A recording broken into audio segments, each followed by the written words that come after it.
take over this presentation where I start off the day by giving you an overview of the project and of what you can expect out of the rest of today, because we've been working very hard for the past 3 years, and we're very happy and proud now to show you some of our results. Some of them we will cover in the presentation, and the rest you can also find on the posters along the walls.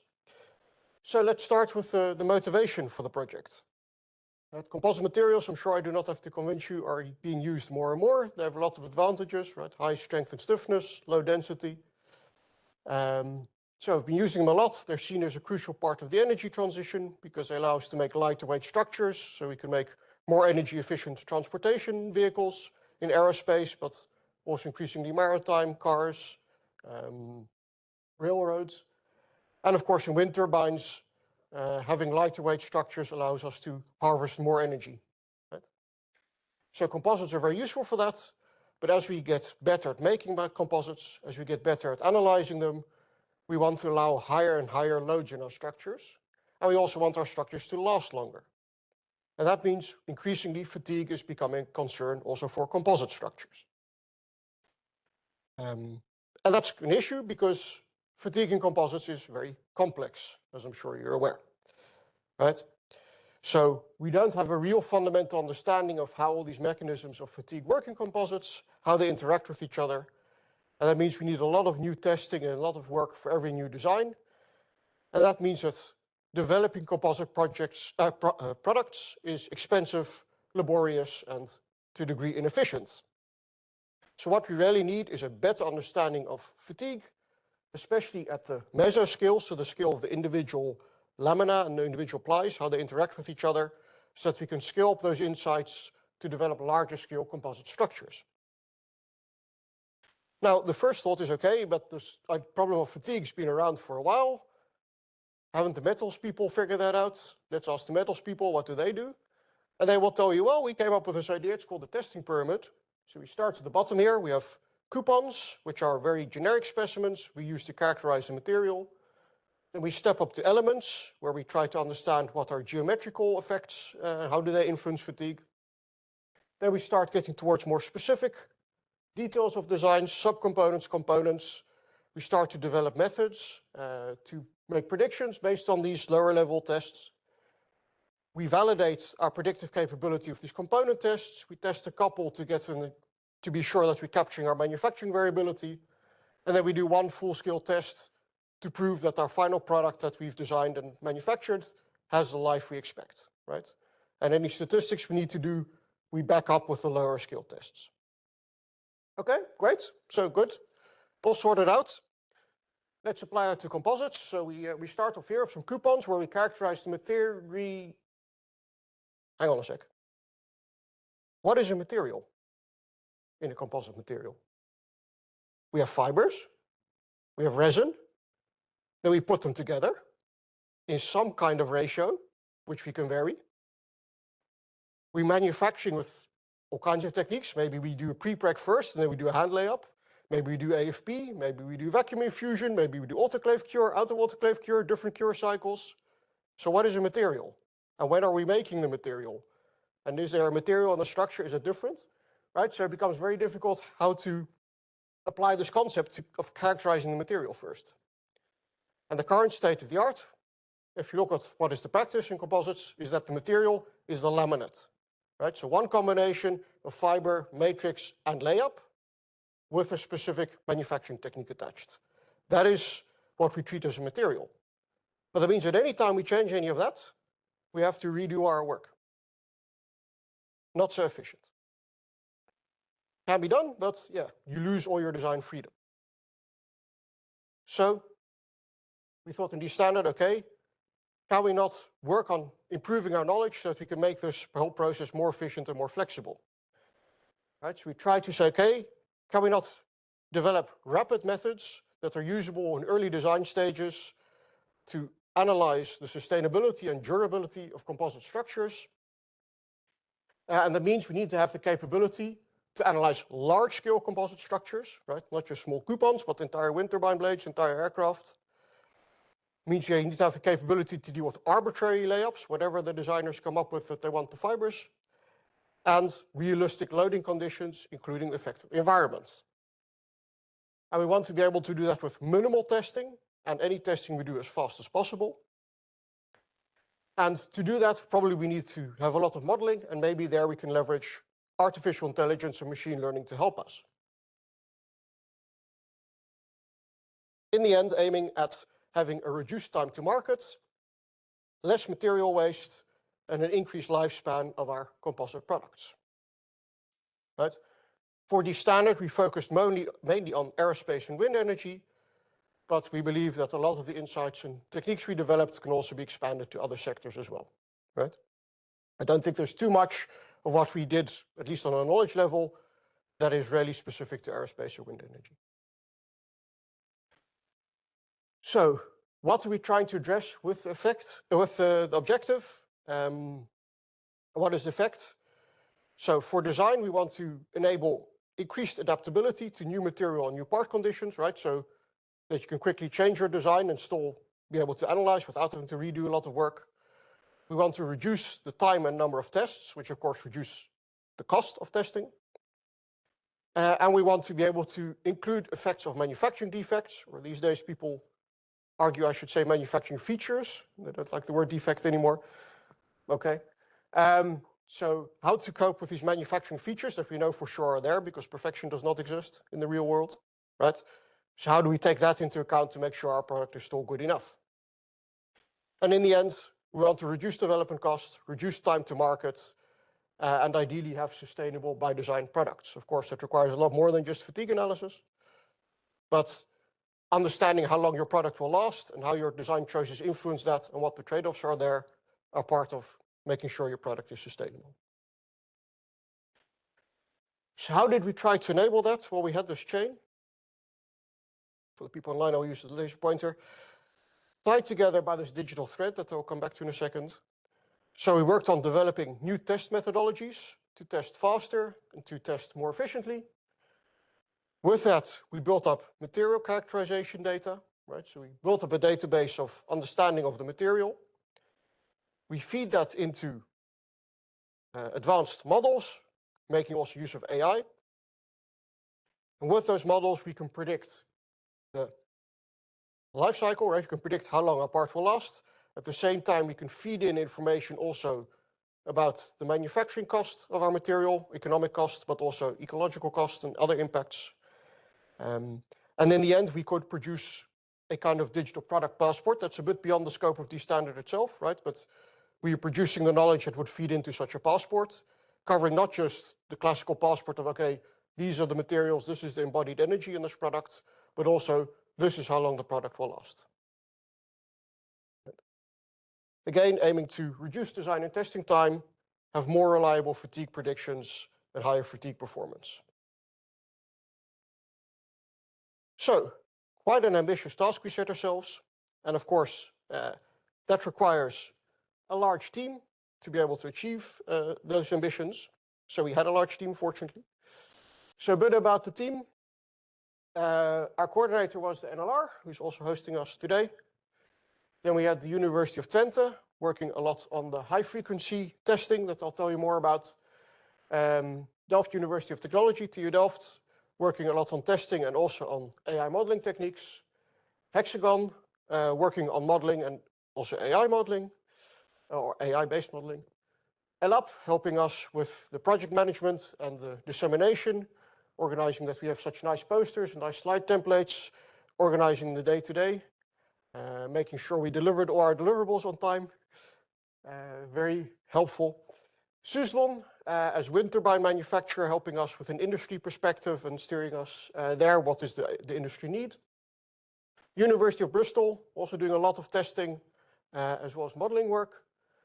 The National Composite Center, I believe now I should just say NCC if I understood correctly, helping us also with testing and with the life cycle analysis and life cycle assessment.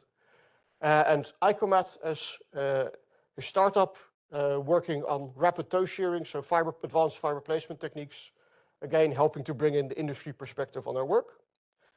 And in total, spending almost 550 person months over the last 3 years on this project, right? So I said, was big projects, 3 years of work, and very proud and happy to be able to share the results with you here today.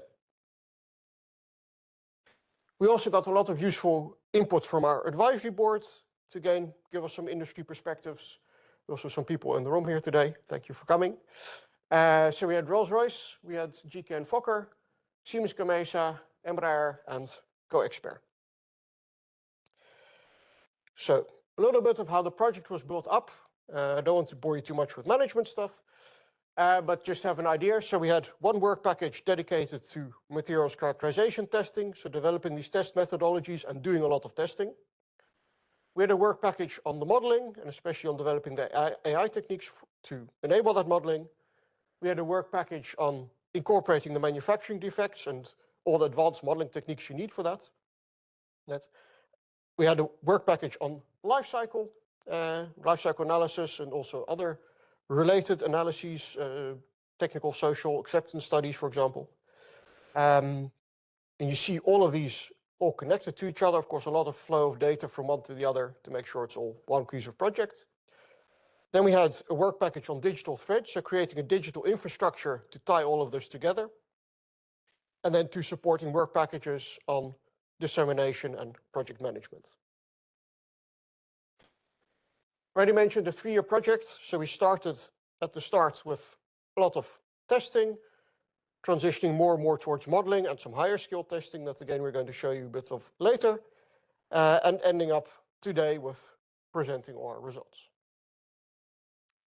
So what have we been doing over those 3 years? Well, we're going to spend the whole day telling you about it, but for now, a small teaser of some of our key results that you're going to hear more about today. So we developed an accelerated testing method, allowing us to test at hundreds of hertz. So a test that takes normally days, you can do overnight. And you can use that to characterize the material's fatigue properties, especially the onset. In a nutshell, you take a specimen, you vibrate it, you measure the response of the specimen, and that response will change over time as fatigue develops. And you're going to hear a lot more about that this afternoon in the presentation from Excite, the spin-off that is going to take this technology further. And there's a teaser, a small setup there of one of our specimens being tested at NLR with the Excite technology. We worked a lot on understanding the effective fiber orientation, right? Being able to take into account these different layups, how to do that. We based ourselves on some existing ASTM and ISO test standards, or at least the quasi-static ones. There are no fatigue standards. So those of you who've done delamination testing of composites may recognize these setups. The double cantilever beam, the end-loaded split.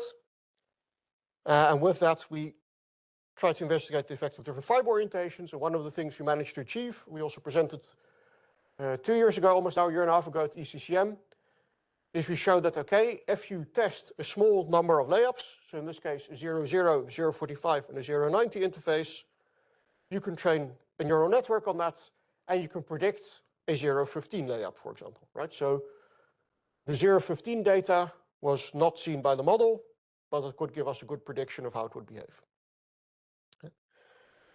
We also did more advanced modeling, right? So here's an example of a specimen with a wrinkle in it,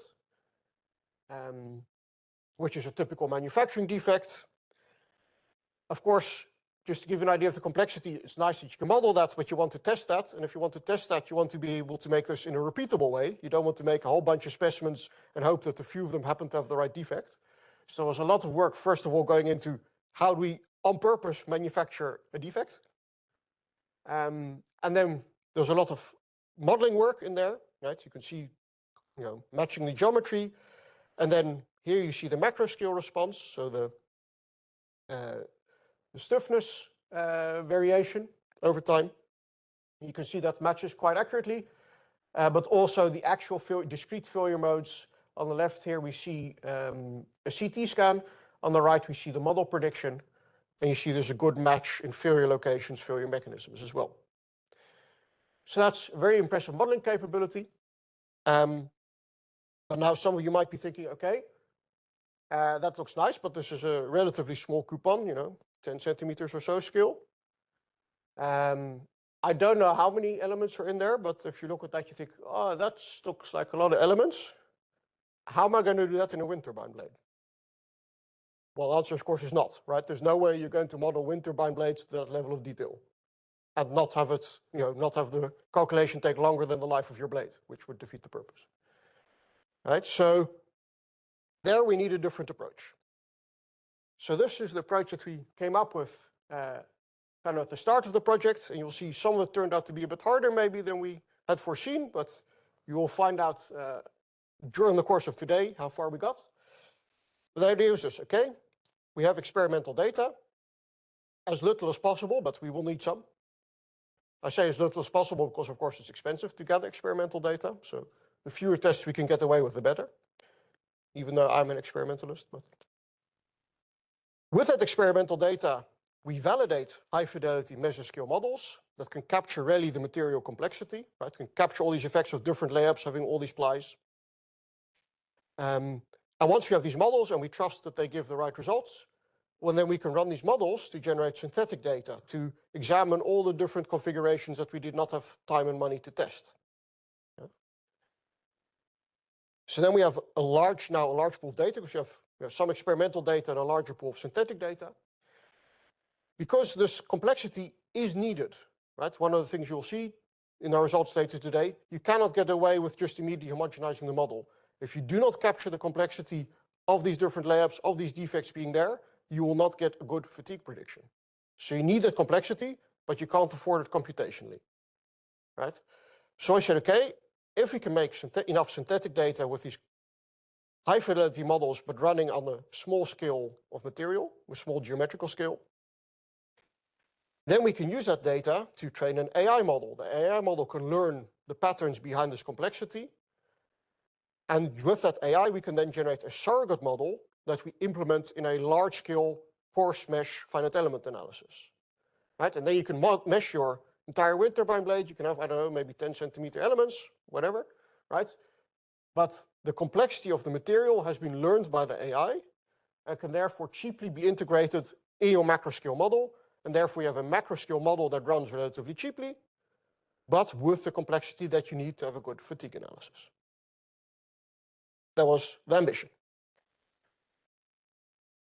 Then tying everything together, the digital thread is very important, right? As we go towards more digital workflows, but also for traceability, right? If you are in a field where you need to certify your product, really nice, you have this macro-scale finite element analysis that gives some kind of prediction. But the agency says, okay, but what is it based on, right? And what you want to be able to do is say, well, I followed all these steps. And in fact, at the base are these experiments done in this lab on that date on this machine, right? That's the kind of traceability you need. And so for that, you need a digital infrastructure. You need a backbone tying everything together. So that's one reason to have the digital thread. And also just to facilitate data exchange, right? It would be perfect if, on one side of the world, someone does a test in a lab, they enter the test report, and in your finite element software, you get a pop-up, hey, the material database has been updated. Do you want to use a new version of the material database?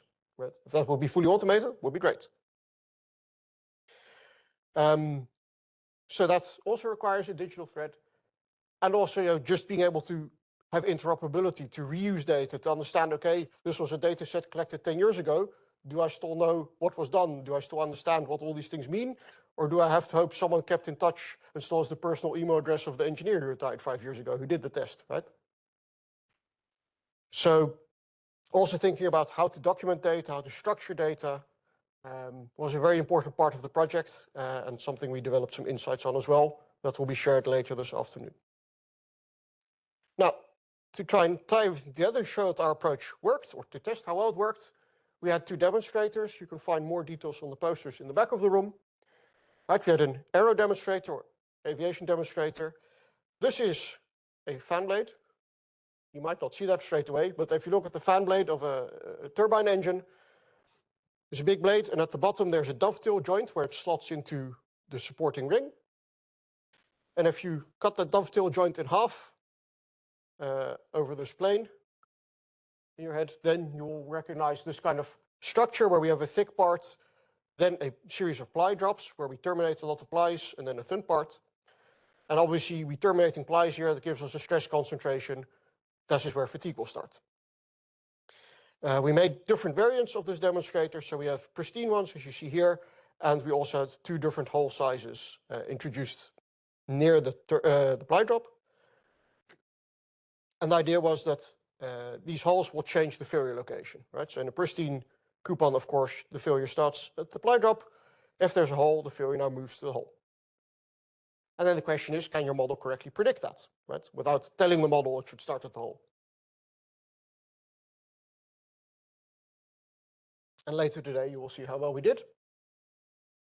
The wind demonstrator looked a bit similar. So if we think of a wind turbine blade, here we have one. Then if we look at the cross-section, we see a skin and a central spar carrying the bending moment. And the spar has a spar cap at the top and at the bottom. You can make this from different materials, but what Susan was especially interested in is a relative new material developed by a company called brand name Zoltec, but it's a pull-through carbon fiber planks. Right? So these are pre-cured and they come in planks. So they're very nice and easy to work with for the wind turbine industry. They're 3 millimeter thick planks, but you can laminate them together to make a stack as thick as you want. So obviously near the root, you want a thick stack, and then you taper it down towards the tip of the blade. But that means you get these kind of plank drops. We started calling them ply drops, and the reviewer at the midterm review pointed out, well, it's more of a plank drop than a ply drop. So okay, now we call them plank drops. Right, but again, you can see here we have this termination point, we have a stiffness change, so we expect a stress concentration and a failure to initiate there. So this then became our wind demonstrator, made symmetric. But to help us understand, okay, what happens around these plank drops, can we predict that properly as the next level of complexity?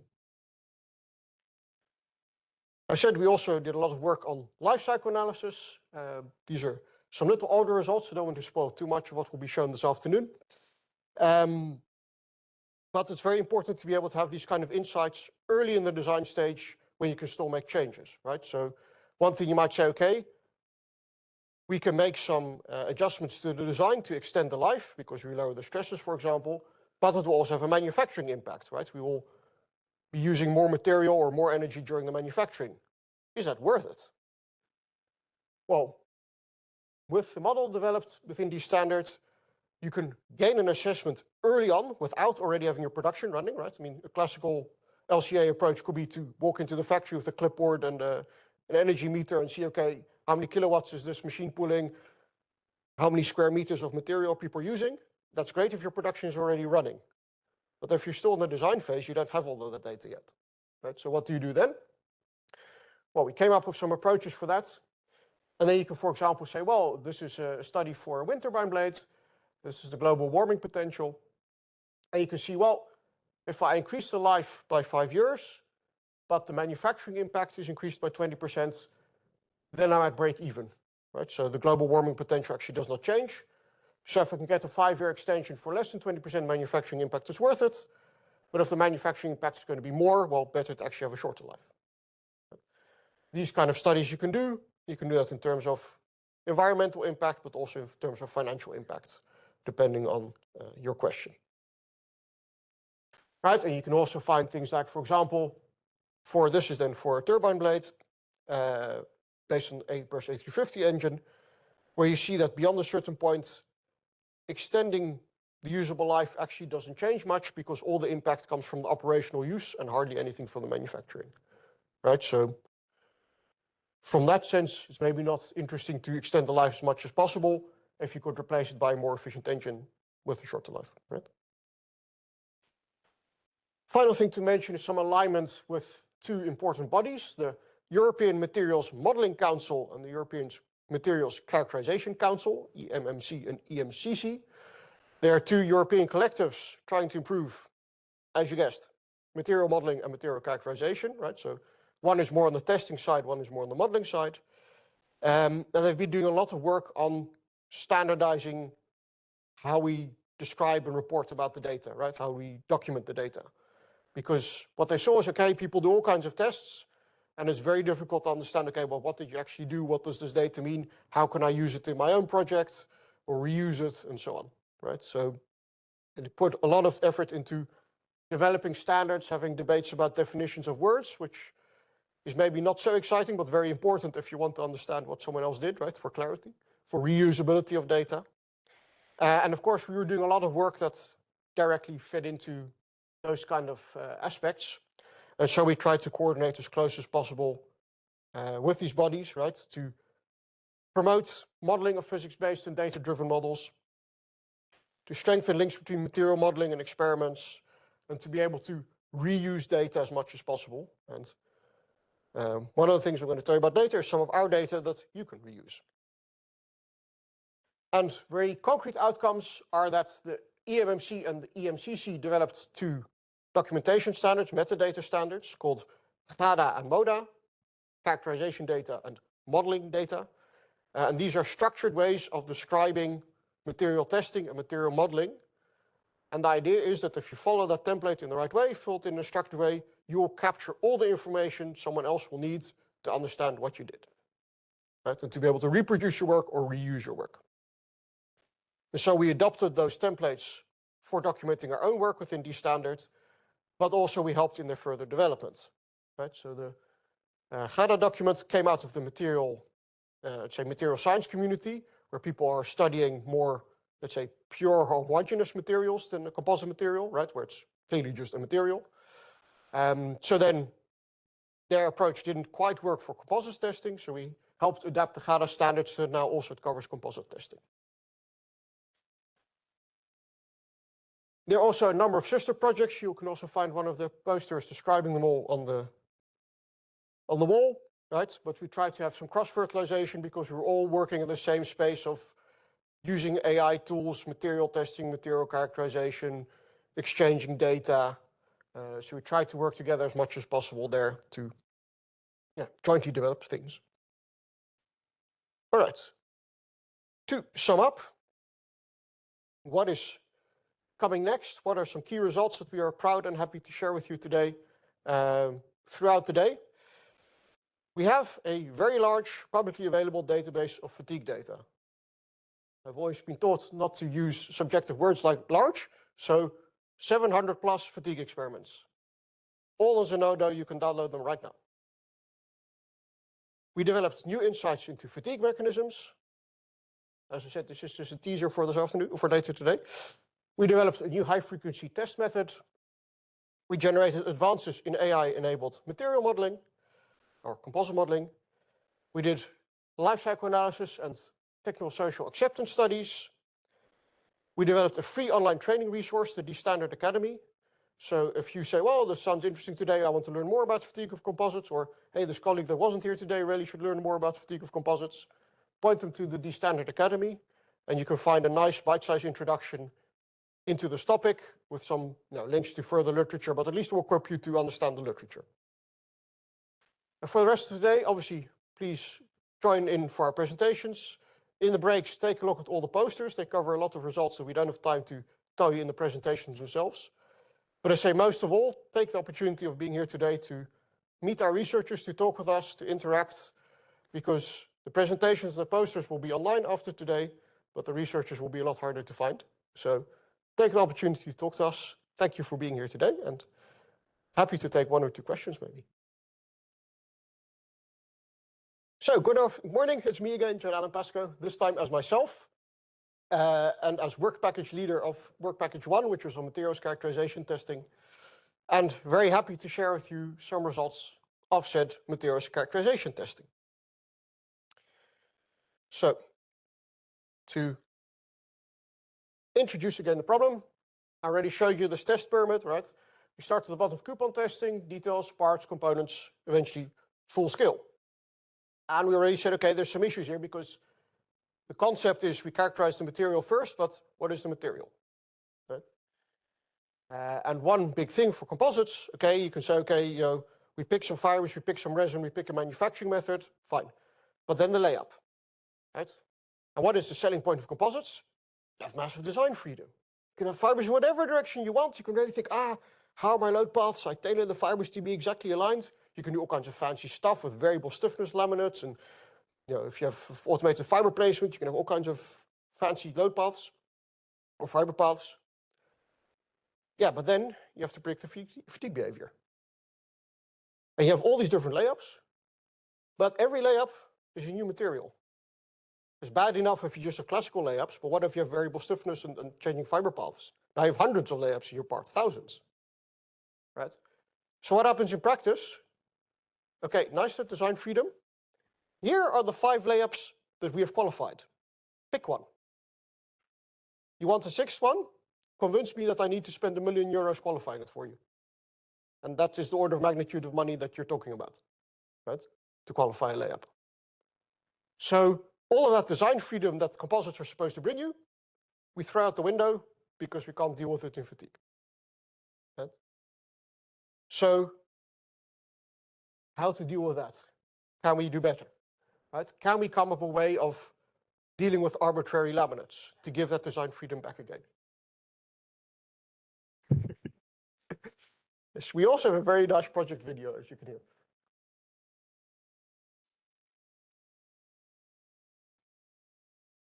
That's okay. So yes, do check out our product, our project overview video after the day.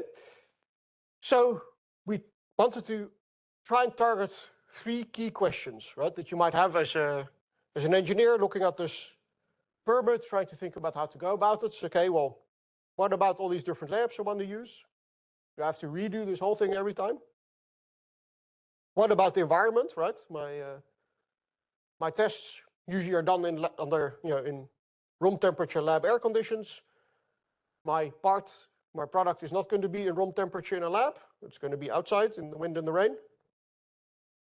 And yeah, how long is all of this going to take if I have to go through this test permit? I would like to sell my product tomorrow, right? And I'd like to have information about my product tomorrow, because if we think of a typical design or product life cycle, we start with concept generation, right? We start with thinking of some market requirements. We talk to our marketing department, hey, what our customers want. Come up with design requirements, we come up with some ideas, we do some hand calculations to have a rough idea, okay, is this concept going to work out or not? Then we go to concept development, right? We start doing some finite element analysis, trying to explore the design space, get an insight of where's the optimum going to be. Then we go into detailed design, and there we start really analyzing the fatigue life, functional assessments, work out how much it should cost. And then the part goes into service. And then we really find out, right? Then we get the angry phone calls from the customer, hey, the part broke after only 6 months. Now what, right? Then we find out, okay, how much energy we're actually using in the factory and what is our real life cycle impact, right? Then we find out, oh, how do we get rid of this part at the end of life?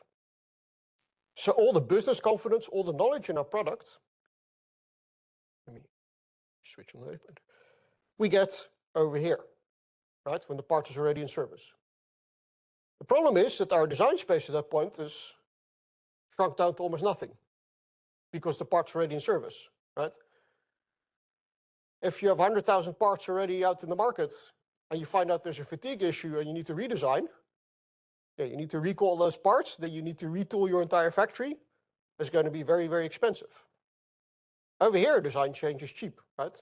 You have a concept in your mind and you think, I need 3 legs instead of 4, done. Right? Doesn't cost anything. So how do we get that information that you need to make the right choice as far to the left as possible? Right? That's what we're trying to achieve in D-STANDART. So that we can have this information, right? That early on in the design stage, we can understand what are the life cycle impacts of what we're doing, what are the fatigue impacts of what we're doing, how long can we expect this part to last, so that we can still make adjustments and changes to our design when it is relatively cheap to do so. So, coming back to the test permit, what do we try to do? How do we try to address these issues? Well, if we want to be able to account for different composite layups, then we need to understand what is the effect of the fiber orientation at these interfaces that are delaminating. Right? If we can understand that, we can feed it into a model, and then we can model that behavior and model behavior of many different layups. What about the environment? We said, well, if we look at the environment, there's temperature, there's humidity, there's also some other things, but these are the main ones, right? There's also UV, but okay, UV you can apply a coating. I know it's probably not that easy in practice, but about temperature and environment, we really wanted to understand is, okay, if you look at the literature, sometimes people study temperature, sometimes people study moisture. What about if we put them together? And, well, all of these tests take a long time. So the very simple, stupid solution is, well, if it takes a long time, just do it faster. Right? Again, not as easy to actually do, but the concept was that, right? Test takes long, do it faster. So let's start with that, doing it faster. Again, there will be a longer presentation this afternoon from Excite about more details of how this works, right? But the basic idea is we have a specimen, we put it on a shaker table, we shake it at its resonance frequency, which is in the order of 100, 200 hertz, compared to the 2.5 hertz of normal composite testing. So it goes a factor 100 faster. We look at the response of the part to this shaking signal, and from that we can derive a fatigue metric. And this allows us to determine under which loads does fatigue onset happen. We can do very fast material screening, maybe finding threshold load levels and so on. With further analysis, we may also even be able to derive fatigue propagation, but that is the next step from what I understand. Now, some of you who've done these kind of tests before are paying attention here, but hang on a sec. Our resins are typically viscoelastic, or somewhat viscoelastic. There's going to be all this vibration and friction. Aren't they going to heat up? Right? And the answer is yes, they are. But we investigated that, and if you control the environmental temperature, so you have some active heating or cooling to keep the temperature constant by doing the test in an environmental chamber, then if you keep the temperature low enough, you see that you can mitigate against the self-heating and keep the fatigue behavior constant, right? So even if there's some self-heating, we can see that below this, let's say, 25 degrees point, the fatigue behavior remains constant enough that we can be confident that we are characterizing what we want to characterize. Right? And then finally, we demonstrated this on a larger scale coupon. In fact, the arrow demonstrator, you can see it over there. And here you see 3 different specimens being tested with different acceleration levels, and you see nicely lining up along one curve, showing that the method works. So the method was developed throughout the project, validated in the lab. The technology is clarified, and it's now being turned into a commercial spin-off, Excite. So the patent has just been applied for. I believe on the 6th of January will be the official incorporation of Excite as a company that will come into being.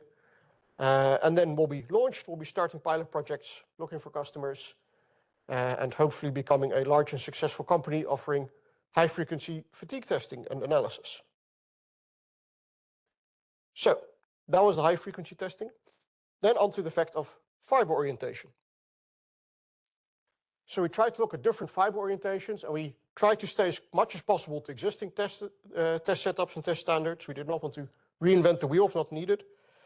So here we have the classical double cantilever beam test, the end-loaded split test, which is the pure mode 2 test, and the mixed mode bending test. Those of you who've done fracture or fatigue experiments on composites probably know them. Right, but for the quasi-static cases, you can find ASTM and ISO standards that tell you how to do this. And what people do in fatigue is follow the quasi-static load, and then where it says apply a monotonic load, scratch it out and replace it by apply a cyclic load. Right, that's pretty much how we do it. But all these standards were developed using a unidirectional layup, right? So 0-0 interface. And we said, okay, can we just adapt this? Can we swap out one of these layers for to make it 0.45 or 0.90 interface? Maybe just tweak the element a little bit to deal a bit with the asymmetry we're creating. And then just run the experiment and see if we can characterize that way what will happen. Well, the answer is yes, we can. So here you see data. Let's start with the data here on the left. So here we see the 3 different layups, right? So the blue circles are the 0-0 interface. The red triangle is the 0.90 interface, and the green square is the 0.45.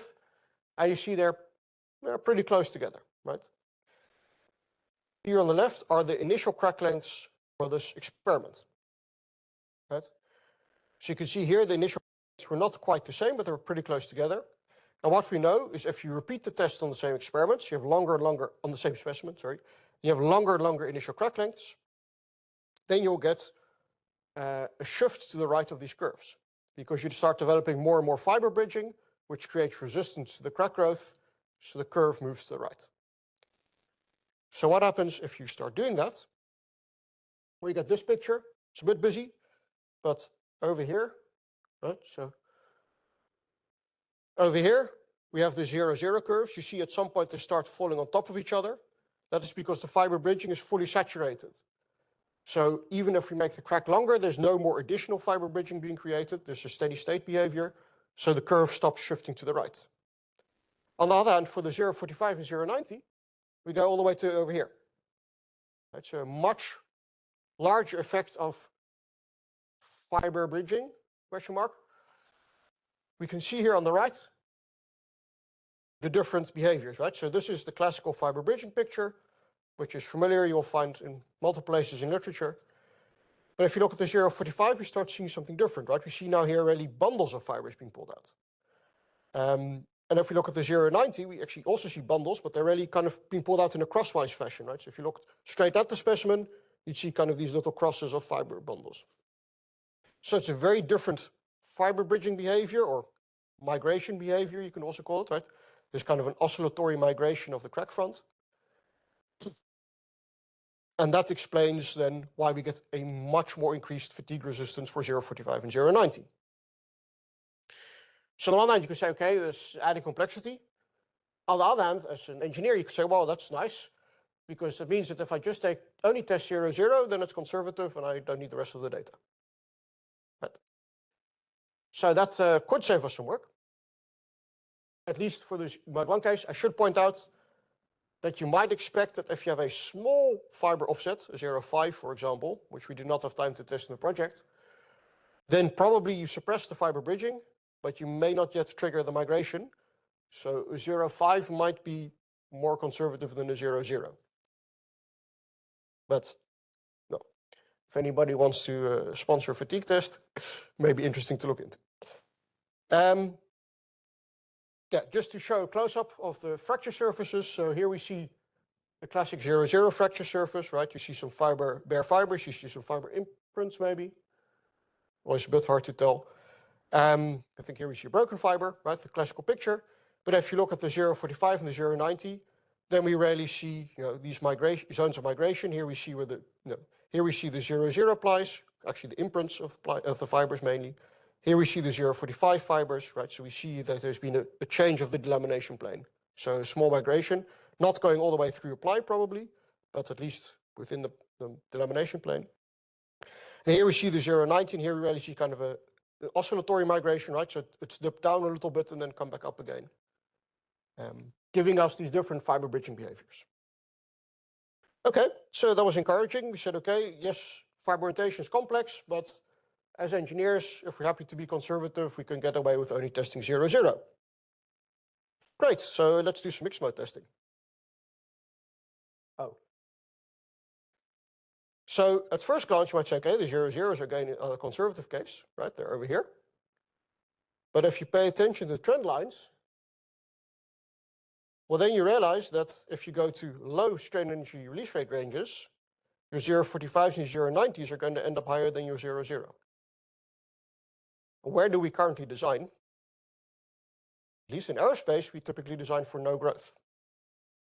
No growth means that we are being around or below our fatigue threshold, because there should be no growth of the damage, which means that we're over here, right? So unfortunately, 0, 0 data for a mixed mode loading may not be conservative in that case. So for now, we cannot get away with only testing 0, 0s there. But we have to investigate really the orientation that we actually have. Then you might say, okay, how does it work in mode 2? Didn't have time for that in this presentation, but we have a very nice poster, so I invite you to check that out during the coffee break. And depending on the reviewers, it should also be coming soon to a journal near you, Composites Part A, if I'm not mistaken. Let's see what the reviewers have to say somewhere after Christmas, I expect. But keep your eye out for that. It will, of course, be open access and also available via the D-STANDART website. So no need to give your money to Elsevier for that one. Then, finally, the effect of environment. As said, we wanted to check the effect of temperature and moisture. So we conditioned specimens in a climate chamber, relatively straightforward approach. And then we also did a fatigue test under the same environmental conditions, right? Mainly to ensure there was no diffusion of moisture into or out of the specimen during the test. Right? So it means not only could we control the temperature during the test, but also the humidity, which is quite important, right? Because all the models of climate chambers obviously often can only control temperature, but here we could really control both. So we took some specimens as manufactured, weighed them. We called that the pristine or dry case. Then we put them in a climate chamber at 90 degrees and 90% relative humidity. They start absorbing moisture, the mass increases, stabilizes around 1.2%. So we took that as our first point, set some of them apart. The rest we put back in the climate or put in a different climate chamber at 50% relative humidity, again at 90 degrees just to accelerate the diffusion. Stabilizes at around 0.85% mass increase. And then another batch we dried out even further at 30% relative humidity, which then stabilizes somewhere around 0.55%, right? So we have, say, dry, fully wet, and some intermediate points. And then we tested trying to isolate both temperature and moisture content, right? So here are the results if we look at the isolated cases. So if we look at the isolated cases, we mainly see a rotation of the Paris curve, right? It stays more or less in place. The slope is changing a bit. If we see cold, the curve becomes a bit steeper, which you could interpret as more brittle. I find it always a little bit iffy to give these kind of physical interpretations to Paris slopes, right? It's more brittle in the sense that it's more sudden. There's less gap between nothing happens and it immediately breaks. You could call that more brittle. On the other hand, you can go to higher strain energy release rate ranges before it starts to fatigue. And the opposite, if we go to high temperatures, right, we get a changing curve. It's more tough in the sense that you have to go to higher strain energy release rates to really get unstable fracture, but then the fatigue does start at lower rates. And the same thing if we go compare dry, so as manufactured, to fully saturated specimens, we again see the small rotation of the curve. However, if you add it together, we see this. So if we don't just have low temperature, but we have low temperature and a saturated specimen, now the curve is not just rotating, but also shifting. In this case, becoming better, right? We need to apply a higher load level to get the same crack growth rate. And hot wet, the opposite thing. So we get a rotation, but also a shifting of the curve. Why does it happen? I won't say we fully figured it out, right? For sure, if you look at the fracture surfaces, you see differences, right? So if we look at the dry, which are on the top row, versus the fully saturated, which are on the bottom row, we see at the bottom have far more of these scarps and cusps, which are ductile failure modes, right? So the matrix seems to be becoming more plasticized. At the same time, what you don't see in this picture is the fiber matrix interface, right? Which also plays a very important role. We definitely see differences in the amount of fiber bridging, which implies that the fiber matrix interface is being affected. But it's hard to tell exactly how or what is going on there. What we can do for now is take an empirical model, right? So don't memorize these equations. Don't worry, there's not a test at the end of the day.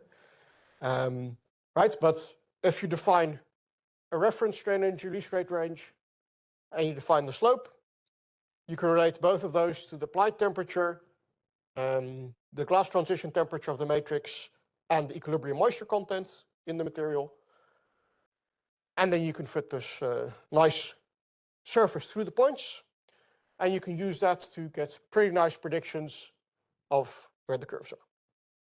Is this physics? No. Right? Let's be very clear. We're just fitting through the data we have, right? So at least it shows, what it shows is that if you invest in having some data points, you can interpolate between them. For now, you cannot get away with testing. Right? So I don't want to overclaim what we're doing here, but at least we showed that there's a combined effect and you can capture that by experiment. So to wrap up this first part, we looked at 3 key questions related to this test experiment, right? So what about composite layups? We tried to answer that by characterizing the effective fiber orientation. We showed you can try and capture that somewhat empirically with neural networks, for example. And we saw that which orientation gives you the worst case depends on the loading mode. Right? So you can't just assume that in one loading mode, a certain interface is the worst. That will also hold for other loading modes. What about the environment? Well, we were able to come up with an empirical model that you could use to come up with some kind of knockdown that you could use in your design. And we showed the importance of this combined effect, right? You can't just look only at temperature. You have to look at both temperature and moisture content. And we were able to develop a high-frequency screening method to cut down fatigue testing, at least for determining the onset, from days to hours. If you want to know more, because we only had so much time today, visit our website, D-STANDART.eu/publications, right? Or from the drop-down menu, if you go to results, you can find our publications. All our publications are available there. We're EU funded, so all our publications are open access. You can access them for free. And speaking of things you can access for free, as I already said, we did over 700 fatigue experiments over the course of the project. They're all on Zenodo. You can go there right now and download them and use them for whatever purposes you would like to use them for. So I hope you find that useful. Please do let us know, just that we can have the satisfaction of knowing that the data was of use to the community. And for now, thank you for your attention and happy to take any questions. Well, thank you. Very interesting work. I have a question on the very low fatigue limits that I saw, especially for, I believe, hot wet. So do you think this would be an issue in all the applications like aircrafts or wind turbines? Because I see energies of 0.06 kilojoules square meter or yeah, could be, yeah. So, yeah, good question. So it's difficult to answer exactly. I would say that we have quite severe environmental conditions here because we rarely force the moisture uptake, right? So we put specimens at 90 degrees, 90% relative humidity in a climate chamber, whereas in real life, and they're just open to the environment, right? In real life, you have coatings, you have a complete structure, right? So the moisture ingress paths are much less. Typically, you would have, let's say, wetting cycles, but also drying cycles where the moisture comes back out again. So I think a real composite is probably less severely aged than what we did. On the other hand, it's exposed for much longer. And we're also not fully sure what does a cycle do, right? Wetting, drying might have different effect, or freeze thaw you could get. So yeah, I would be mildly concerned, but not immediately panic. All right, thank you. On a similar note, do you have any idea why there's quite a significant improvement in the cold-wet behavior compared to hot-wet and compared to dry? Yeah, good question. It may be that there's ice formation and that is doing something. I don't know if ice could somehow hold things together or give a better bonding between the matrix and the fiber, maybe. For sure, I think the matrix itself, of course, is changing behavior. So the matrix is probably becoming more brittle, but maybe also more strong. And that's sometimes be counterintuitive things where increasing strength is good for fatigue and increasing brittleness is bad for fatigue. Could water molecules be absorbing the energy that would be into crack propagation, but whereas in a hot environment, they would be adding energy to it as well? You're finding it difficult to imagine exactly how they will be doing that, but it's possible. Yeah, okay. Yeah, for sure. Yeah. I don't know if Yasmin wants to add something. Yasmin? Yeah. If you could mention briefly your name and your organization before you ask your question. Thank you. So I'm Yasmin Mosley, assistant professor from Delft University of Technology. I work with John Allen on the environmental effect in this project. So just to add to your question, as John Allen mentioned, ice formation can be one theory because it makes the matrix stiffer when it forms. Another thing is that in extremely low temperatures, you have this coefficient of thermal expansion of the carbon fibers, 0 or minus. I mean, so they can expand and then, but matrix mainly shrinks. So it also improves the fiber matrix interface. It just whereas that in the host condition, there's some level of degradation of the interface that can also affect the formation of fiber bridging. All right. Then is there a Does question? that help answer your question, Ben? Okay. We still have time for one or two more Yeah, questions. just one more question. I think if there, I don't know if there's one online or anything online. Are there any online questions? Okay. No. Okay, well, in that case, thank you very much, John Allen. And now we move to Dario De Maio, who will, I think you're going to talk about AI surrogate modeling. Representing University of Twente. Right. Dario Di Maio. I'm representing, well, work package leader for the AI surrogate modeling. My background is structural dynamics, so I will give you a bit of an insight on this work package and the challenges that we have faced during the development of this this track, developing what John Allen said, a way of an attempt to reduce testing using synthetic data to overcome, like the expense of, and time-consuming, testing, trying to use synthetic data to fill the gaps in the test matrix. And this was the main motivation, and we go through the essentially now the objectives that we set up in this project. The first one was developed early on, so it was just a literature survey. It was the first deliverable achieved in the early, I think March, when the project started in January. So what was our objective? Objective 2, the fundamental one, was try to develop a cloud of synthetic data that would have been used by the AI surrogate model in order to be trained. Okay, so the idea was to generate this large cloud of data using a mesoscale model. The mesoscale model would have been defect-free and with defect. Defect, you will see later what type of defect. So this cloud would have then migrated into like the second phase of the project, which was the objective 3. And so the idea was to train the AI with this large cloud of data. So the AI would have, learn all the potential and possible avenues of the model to develop, a fatigue behavior.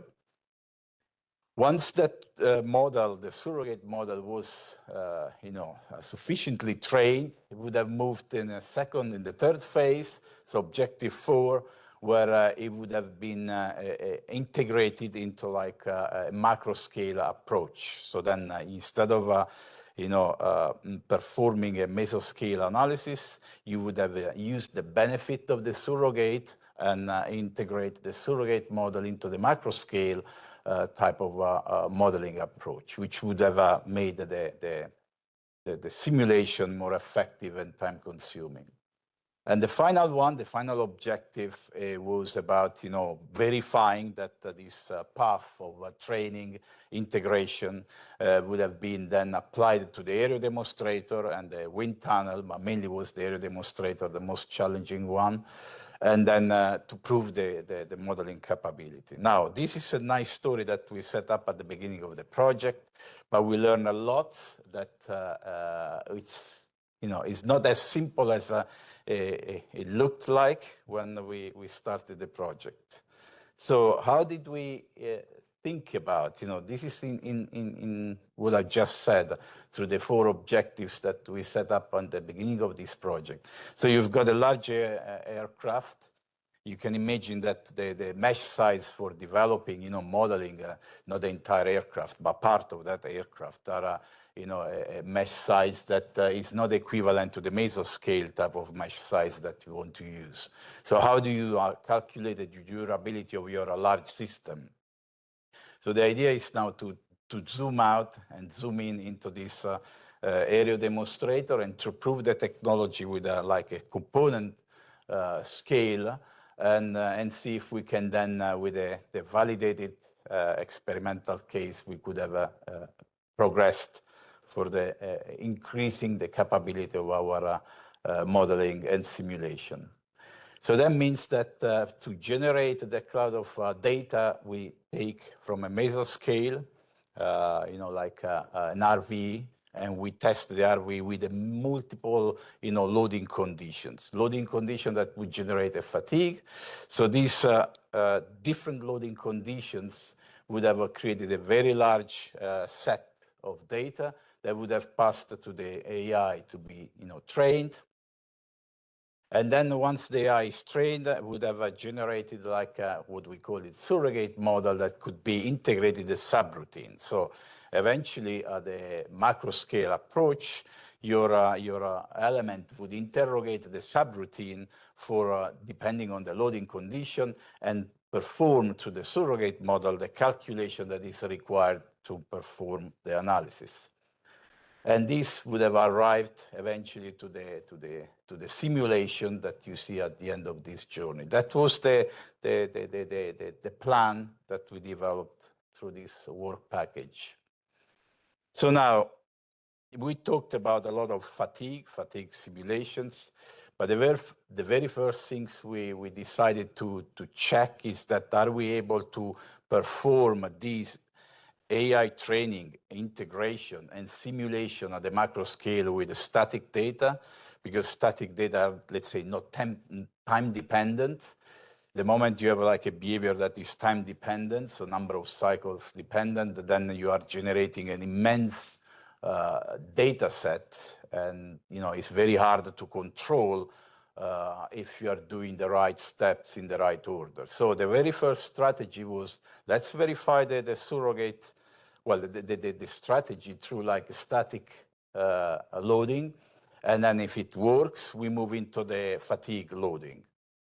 And then we will try to understand if there are message or, no message, there are pitfalls that we have to highlight or to better understand how to move the journey into like the fatigue analysis that we've planned at the outset. So let's verify that we can do this with defect-free. So we are now having a mesoscale model of our coupon. There are no defects, and we're just loading statically, dividing our, mesoscale in a series of RVs. So the objective is to take that mesoscale that you will see in the next work package 3, that will be divided in a series of RV. As you can see it there on this one here. And you start loading in all sorts of ways you like it. You have just like a little volume of material, model, and you start loading it and generating what is called a static database. So you've got a very large number of relationship between input and output, and then you store them away for a further, analysis into the AI modeling. The very first things we learn, and then you immediately observe that, don't see the,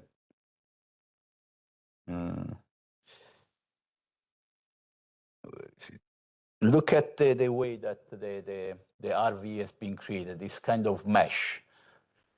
The mesh created a little problem, and we discovered, not early enough. So that was loaded, and you imagine that you generated this large database, and then you realize that there was an issue with the boundary conditions. Typically, when you have an RV, probably the RV has periodic boundary conditions. So you can see that depending on your loading, you can repeat that behavior across your division of your full model. In this situation here, you see these red lines, the boundary conditions are not periodic. And we discovered at the end, when essentially we look at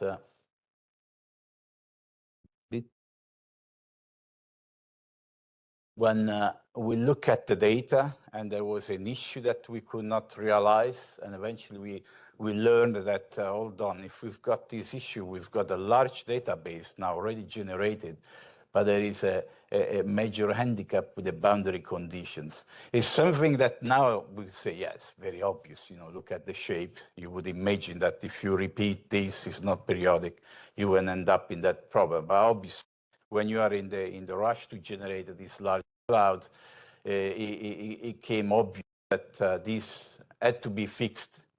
Eventually we fixed it, but we spent a large amount of time simulating data that were not accurate enough for the AI training. So that's something quite important to learn in this process, because even though we are doing just computations and you press a button and you go and you wait probably a week or a couple of weeks, that is still like wasting resources, because, it would be nice to have a clear understanding how that process has to be implemented. So we'll go through this at the end of the slides, where there are quite several lessons learned during this phase. But eventually this process was corrected. The database was, generated, and eventually ended up in this macro slide.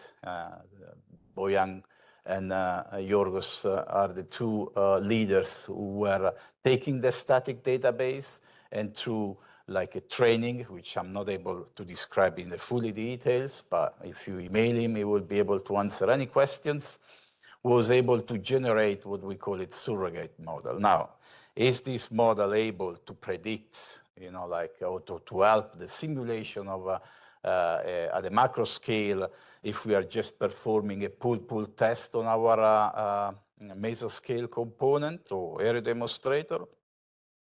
So the very first things that once we've got this surrogate model we had to do was to integrate it into like a FUMAT.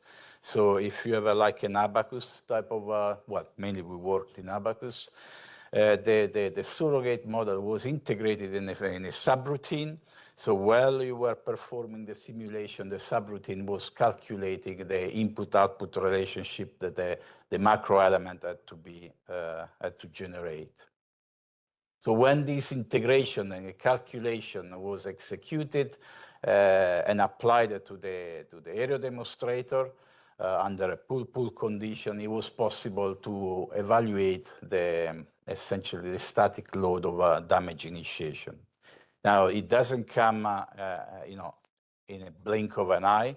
So even if we have a surrogate model that has embedded all the potentials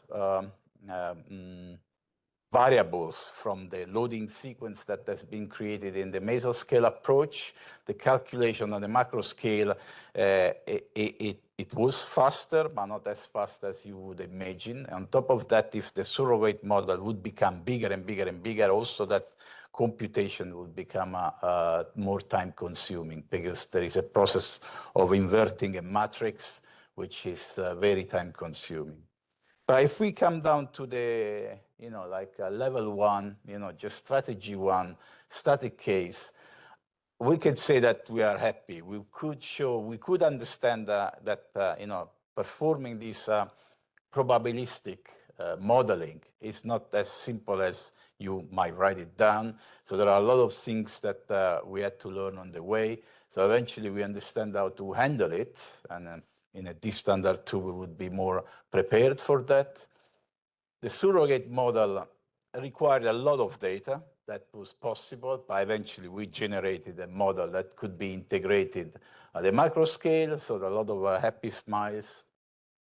That could be integrated through a subroutine, a FUMAT, and eventually the experimental verification and validation of, under a static condition, static load condition was achieved. Now, we move to the next phase, which is essentially the Strategy 2, okay, we verified, we checked that statically we can do this process. Can we do also when we've gone, through fatigue, so different cycles, so a lot of time steps. That means that if you have a layer of, clouds, now imagine that that layer has to become bigger and bigger and bigger. So can we do that? And here a few more things came up. The RV, the way we were looking at the process of dividing our model into a series of RV, which is conventionally done in this type of environment, was not really effective in that sense, one of which was the boundary condition issue. So we come up with the material clustering. Material clustering approach is something quite novel, which means developing your model in clusters, okay? The clusters, a lot of portion of stacking sequences, and like, for instance, including ply drops or other features. And once that cluster has been created, so you've got a way of creating clusters that look like exactly like a macro scale element, okay? So you have, it's like an RV. The only difference is that the cluster tends to embed different, portion of stacking sequence and features.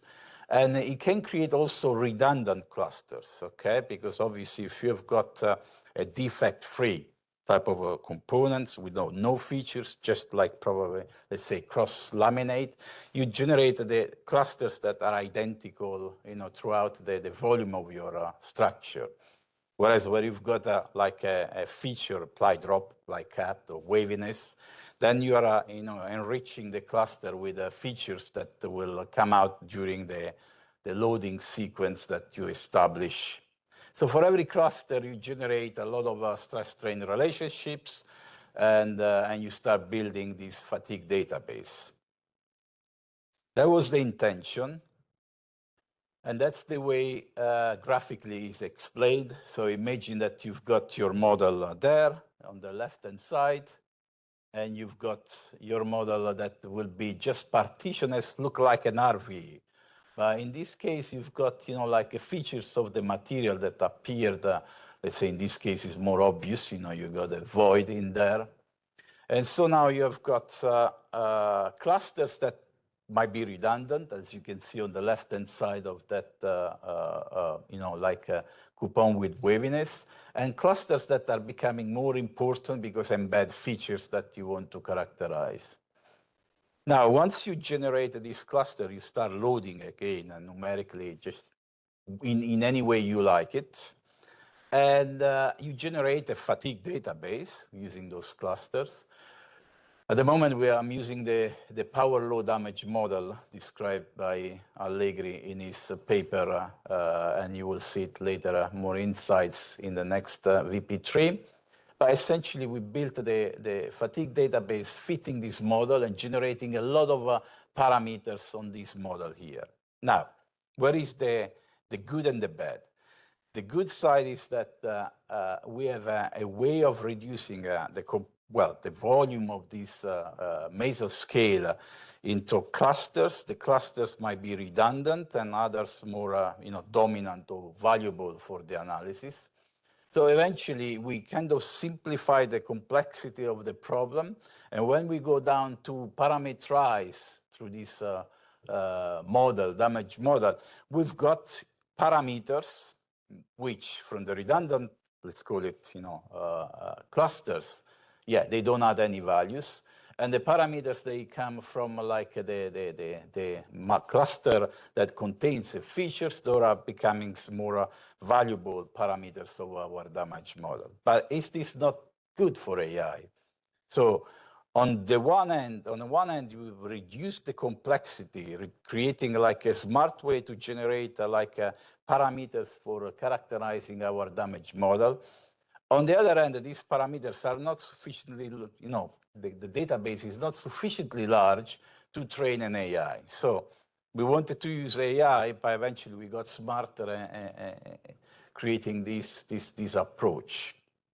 Now, having said that, I want to say that this is like still a little coupon, and probably we will see also on the aero demonstrator that the approach is smart and might be might be solved without the help of AI. But obviously, if you are now looking at the scale of an airplane, you can imagine that the database that now looks still very condensed, it can scale up according to the size of the structure.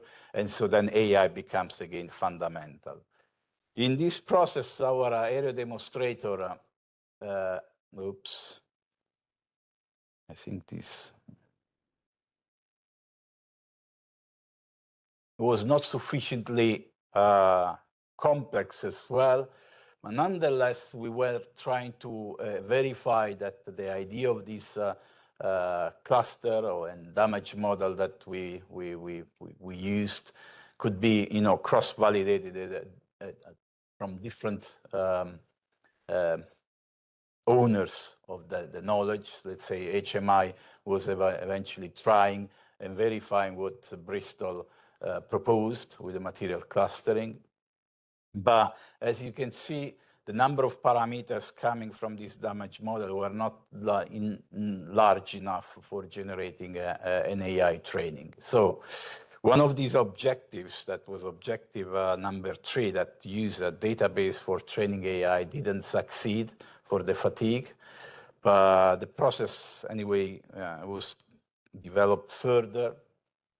And in this case, in the task, in the work package 2.4 and 2.5, eventually HMI stepped in with their own internal resources. They have a lot of tool sets from ODC, Digimat, Mark. I'm not going through this in details because we are going this afternoon for a very extensive demo. So what you see here will be very deeply explained this afternoon. So by using their resources and their approach, which you can see it here, and their way of, like introducing AI machine learning proof of concept, they managed to generate, some fatigue data, okay? We will go through this process this afternoon, but eventually another element that popped up from our experiment is that the aero demonstrator, as you can see there from that simulation, didn't really generate a complex damage scenario. It's just a pill of the plies. When you are pulling this aero demonstrator in this direction, the part tends just to pop up. So it didn't have a very enriched type of damage that would have helped our work. So although we looked at systems that look at the outset of the project complex enough, but eventually experiments also proven that they were not super complex. Here you can see like the experimental data on the left-hand side that were and are still running at Bristol. So you can see the type of damage developed between the flat and the ramp. And the same type of damage that we observe with the high-frequency testing. So that is I have to say, a weak spot in the components. Now, in summary, the objective was try to develop this AI. We succeeded, so we generated an AI surrogate model that actually can evaluate the onset. So if you imagine a wind turbine subjected to a centrifugal load, you might use this approach to evaluate what could be the maximum static load for generating an onset. Same for an aero demonstrator, so a turbofan blade, so there is a load, a centrifugal load that might be equivalent to a static case. The challenge, we try to use not our own resources as, let's say, from the work package 2.3 that was tasked to create a surrogate model, but through HMI we managed to eventually find another route to perform the simulations, as you can see it in this plot here. So a lot lesson learned, a lot of knowledge developed, and eventually the conclusion is that from a fatigue case, we learned that, you know, like we made it smarter, but as we made it something smarter, the approach of modeling and simulating, it made not so much data for generating for validating the objective tree that is creating a surrogate model from the mesoscale data, okay? HMI will explain their own way of using the AI, okay? So that's why I leave it to them this afternoon to extend the objective tree from like their capability side. Eventually, yeah, using the other parallel route, let's say an academic route defined and an industrial route. So we were following two, you know, pathways in order to avoid, you know, like, you know, challenges, at least failures.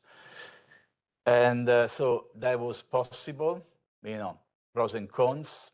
And the experimental validation, unfortunately, didn't come as we expected, also because the experiment didn't deliver that kind of richness in the damage that we were expecting from the aerial demonstrator. Probably because the pool, it might be better to have another type of loading sequence there, but that's what it is.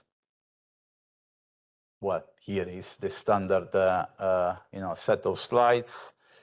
So I think AI is the way forward, but it's not as you know, as obvious as when we draft the proposal that you can just generate a cloud of data and feed it and generate a surrogate model. There are a lot of challenges there, in particular when you are moving from a stationary static condition, so let's say one layer of data, and then you augment that in time steps as fatigue progress. Then you are generating a volume of data that could be rather, you know, challenging to use for training AI. So that's the storyline of this work package 2. Any questions? On the AI modeling? It's already answered by ChatGPT. Okay, Lijaya? No? If you can briefly say your name and your organization. My name is Lijaya Paletti. I'm from DLR. I don't have a question. I want to compliment with presenting failures. Yes, I mean, it's not a joke after so many projects and everything is all the time perfect and we never see like what didn't work. Yeah, it was really cool. Thanks. I had to sweat for a 7 shirt to try to create a nice, beautiful storyline. But that's the problem, is like we only decide to show the nice, what we think it's nice as the positive results, but this is also good results as next time you know what to do better. Yeah, there are a lot of lessons learned that we didn't have, we didn't realize until the end when there is a lot of work done, in all honesty. And a lot of things that will probably help the future, you know, other people working in this domain. Because at the moment, it seems that AI can solve everything. And what I'm realizing, AI is also living on an alphabet that we created, I don't know, maybe 3,000-4,000 years ago.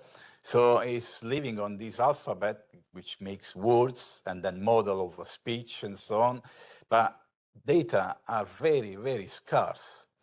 We haven't got the capacity, even from the simulation perspective, to generate this letter A of the alphabet. So, you know, the AI is living on 1 or 2 letters of the alphabet and try to do ma, or pa, to say, when it's really like a child. So something really to reflect on this. Thanks. Grazie, Lijaya. Anyone else? If you have further questions, you can also approach Dario during the break. Oh, probably somebody else. Yeah. I'm here around. Yeah, Thanks. so we're going to our coffee break now. There's still some coffee left in the canister. More was supposed to arrive, so I'll have a look why it's not here yet. We will start again at 11:15. Again, the toilets are that direction behind reception. Please feel free to look at our posters, and some of our researchers will be there to discuss what you have on the posters, what you see on the posters. And we'll see you again at 11:15. This is about 25 minutes. Thanks. Welcome back. We're about to start with the second half of the morning sessions. Something went amiss with the catering, but fresh coffee just arrived. So there's still a chance to get a cup of coffee if you want to do that now. Before we get started,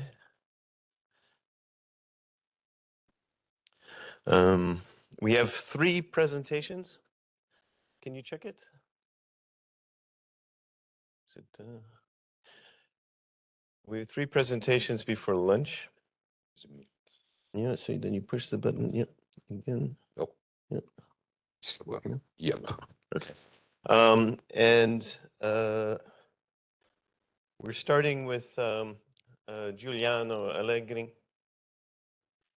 who's going to talk about defects, sometimes called features for political reasons, inside composites, with some surprising results also, which you might not expect. So voidage, wrinkles,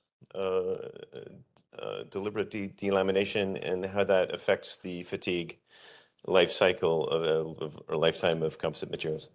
So we're just trying to figure out how to get it on the screen, and then here we go. Okay, good morning. So I'm about to talk about Work Package 3 in the standard, which is effect of manufacturing defects. So there are essentially 3 different research streams in Work Package 3. The first one is the process modeling of the formation of defects in composite laminates with arbitrary stacking sequence. The second one has to do with the characterization, experimental characterization of fatigue in presence of environmental effects on coupons with embedded defects. And the third stream has to do with how to model the influence of these defects in terms of progressive damage accumulation under fatigue. So, okay, let's see. Second time lucky, hopefully. Yeah. Right. Okay, so introduction. What do we need for a good fatigue model that is applicable to composite laminate? Well, we know essentially that, broadly speaking, fatigue in composites comprises 3 different stages. We've got first the micro cracking in the transverse plies. So let's imagine that we have tensile loading applied. The first cracks that we will see are those in the transverse 90 degrees plies. And then what happens is that these intralaminar cracks impinge the boundaries between the off-axis plies and, for example, the 0 longitudinal plies, and so they turn into delamination. And then these delaminations grow progressively up until you reach a point where there is too much load transferred to the fibers. Now, fibers themselves do not fatigue much, and so the final failure, once you have accumulated a sufficient amount of delamination under fatigue, occurs essentially under static conditions. So the amount of load transferred to the 0 plies is too much, and the 0 plies just essentially break, and that's typically an unstable failure mode. Clearly, this process of fatigue damage accumulation is heavily influenced by the stacking sequence, by the applied regime, in fatigue by the stress ratios. And of course, we've got defects and features within laminates that strongly influence the, especially in particular, the true thickness stress field, promoting the onset and propagation of delamination. So, in principle, when we say features, well, at least in this presentation, I will refer to features as, for example, free edges, which are regions of high interlaminar stresses.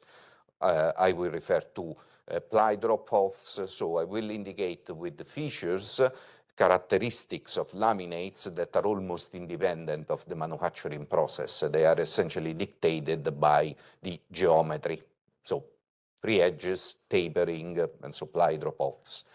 And then, of course, we have a huge family of potential defects, and the fundamental question is how do we recognize and characterize those?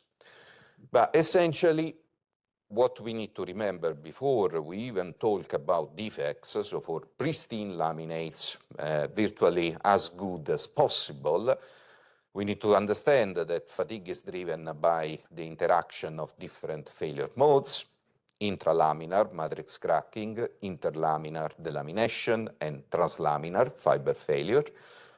That interaction is synergistic and quite complex, and the effect of temperature and moisture also adds to this complexity, as John Allen has already alluded to. So the current design methodology in industry is to say, well, for sure we will have features, for sure we will have defects. What we need to ensure for a safe service life is that these defects do not propagate under in-service loading conditions. So effectively our damage-tolerant design of composite is not truly damage-tolerant because there is no damage that is allowed to propagate. It's essentially a no crack growth, no growth criterion, okay? And of course, this implies that we need to strongly limit the maximum loads that we can apply to composite structures, and in particular, a criterion that is widely used in industry is the 2,700 micro strain principal strain criterion, which essentially is considered a level of strain that is safe for avoiding the propagation of defects. Clearly, this is more a guideline, that's something that is truly substantiated via design, and also such a low strain threshold is well below what the composite material can actually take to ultimate failure. So using a no crack growth criterion, we are making composite structures much heavier than they could potentially be. And one of the underlying objectives of this standard, if you wish, is to try to understand whether there is any scope for relaxing this no growth criterion with proper experimental characterization and modeling. So I mentioned defects before. What we developed in the standard is a quantitative taxonomy of defects. So we have categorized the different defects that we can find in a laminate. We have introduced descriptors for those defects. Some are actual continuous variables, some are discrete variables. But essentially, and we have also linked this taxonomy to images, both micrographs and CT scan images from actual laminates. And this way we have the taxonomy that lives in an Excel document, which is sort of a live document. You can use it to characterize your defects, but you can also expand it in the case you observe defects that were not originally included in this taxonomy.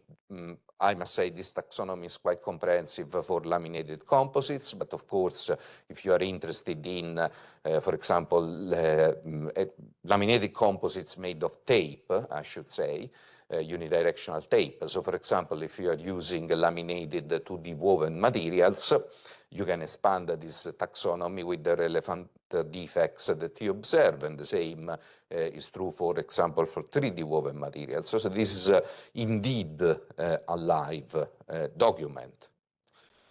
But of course, when it comes to defects, one of the key issues is understanding whether we can predict the formation of defects given a certain baseline material, a prepreg in the case of the standard, and if we can essentially map how these defects will appear in complex parts. There is an inverse problem. Let's say that we want to characterize something with defects. How can we ensure that we can manufacture coupons with a certain controlled amount of defects that is reproducible? It's always the same. It has, say, a level of consistency that allows us testing coupons that have the same architecture with defects embedded. And that is the reason why we essentially decided to focus on a particular class of defects, and those are wrinkles, so out-of-plane waviness of the plies. Because wrinkles appear very, very often in laminated composites because of the interaction between the part and the tooling. And so we wanted to study wrinkles, but we had to develop a protocol to manufacture wrinkles of, let's say, controlled severity, controlled wavelength, controlled maximum angle. And so we developed a modified quasi-isotropic coupon configuration in which we introduce transverse strips of materials as well as ply terminations in order to induce a controlled, reproducible, consistent amount of waviness. And these are the wrinkle coupons that I will refer to later on in the presentation. So here you see a close-up view of how a wrinkle coupon looks like and how the ply terminations and inserted strips of transverse material effectively give you this wavy architecture with no foreign material introduced either than IM 78552. Then another challenge is, okay, let's say that we have experimental evidence that we can manufacture these coupons with a certain controlled amount of defects. As I said, we focused on wrinkle, but wrinkle never comes alone. When we have a wrinkle, we have also local variations of the fiber volume fraction. We have also local variation of void content. So the wrinkle actually comprises other defects that are unavoidably associated to it. But then we took the opportunity of saying, well, we know that this configuration works to simulate, to induce a certain controlled amount of defects in coupons. Can we use it to validate a process modeling framework whereby we can essentially predict what would be the formation of defects in arbitrary parts? And this is what we developed as part of the standard. So we have essentially a multi-scale modeling approach to the formation of defects, where we consider at the micro scale the creeping flow and squeezing flow in a prepreg. We homogenize this response into mesoscale elements using a constitutive viscoelastic model, which is essentially inspired by the behavior of soft biological tissues, muscles in particular. We couple this consolidation model with well-established pure kinetic models. And so effectively, we are able to simulate from our initial, say, laid up part where you see this strip of material, you see the outer bump that is due to the insertion of additional material to induce the waviness. So we can run simulations and effectively obtain our final coupon configuration. Here you see an image showing our coupon with waviness, where I have overlaid the zero-ply contours from the simulation. And as you can see, there is a good match. Okay, and then we move to the fatigue testing element of work package 3.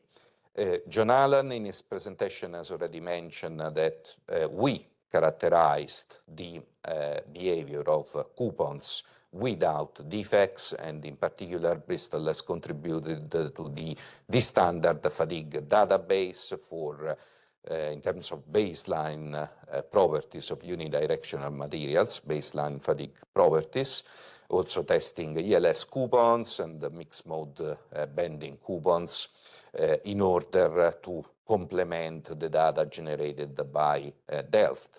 And all those tests were also performed at different environmental conditions, 3 temperatures, -55 room temperature and 90 degrees, and with 2 levels of moisture content. So those are the baseline characterization tests. We also fatigue tested our coupons with embedded wrinkles, and these tests are the ones that we use to validate our models. So our models are calibrated on the properties of the unidirectional material, and from those properties we predict the fatigue response of coupons with embedded waviness again in different environmental conditions. So here you see how the damage evolves in our coupons with embedded wrinkles. It's quite a complex damage pattern consisting of micro cracks that you cannot really see from these images, but you can see the appearance of delaminations at multiple interfaces within those coupons, and those delaminations actually propagate under fatigue, giving macroscopically a reduction in stiffness, which is what we measure in these experiments. So how does our fatigue modeling approach work? First of all, we do not model fatigue cycle by cycle. That would be computationally too expensive. What we do is to use an envelope approach where we statically load the coupon to the peak fatigue load and essentially use that, keep that load constant in the fatigue analysis, and essentially model the fatigue damage accumulation in pseudo time.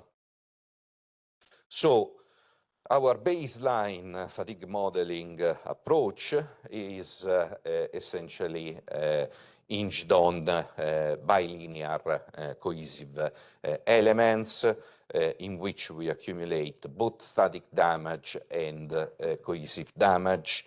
So the damage initiation in the elements is essentially modeled using SN curves for interfaces, and the damage propagation stage is essentially modeled using semi-empirical fatigue crack growth equations. There are a lot of those that are available in the literature.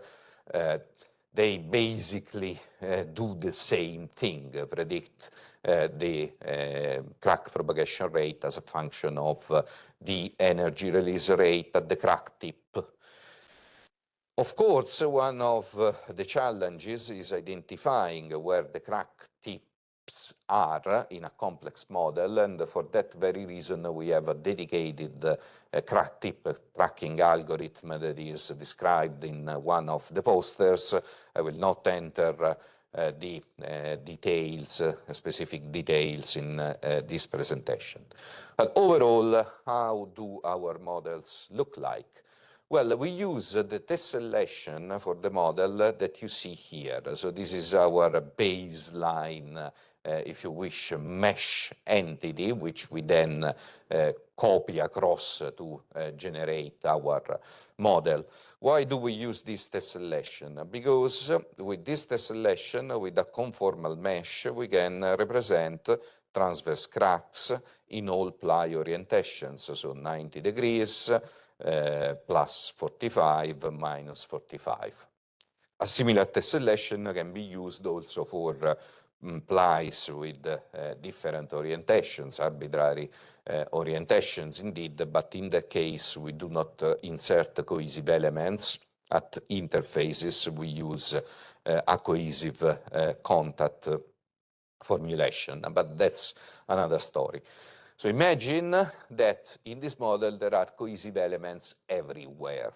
And when I say everywhere, it means there are cohesive elements representing matrix cracks in each ply at the corresponding orientation, as well as delamination cohesive elements in between plies, so at plies boundaries. For pristine coupons, or coupons that only have cut plies, the meshing is relatively easy.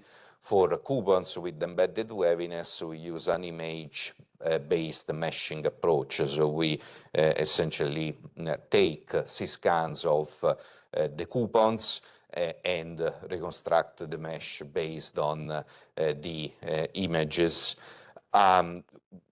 You don't need really CT scans. You can also do that with a simple flatbed scanner.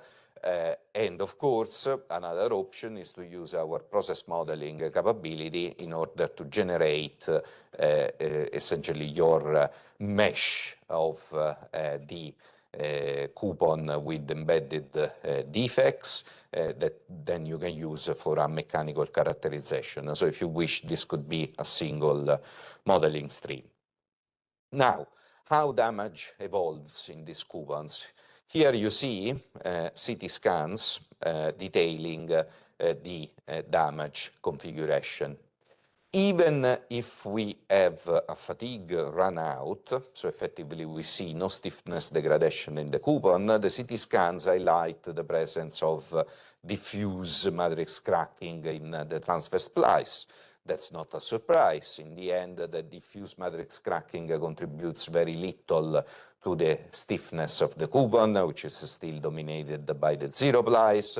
And so effectively, when you see a fatigue run out, there is still some, let's say, subcritical damage accumulation in terms of matrix cracking, ply splits, and perhaps a tiny bit of delamination from the free edges.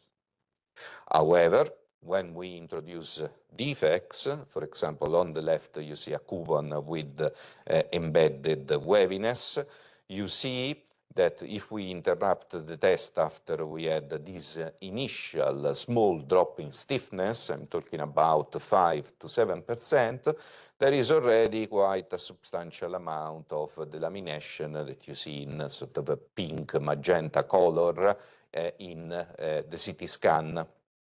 And you can see also that there is a more substantial amount of matrix cracking. So what I'm saying here is that a small drop in stiffness for these coupons, like 5%, already corresponds to a significant amount of damage in the coupons themselves. So with our model, we are able to capture this complex delamination meandering process through the thickness. We have delaminations at different plies which interact with matrix cracks. Sometimes matrix cracks act as delamination initiators. Sometimes matrix cracks can actually blunt the delamination crack tip, effectively arresting or delaying local propagation and promoting migration. So it's a very complex process. Essentially, with our finite element modeling capability, we are able to reproduce very closely what we observe in CT scans from both a qualitative, and most importantly, a quantitative point of view. We can also match the damage occurring at different interfaces with that observed in CT scans. So overall, we are able to predict not only the global trend of stiffness degradation, okay, which is sort of a macroscopic information, but also we are able to essentially correlate the observed damage patterns in the FE models with what we observed through CT scans in interrupted tests. So we have solid evidence that this modeling methodology is working. And in all of these, we are using a no fudge factor. We are using a single set of material properties to describe progressive damage accumulation, okay? Essentially, the SN curves and the ADN versus Gmax curves that have been obtained from experiments on unidirectional laminates, okay? So no fudge factors, no other parameters magically appearing in order to improve the model correlation. So effectively what we can do is to build experimental SN curves. Here I'm showing the number of cycles to a 5% stiffness degradation as a function of the load severity, defined as essentially the ratio of the peak fatigue stress divided by the static strength of the corresponding coupon. And as you can see, there is quite a good agreement between the FE predictions and the observed behavior for different classes of defects. I talked about the wrinkle, but we have also considered cases where we have apply drop feature and also a combination of apply drop feature with an actual defect, and that is a wrinkle. Okay? So effectively, we are able to predict SN curves. And again, you could argue, well, 5% drop in stiffness is really minor.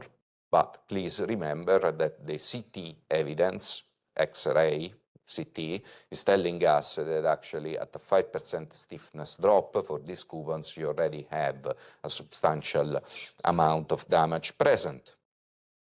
So conclusions.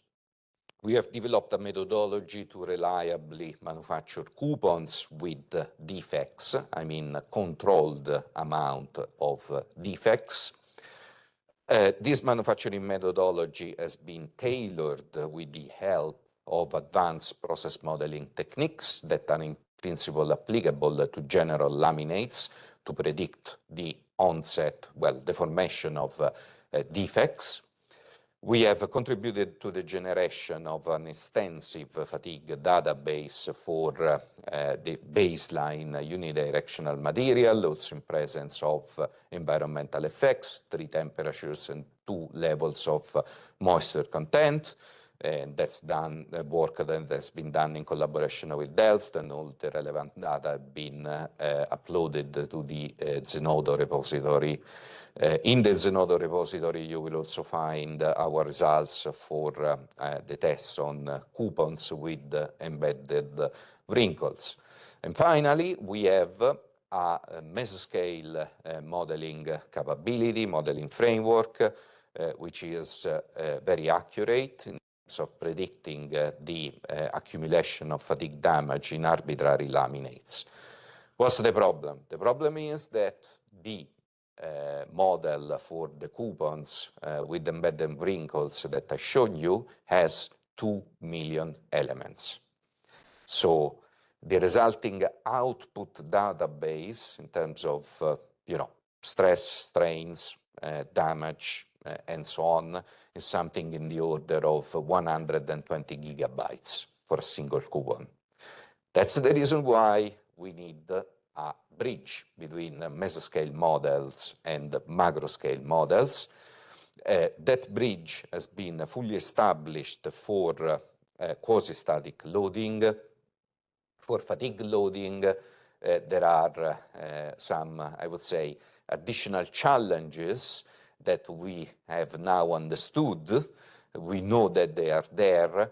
we weren't aware of those challenges at the start of the standard, but now we see what we would need in order to completely bridge the gap from mesoscale modeling to a macroscale modeling framework in a physically consistent fashion. And that is, I would say, the key lesson that we have learned. Perhaps we were a bit overambitious at the start of the project. It's good to be ambitious, but let's say that now with experimental evidence, with numerical evidence, with comparisons between the macroscale models and the mesoscale models trained on different data sets, we have a clear understanding of what is needed in order to bridge this gap between the mesoscale and macroscale and actually educate macroscale models to reproduce the mesoscale behavior in a, I would say, computationally efficient fashion, where computationally efficient means that these macroscale models can be used for the design of real full-scale structures. Okay? Thank you, Julian. We have time for just one or two questions at this stage. But we do have time for one or two questions. Please, your name and your organization. My name is Gavin Cinema from ESA. Were these tensile or compressive? Tensile fatigue compound. Of course, when you look at the stress state, it's quite complex.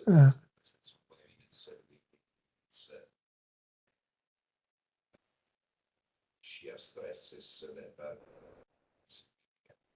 And you managed to predict essentially fatigue initiation from crack growth tests, because that's Insertion and fatigue and say 5% stiffness. It's very stiffness loss occurs very initiation, but then we can follow the stiffness degradation curve up to the point where essentially we predict fiber failure, which we actually observe in the experiments, because the coupon actually disintegrates with fiber failure. And at that point, we stop our analysis, because the model, of course, starts going nuts with material flying everywhere. But that's generally a failure condition. So it's not only initiation, it's proper propagation. okay. We also have a question from online. Yeah, okay. So question from Shizang. What do you think of compression loading? Wrinkles may have a larger impact on compression fatigue life than tensile fatigue life.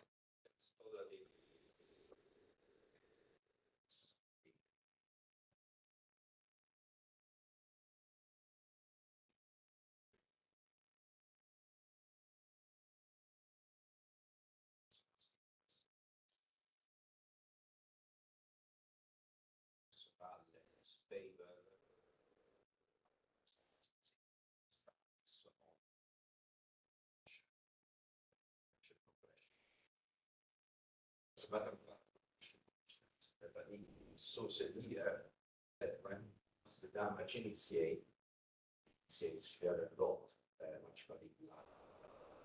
So in the standard, we look at the tension case, because in the tension case, you have more propagation. In the compression case, the damage initiates, go to failure in the space of a few tens of cycles. Yes, one more question. Bas Thijs from Fokker. I have a question on the validation. I saw quite a lot of interesting effects in the TU Delft data. Did you also try to then model those tests again? So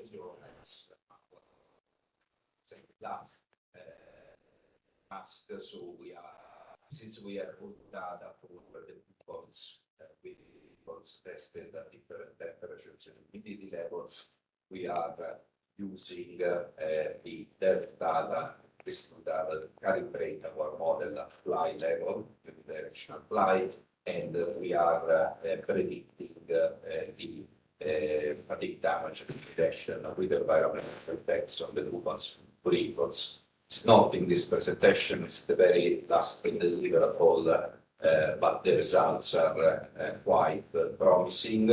And as a matter of fact, some interesting effects in the sense that the, let's say, baseline material data would suggest that hot, wet can be really bad. For these coupons, actually the worst case scenario is cold, wet. Because in cold, wet conditions, what happens is that the residual stresses at the three edges are so large that they can drive the lamination onset really early. While in hot case scenarios, what you have is that the temperature is higher, so you have lower residual stresses, and also the moisture gets release part of these residual stresses. So despite the fact that the material has apply level has less mechanical performance, the benefit of having a reduction in residual stresses actually overcomes any performance in terms of baseline material behavior. So there is a complex interplay. Hot, wet is not necessarily the worst case. Okay, that would be interesting. I was also wondering if my question was also the other way around. So did you try with the high fidelity modeling to model the characterization test that would have different ply angles? Then you can maybe investigate if it's a single material property and that you can prove which part of the energy comes from other effects, basically. Yeah, done it standard. So we are also taking part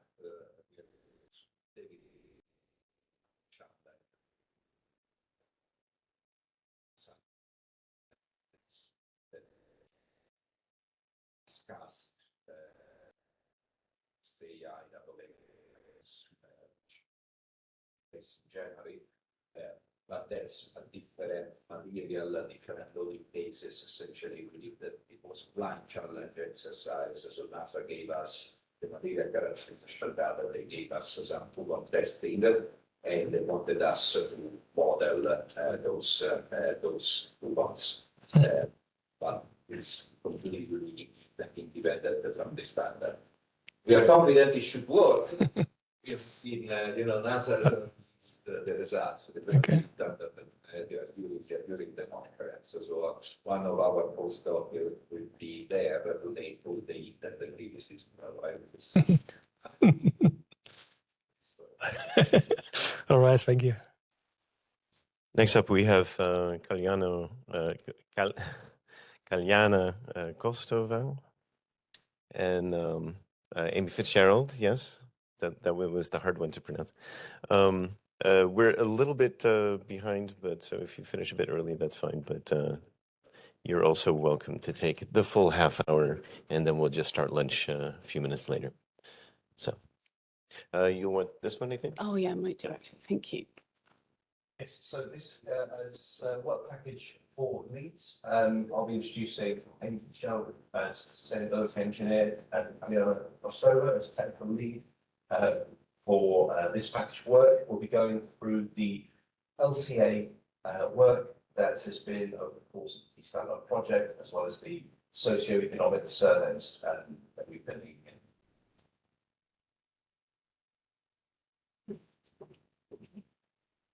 Can we have another look at the arrows here? You'll either have to speak up or use one of these two microphones. Need to speak into it for online. Thank you. Yeah, so as I said, we'll be going through a brief introduction to the NCC and our role in D-STANDART, followed by, well, I'll be handing over to Amy to take us through the LCA and LCC models. That's life cycle analysis and life cycle costing. Yes. Followed by the socio-economic survey, where we'll be handing over to Kalyana, followed by some discussion. So yeah, brief introduction to NCC. So we're UK-based innovation centre, no longer the National Composite Centre, so just NCC, with some experience in composites and digital innovation as well. I think that's pretty much it. So we'll be going straight into the LCA. But Do you want to go through the objectives? Great. Sure. Thanks, Ben. Hello, everyone. Hang on a second. Let me just get my notes. So yeah, these are the overall objectives of D-STANDART, and we fit in, well, there's the first one, improving accuracy of fatigue testing through digital. The second one, embedding whole life sustainability analyses at the early design stage. And the third one, which is addressing the challenges of end of life. We have been addressing that second point there. Bear with me 1 second whilst I just try to do something here. I need my notes, unlike the rest of you guys here. So I got it. Will do. Thank you. Right, let's see if next works. Yay. So now this is my section. I've been working on the life cycle assessment and life cycle costing, trying to integrate that analysis into fatigue modeling that we've been doing. I'm not sure if you guys are aware of or have done any life cycle assessments yet, so I'll give you a really, really brief introduction to this. So LCA, or life cycle assessment, and life cycle costing, they're both systems analyses, and they calculate the impact product or process on the environment over its full life cycle. So looking at the production through to the use, through to the disposal or reuse. And the life cycle costing will give it a financial cost instead of environmental impact. Both of these analyses have international organization standards which promote a sort of preferred methodology. So you define your system that you want to study at the goal and scope. So it could be an aircraft wing, it could be just a process or a finished product or a component. Once you've clarified what it is you're studying, you're going to look at your inventory analysis, where you're going to collect some data on that system. You're going to then convert that inventory data into an impact, whether it's the environmental impact or the financial cost. You're going to interpret those results and write it up as a report. So these analyses are really, really time consuming and they can be quite expensive depending on how much availability of the data that you have. And they're also very hard to interpret for designers. So crucially, the sourcing of high quality inventory data often holds back these sustainability analyses. That could be for a multitude of reasons. And this is what I think John Allen was talking about this morning. There's so many material and processing combinations for composites out there. And because we're always designing relatively novel processes and components, quite often these analyses are left for a later date when the design is commercially matured. And this is really when crucial design decisions are too late to change. So the D-STANDART project has explored sort of what if these analyses could be integrated into the earlier design assessments, so that sustainability implications could be acted on and understood sooner. So how does this work when the availability and quality of the environmental data or the cost implications are really low at this stage? I think there's one more thing. This is our sort of problem statement. There's not enough high quality inventory data being collected to calculate accurate impact scores.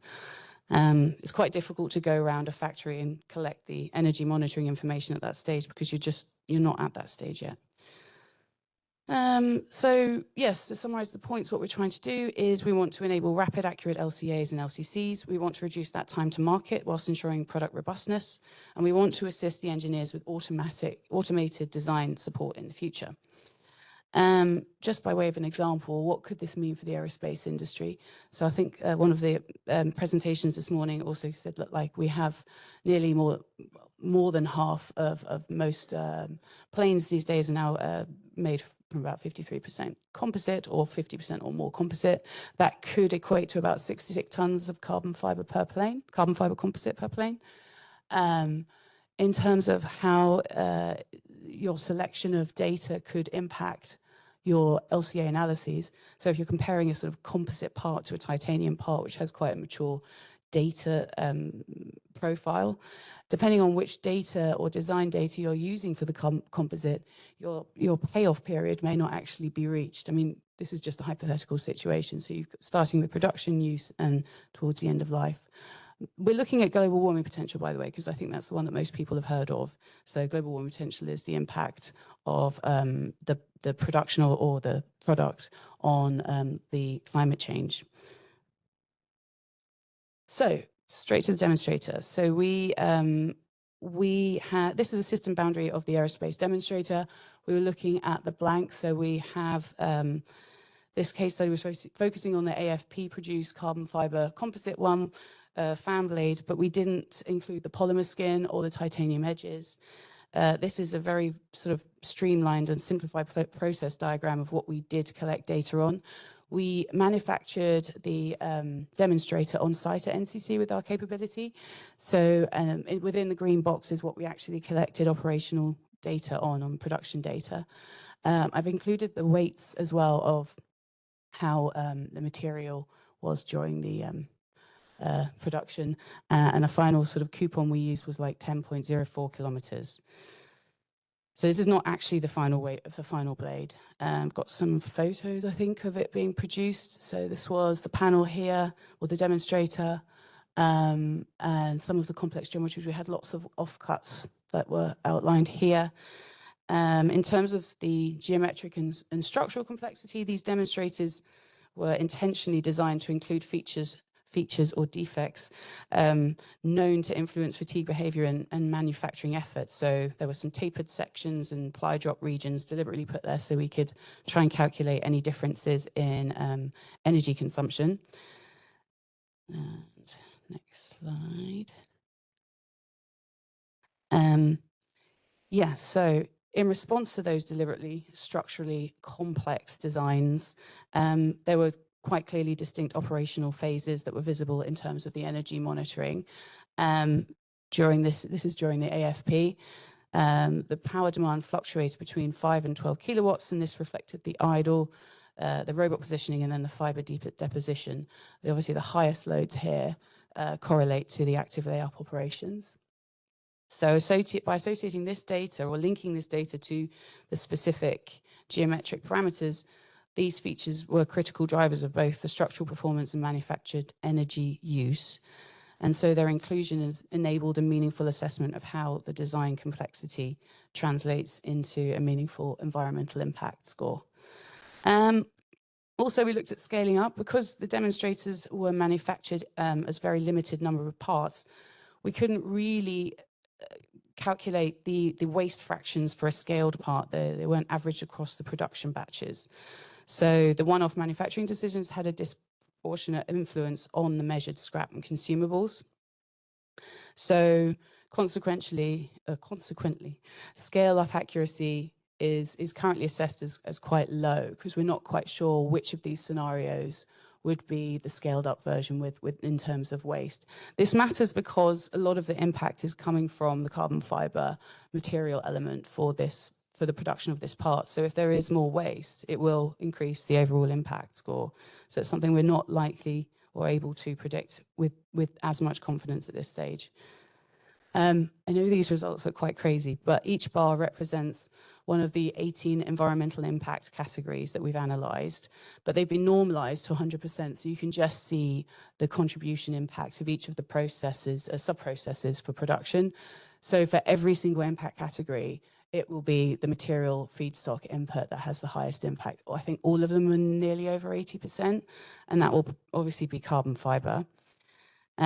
So what we can deduce from this, if you want to minimize the impact, environmental impact, and also cost, you want to look at minimizing or replacing the carbon fiber element.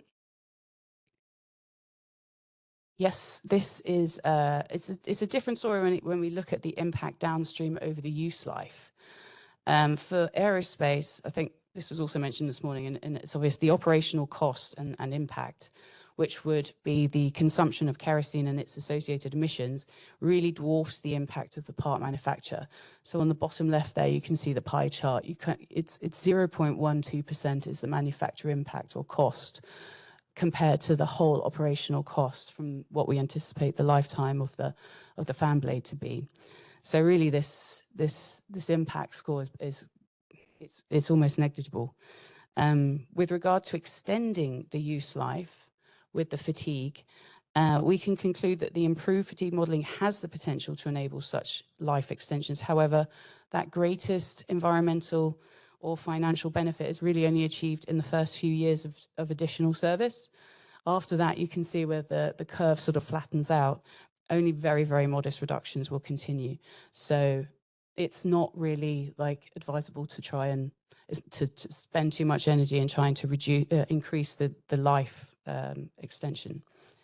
The aerospace, the aerospace components really do not generate emission saving in the use phase, as we know. They really contribute to the overall flight emissions through the aircraft's weight. So for aerospace components, the primary objective should be to reduce the component's mass, which would consequentially reduce the operational costs. However, yes, one thing to mention here, we haven't included the replacement rate of the component when it reaches the end of the life. Just to make it a bit more interesting, we took some data from a paper on a titanium conventional fan blade, and then we simulated and modeled it up to kind of match the functional unit of the our composite demonstrator case study.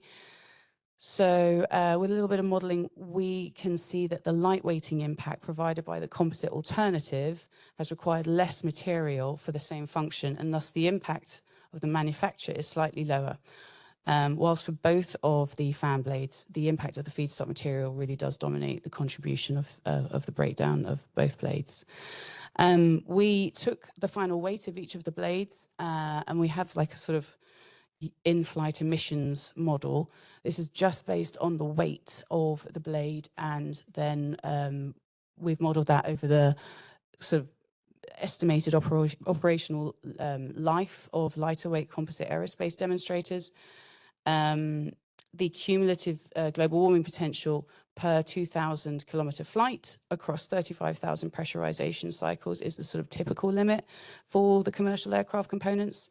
And we can see we've got a 33.05% reduction in the global warming potential, of which that will also equate to a reduction in cost of kerosene required for these flights. With the wind demonstrator, we didn't manufacture the demonstrator on site, but we had some supplier information that we managed to model. I think you've seen this, these diagrams already this morning, but just to elaborate on them a bit more. These results demonstrate that extending the usable life of the wind turbine blade spar has quite a significant positive influence on its overall environmental performance.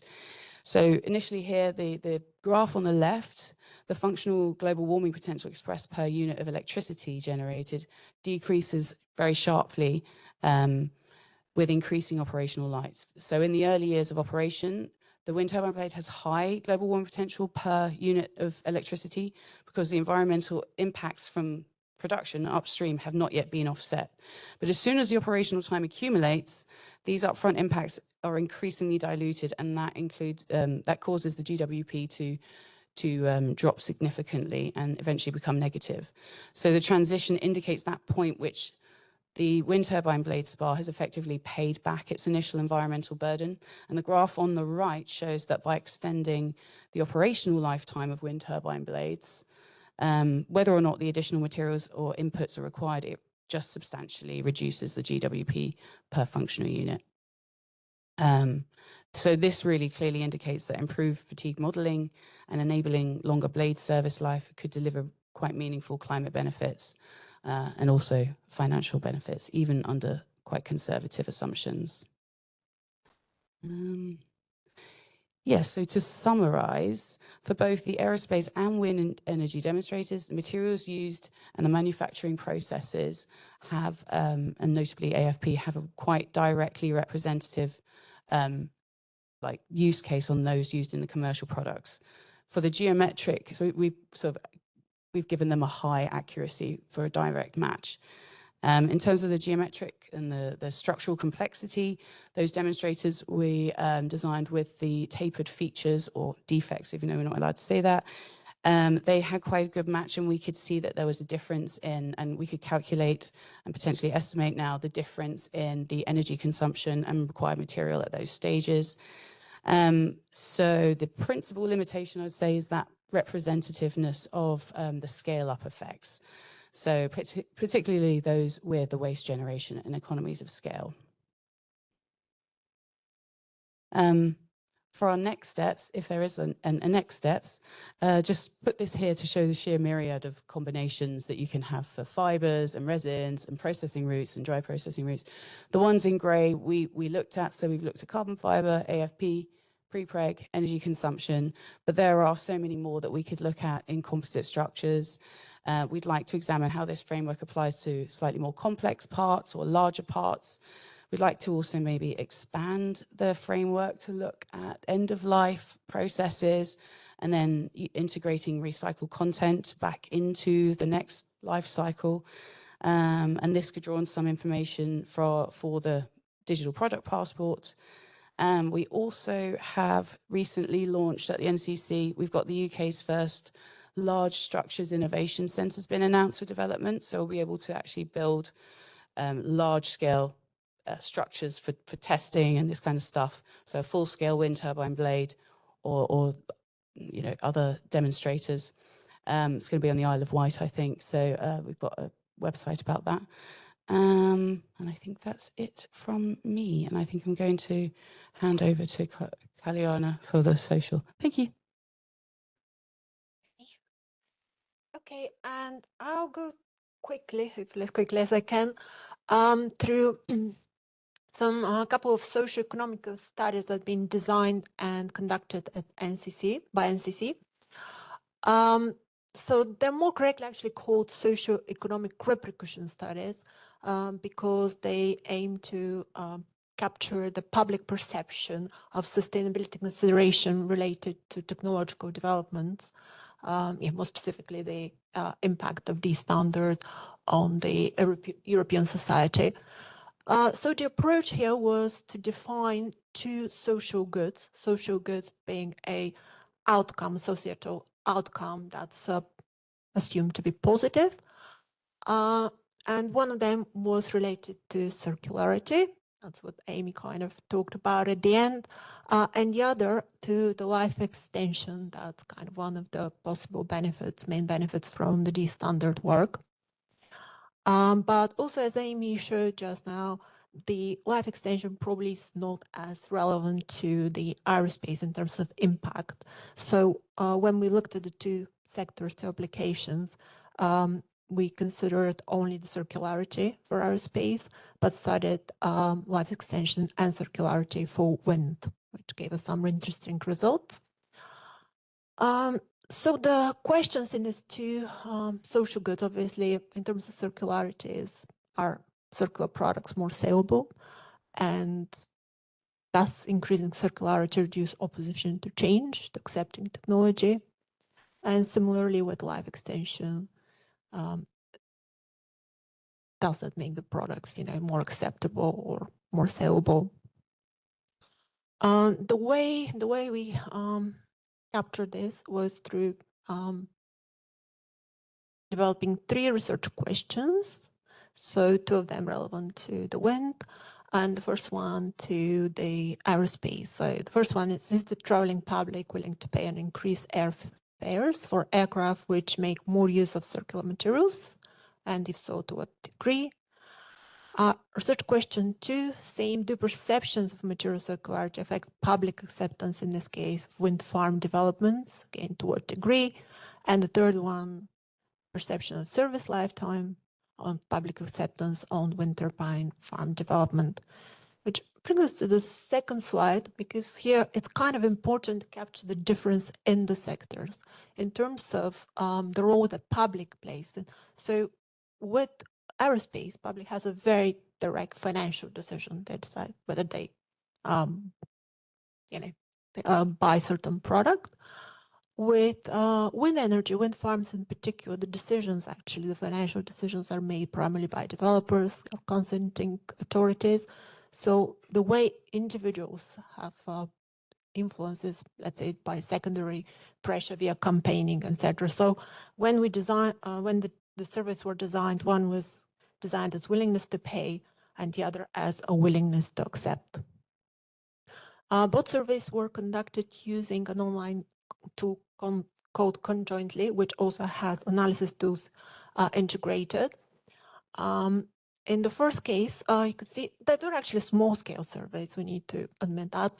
So we had about, first one's 160, the other we had more respondents. The first one was based on a methodology that basically helped to define how likely is an individual to choose one product over another. The other one, though, was designed as 3 framings. So each participant was given one of 3 scenarios only, and they had to say whether they're more or less willing to accept having a wind farm built next to where they live, with a control group being disposable turbines with 20 years lifetime. And then each of the other scenarios had, in the second one, the design life actually increased to 30 years. And in the third scenario, the disposable turbines are made recyclable.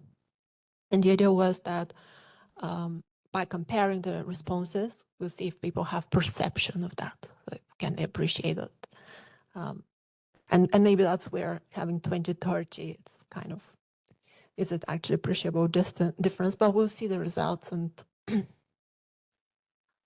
right, a bit about the sample characterization. So we saw they're relatively small scale surveys, but in the first one, because of the way the surveys basically designed, participants have to answer something like 15 questions of choosing between different variations, which meant that we couldn't introduce any questions on studying the demographics of the participants, so we had to use the data from the tool itself. With the second one, we had an opportunity to define our own questions and even capture things like attitudes or habits. And then we could also run an analysis to see if there is any significant difference between the sample groups. And we found no, which basically gave us confirmation that if we see differences in the responses, they will be based on the different framings of the questions, what we wanted. We also analyzed the demographic data from for the other study, and we compared it with the UK and EU population in terms of gender and age. There are some discrepancies there, which means the results should be looked with caution, but they shouldn't be disregarded, really. It's just that it was too expensive to make sure that we get the right representation, but could be subject to further work. Just very briefly, the results. If you're interested, they'll be in the report, so you can read the details. But on the willingness to pay, you can see the defined criteria we've used, which is basically flight time, price, legroom or comfort, and then we had emissions and circularity, and then there were defined 3 levels of severity, or just 3 different levels, and every respondent had to choose between different options, different combinations of these levels for each criteria. And the results were quite expected, actually, price and flight being the main choices. But then the positive thing was the aircraft emissions came at third. And then even more interestingly, between the legroom and the circularity showed to have small but positive insignificant preference. So quite positive result. But as we said, the wind survey was the really interesting one, where we could see the difference between the 2 social goods as defined. Research question 2 being related to the circularity, and research question 3 to the life extension. So based on the analysis, circularity did show that, okay, it's a small effect, but significant. So the yeah, as I said, you can read in the report, but we have 2 parameters. R is defining whether the effect is small or medium or large, and P, the probability, is defining whether it's significant compared to a accepted significant level of 0.1 here, which was considered to be sufficient. But the life extension did not show it to be significant, so that was kind of a key finding. We also ran a second question, actually, around the factor of importance, which was asked immediately after the choice. And here's just the results showing that because public doesn't have, this financial part there, that's the cost of electricity, I believe, that comes as a primary factor, and also the environmental benefits. Right. I think I just have one more slide to capture the conclusions. What we just said, that circularity seems to have more effect on the public perception. Of course, life extension still has directly affecting the asset earning potential. So this is purely just if public kind of perceives that as a benefit. And the further work basically say that this is a small study, so doing a larger one in the future could be very interesting, because now we have some good results to build on. And again, there's more like a conclusion, but basically stating that the efforts to improve the product longevity, they're more related directly to the profit of a company or the company's bottom line, while the circularity seems to be the one that should be more part of the marketing as a development. And the last one is really just to show that they say that this should be real effort to develop real circular material and product solutions, to not acquire negative framing of greenwashing. So I think that's from me on the surveys. And Yeah, I think that's it. So thank you very much. I think there were some opportunity for some questions, or did we prepare some for a discussion just to stimulate some debate, unless anyone has any questions?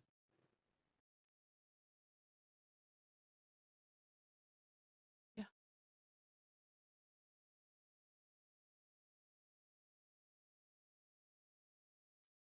Thank you. Raul from Embraer.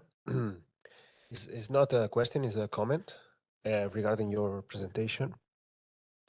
You mentioned that manufacturing effect on the overall life of the company is not significant, even though during the execution of this project happened something very relevant, which is the problem related to the engines of the A220.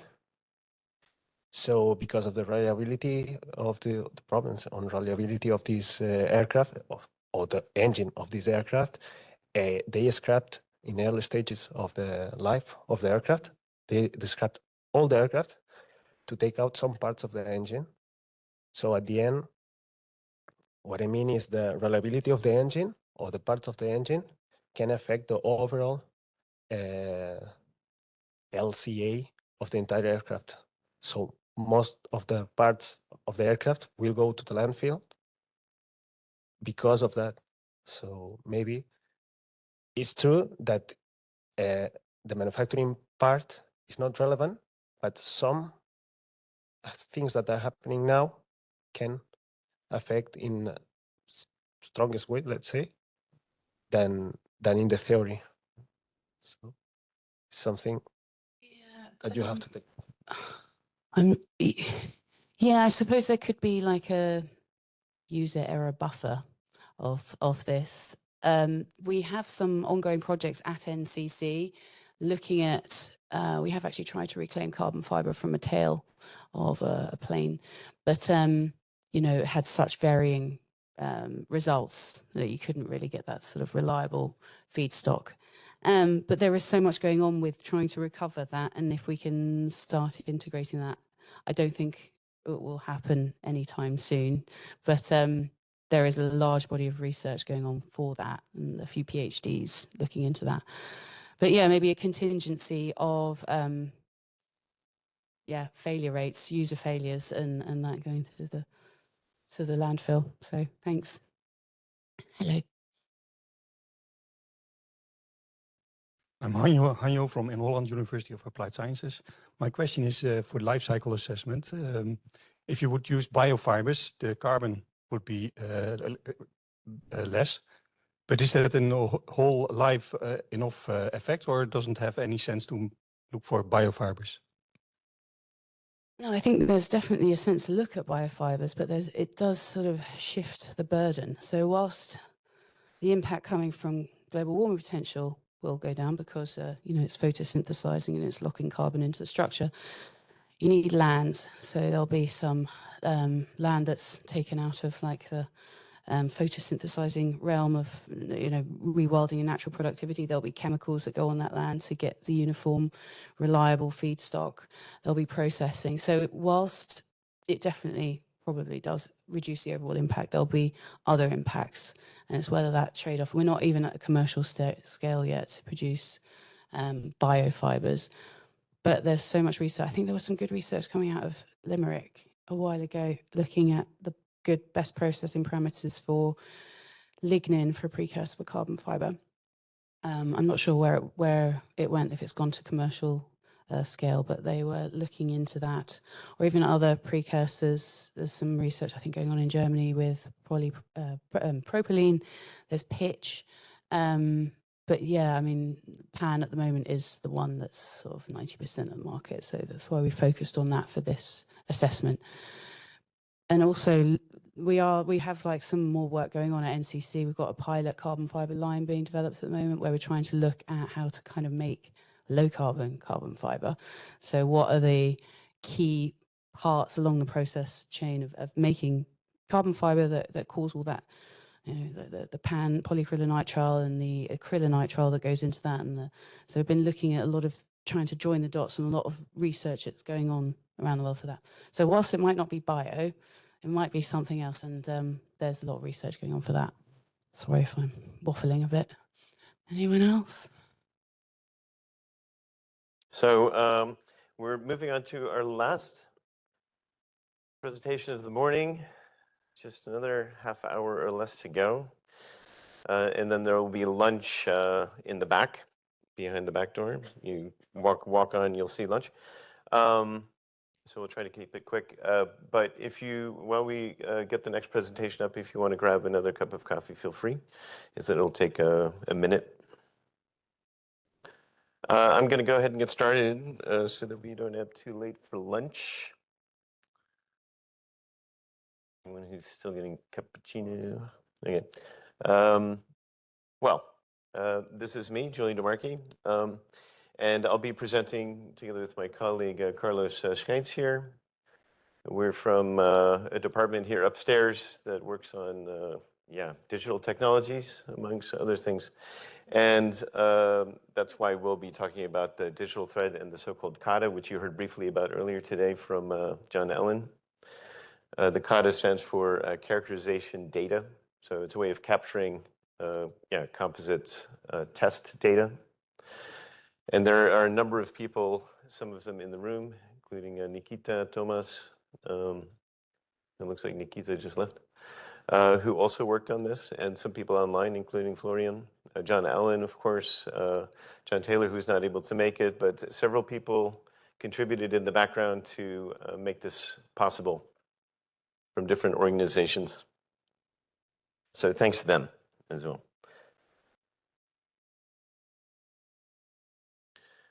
Well, I think you already heard this from John Allen. The most important thing is this thing called digital thread. So we're collecting a lot of data from different partners across Europe, which is a challenge. Everybody has their own way of working.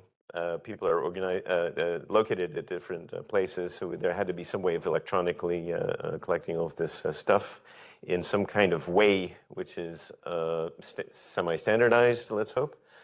But everybody has their own way of capturing and storing the data. So even though people are applying the same test standards, how the data are stored and what format that looks like, that can be very different. And I'll show you much more about that this afternoon in the demo after lunch. So that's quite a challenge. What we wanted to do was tie it all together in a so-called digital thread. A digital thread you can think of as kind of like the history of the whole thing. So if you have a test result that comes from, or it's, let's say, an aggregated test result, so an overall kind of like conclusion, then that comes from various different tests, which are done on various different coupons using different test machines and test methods. They come from different materials. So what we'd like to do is be able to trace all of that back. So if you have a question about a certain result, you can go back and see exactly how that was performed. So that's what we call the digital thread. We have all of our raw data stored on Zenodo, so it's publicly available. And the digital thread is a way of storing metadata so that you can find the raw data that you want based on what kind of aspect you're looking for. So that's kind of what we did with the digital thread in a nutshell. So we had some project objectives for this to define what exactly people need. So doing stakeholder interviews, putting together a platform. So we actually have a server here at NLR, which is accessible via internet, and that's something I'll show this afternoon. In the end, the idea was that we would have data available from all of these different tests and organizations, over 900 tests, in fact, over 75 different kinds of tests, and make that available in a uniform way for people, researchers in the EU. Yes, Peggy. Not sharing the presentation. Okay, what am I doing wrong?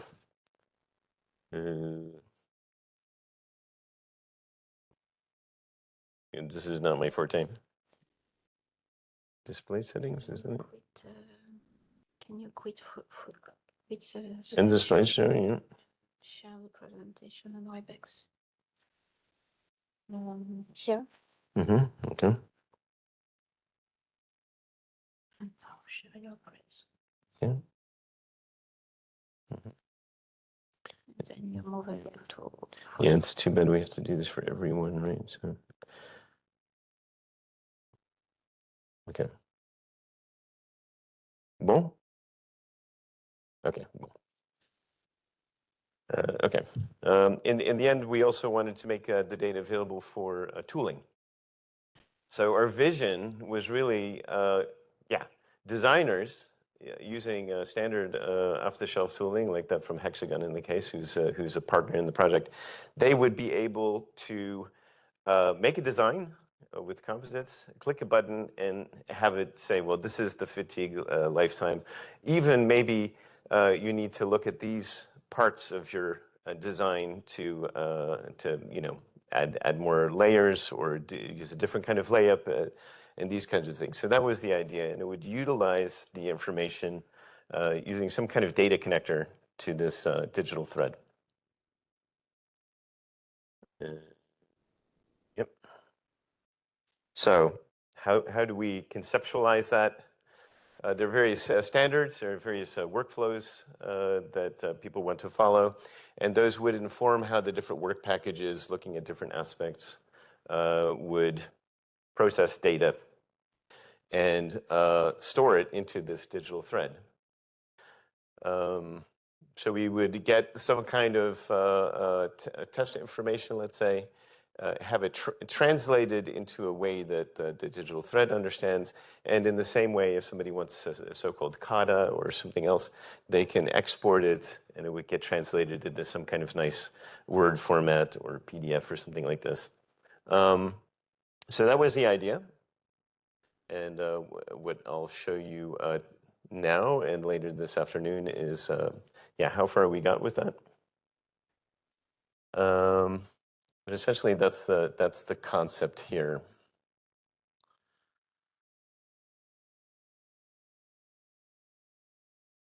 Okay, so this kata, what is this kata? So the kata has something to do with standards, and it has something to do with ontologies. Is there anybody here who's unfamiliar with ontologies? It's okay to raise your hand if you've never heard of an ontology. When we started the project, we didn't know what it was either. So an ontology is a kind of like a framework for understanding data. It could be a way of storing data, but it really is just showing how data are connected and what they mean. So what do certain data mean? And at the same time, The CADA is an evolving standard, or at the time it was an evolving standard. Now we have to see if it's going to evolve further. Again, the materials characterization data, it's a way of representing information. So it could be a printout, like a report, a data sheet on a component or a material. We also have a MODA for models. And this is all kind of facilitated by the EMMC, who developed this thing called the EMMO. And the EMMO is claimed to be able to represent any material in the universe, even ones that we've not even encountered or designed yet. So it's all encompassing, it's very high level. And what we wanted to do was tie these test data into the MMO. And why would we want to do that? Because if you can do that, then you have a way for people and machines to kind of dive down into this taxonomy, because essentially the ontology is a taxonomy. You can think of it as like an ISBN. It's a way of finding books in the library. This is a way of finding test results and data that could be useful. And why is that interesting? Because if machines can do that, then you can also have AI do deep mining, deep data mining. And in fact, this mechanism is already being used to help design new materials that people haven't thought of before. So you look at results on this material, results in that material, and you combine them, and then the AI says, well, if you design the chemistry or the makeup a little bit differently, then you might end up with these properties that you're actually looking for. So that's interesting to work towards in a digitalization sense. However, the EMMO is very high level, so we had to find some way to connect to it. Fortunately, there was a CAMEO, a characterization methodology domain ontology. It's a mouthful, but that's a little bit lower level. That has to do with how do you tie characterization data into the MMO. It still wasn't enough, so we made our own ontology called the characterization of composites ontology, Choco, which helps us tie our test results to the CAMEO, which then ties into the MMO. And then the idea is that the CUD and the MODA would be ways of representing that information. So it's quite a lot for one slide. I had planned to spend less time, so I'm going to have to speed it up a bit. And, oh yeah, now Carlos is going to tell us in slightly accelerated form. I'll try. About you want these? Yeah, that's probably, or this one. You can use that one too. I'll have to turn on the mic. Hello? No, it's on. It's on. It needs to be turned on over here. So the knowledge graphs are one way of. I'll explain it. Thank you, Julian. So hello, everyone. I'm Carlos Schiens. I'm a data engineer at the NLR. And indeed, I helped Julian to discover the meaning in the world behind ontologies and knowledge graphs.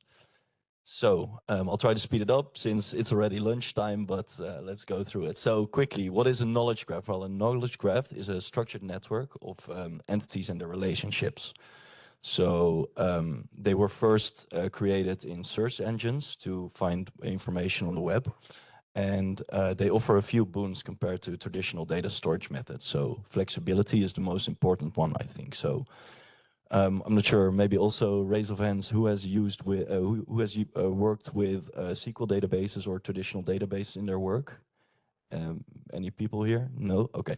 Well, I'll dive into that a little bit deeper than later, but basically what it means, the flexibility part, is that you'd only need domain knowledge to be able to query and find your data.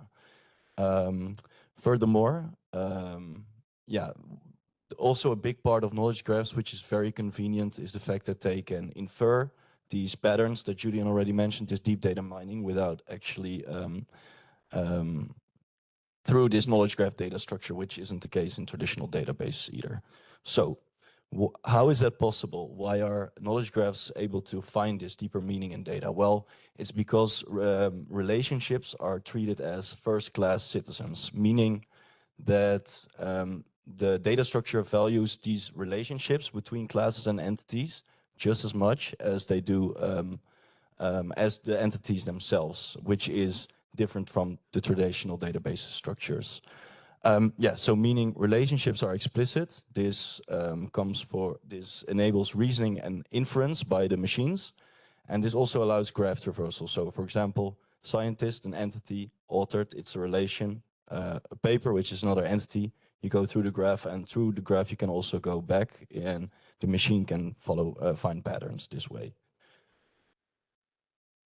Yeah, so some terminology before I get deeper into it. Also keep in mind this is a pretty generic presentation, since I figured this is going to be a lot of new terms and fields for you. So yeah, the more in-depth and related to D-STANDART will come later today.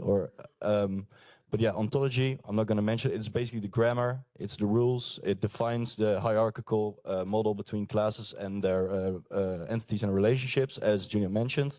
Vocabulary, it's just a dictionary, it's just the terms that we are allowed to use in this ontology. IRIs are like unique identifiers, so we can find the location of data and of the entities and classes at a specific point. And the namespaces, I'm sure many of you have programmed with Python, for example, you have namespace, and that's so I won't touch on that too much either. And RDF and SparkQL I'll get to later. So, well, knowledge graphs, how do we structure the data this way? It's through triples, meaning that these are, a triple is a node, an edge, and a node. And these, how do you say it, exhibit an entity and the relationship between entities.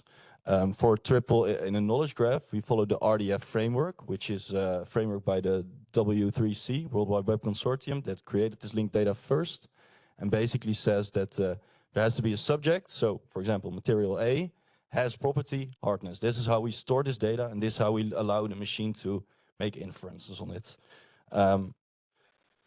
So, you heard me talk about inference a lot. So what is, or inference, what is a concrete example for it? So suppose there are two materials that share same characteristic, have the same crystal symmetry, then we assume they belong to the same class of materials.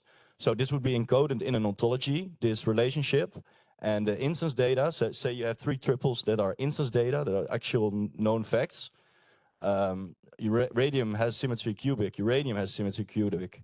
John Doe studied radium, then the machine can thus infer that maybe John Doe might also be interested in uranium, given that they shared this, characteristic. And when we think of D-STANDART, it's probably when certain panels belong to a same batch. Say one panel is defect for one reason or another that you guys understand much better than I do, then there would also be of interest to check other panels in the same batch, right?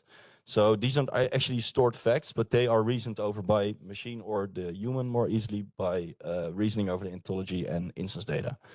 So quickly, I guess, 4 types of triples can exist. So you have ontology level and the actual data level that actually shows the data. So the ontology level, there is, you have 2 edges that are connected through a relationship where customer places an order.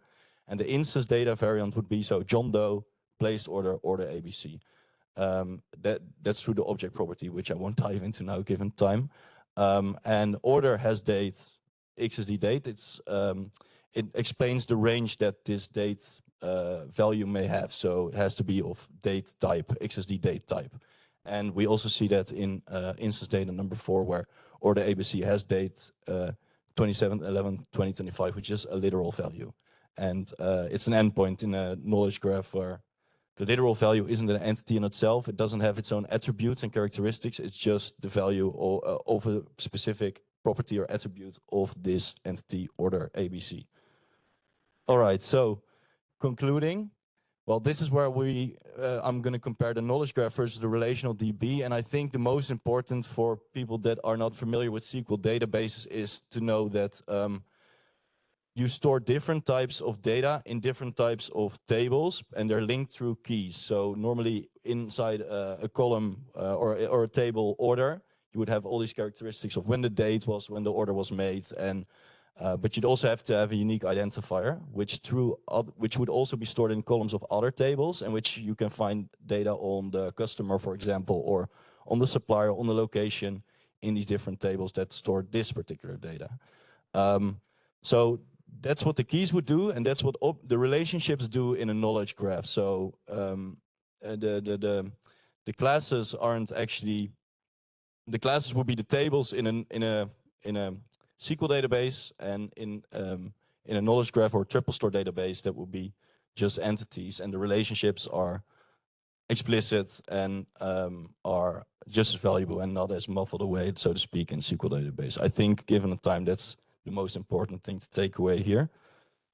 And well, what could that mean for D-STANDART? Well, why is this all important?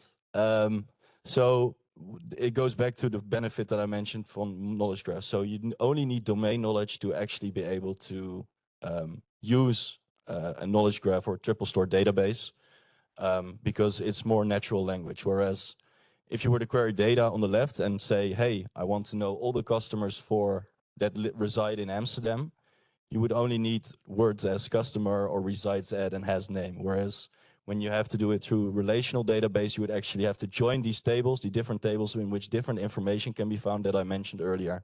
You would have to know what the table names are, what the column names are, and you would really need to know the schema or the rules that define this SQL database structure, which is a hassle if you just want to query data. So that's a big boon of knowledge graphs, and that is something why we think knowledge graphs can be of big benefit to this project. So just concluding, I know it was pretty generic. Again, Julian will go more detail into how this links to D-STANDART and STS, but knowledge graph, they are structured networks of entities and the relationships. They are, for reasons I mentioned earlier, more interpretable for machines, because these relationships are also just as valuable as the actual entities and their values are. And they're modeled as graphs with nodes. And you use SPARQL as a query language compared to SQL, and you wouldn't need any knowledge on the schema, just the domain knowledge. And the ontologies are the integral part, because they really create this semantic backbone, and they enable to make to do inference on the data for the machines. And that was my part. And I'm not sure if you're going to follow up from here, Julian, or if we're straight going into questions. Yeah, no, I'm going to whiz through the next slide. Yeah. Okay. Sprint. Okay, this you don't need to know. This is just everything we've done. We've done a lot of stuff. Let's say we're tying into things like digital product passports, data spaces, EMMC, other projects, ontologies. So a lot of different things as part of this work package. And oh yeah, and sorry, we're also going to do some things after the project. So this is ongoing research for NLR, and we will carry this through to other projects as results from D-STANDART. We helped revise the kata. We developed a kata and a motive for composite materials. And we built up a lot of knowledge, which we can use for other EU projects. So that's very interesting.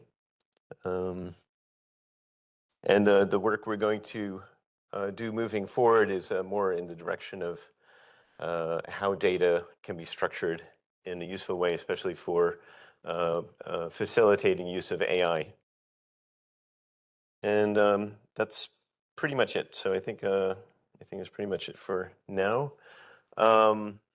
I think I can take one or two questions max, and then we should really go break for lunch. But you can also ask questions during lunchtime, I feel like. I'm Hanjo from in Holland, University of Applied Sciences. My question is, this is how you can store data, but is it also an opportunity to make project reporting more simple, so you can save time and put more in research? Right, digital thread you have for AI, it's more suitable. So you could more easily make also a template for a report and get all the data out of the digital thread and make it more easy, maybe? Yeah, certainly. The thing is, a human typically has to provide the mapping. So somebody is going to have to say at some point, this is how you connect A to B. And once you've done that, then you can press play. So conceptually, yes. Yes. But it's not completely effort-free. This will come back this afternoon. Yeah. Okay, well, then I would suggest we all have lunch. And just before we break, please, the project members, since the sun is shining and the photographer is still on hand, I would say people who are directly involved with the project, let's assemble in the courtyard real quick for photograph. And for everyone else, you can go ahead to the back and just follow your nose and we'll find you through. We'll try to be back here at 1 o'clock so we continue. Thank you. Yeah, no, This one is, look. That's what everybody sees. okay, that's But perfect. you can minimize this if you want. Yes, thanks. Yeah, and then you click here. And once you click it once, then you can go back and forth with the arrows. Okay. Yeah, but you're using this hand, so talk into the mic. And microphone is on. Okay. Well, here we go again. Hello, my name is Fabio Malgioglio from Hexagon. Today I'm going to share this presentation with my colleague Mel here, who will speak after me. The presentation will deal with the fatigue, life, and failure strategy that we have at Hexagon using Digimat and Mark.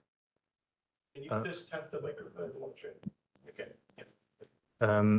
Can you check that everybody online can hear?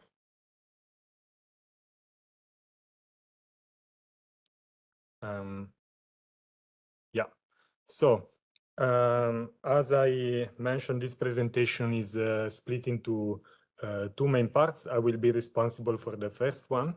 Here, I will give a brief introduction to the strategies and then talk about that into more details. So at Digimat, using Digimat, what we do is to use a strategy for intra-laminar fatigue of composites. We use SN curves, and the method is quite fast. Therefore, it is suitable for fast assessment of fatigue performance in composite components. The second approach is the one using Mark. This one is an approach based on progressive damage. So this is more detailed from the physical point of view, let's say, but more details will come on that later on. Before I start with the technical details, I want to introduce Hexagon Digital Materials. In Hexagon, we have this suite of products that are material-driven solutions, which are aimed to reduce the prototyping time, accelerate material innovation, and improve product performance. Those products can be divided into 4 pillars. One is material data management. We had some talks today about how important data about material is. We have some products here, material exchange, material center, and connect. Those are to store information from testing, to reverse engineer material properties, and to store material data sets that are ready to use for simulations. With digital material laboratory, this is our second pillar. We have products that take into account the micromechanics, so really the microstructural design of the composites.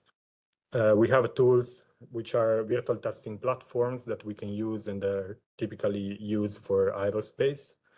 Then we have material informatics. Here we leverage AI techniques to enrich material data and to extend material data towards, for example, temperatures and strain rates that are not directly available from tests. Finally, we have multi-scale simulations. Here is where we link our microscale, let's say, definition of the material into macro scale analysis, and we couple analysis with our material laws. Right, here I'll explain a bit what's behind the model in Digimat.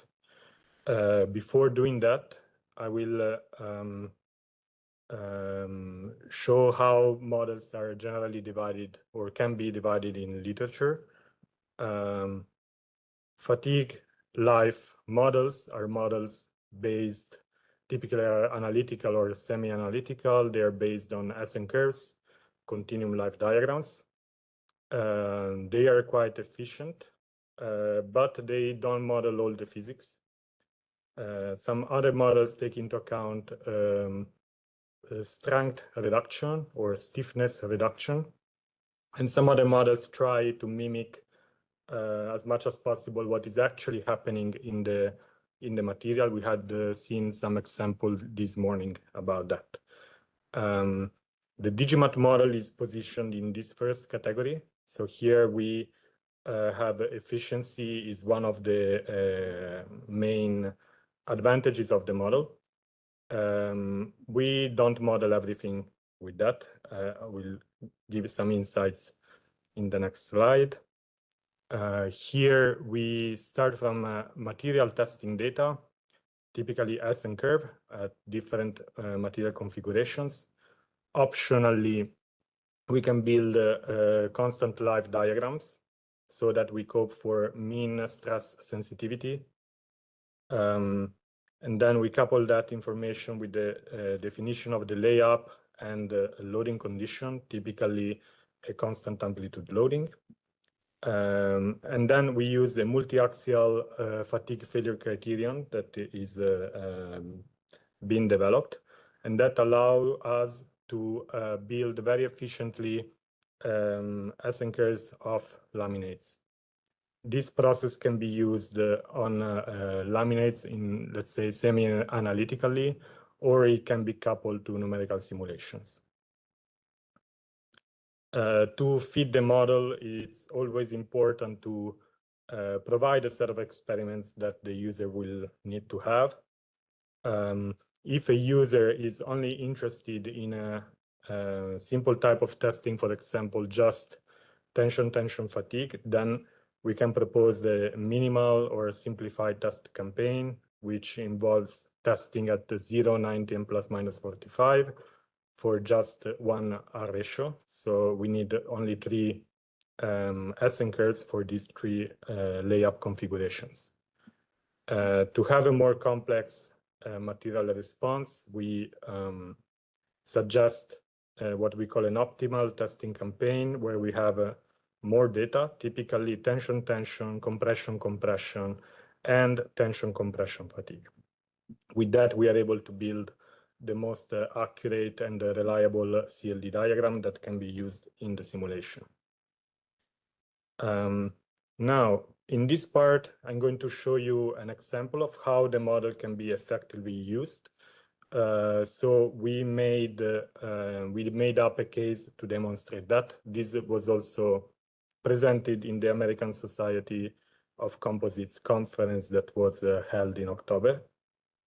So the example here is the goal of this exercise is to rank different laminates which have the same thickness, just they are just different in terms of stacking sequence.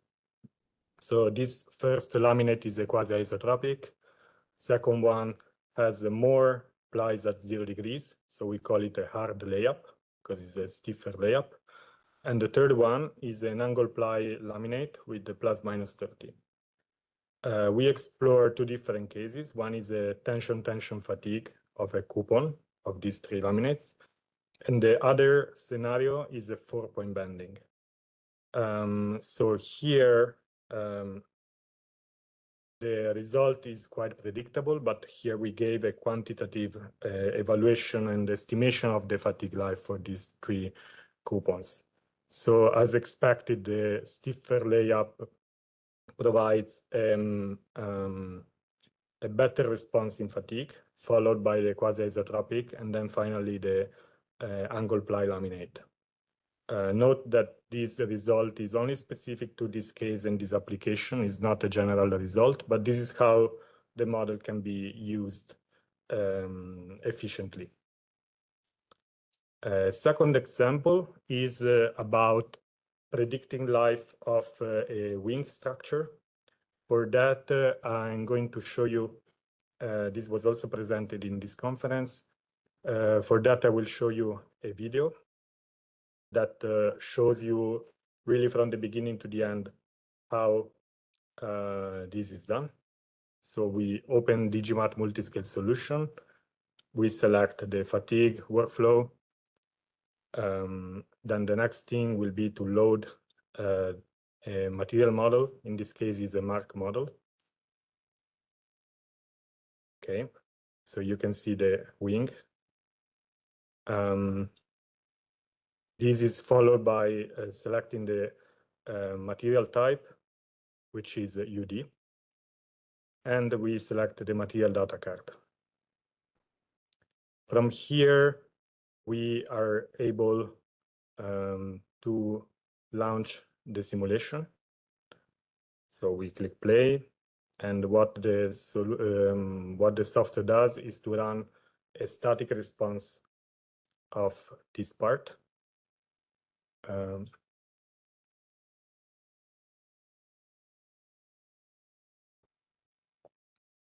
This is the static response being computed. Once this is done, we can take a look into the results. So we open MSC Mark, and we check that this is the load case that we are going to explore in fatigue. What you see now is just the static analysis, but that will be used later for the fatigue model. So now we open the fatigue post-processing module. We load the simulation results that we have just obtained. And then what we need to do is to load the material card and assign it to the different parts of the model. After this is done, we select the load levels from the static results that we have. With this, we can define any type of loading ratio that we want. We just need to have that into the static analysis. Then we can observe the results ply by ply, and we obtain that the fatigue failure we predict is is in the colored area. And we can predict that it is in the 0 degree ply, and it is due to compression. So this is just a summary of what I have shown you. So the model we used was a shell model. Was a pretty small model with 3,000 elements. The assembly includes spars, ribs, panels, and some joints that are not part of the fatigue analysis. We predicted a fatigue life of 10,000 cycles for the bending load that we have applied. The other thing that is that we want to highlight is that the total time of what I have shown you in the video took me 7 minutes to prepare. And realizations for the fatigue analysis evaluation was also quite fast. Now I go to the last part, which is the part that we worked on for the project. Here we have two challenges. One is to identify material parameters for the material used in the project, which is IM78552. And the second part is to apply the model to the D-STANDART demonstrator. As I mentioned before, a quite specific set of experiments are needed.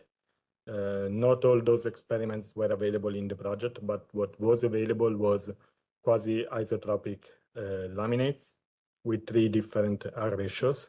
So this is how we are going to make use of that. So for the static properties, we have them, but for SN curves, we need to reverse engineer the curves from the quasi-isotropic laminate. So we will obtain something like that. Once we have the SN curves, we will use them to build the mean stress sensitivity, also called the constant life diagram. So this was an optimization work that we have performed, and the goal was to obtain the same response at the quasi-isotropic level. This was possible because the model is quite efficient, so we were able to obtain these 3 good correlations. After that, we built the constant life diagrams. Here, because we don't have all the data we ideally want to have, we had to make some assumptions, but considering the availability of the data, we consider this being appropriate for the moment. Okay. Now we did use the model for the demonstrator, for the aero demonstrator. We used the reduced version of the model to have less elements, like 100,000. We observed stress concentration in the area where there is the thickness buildup.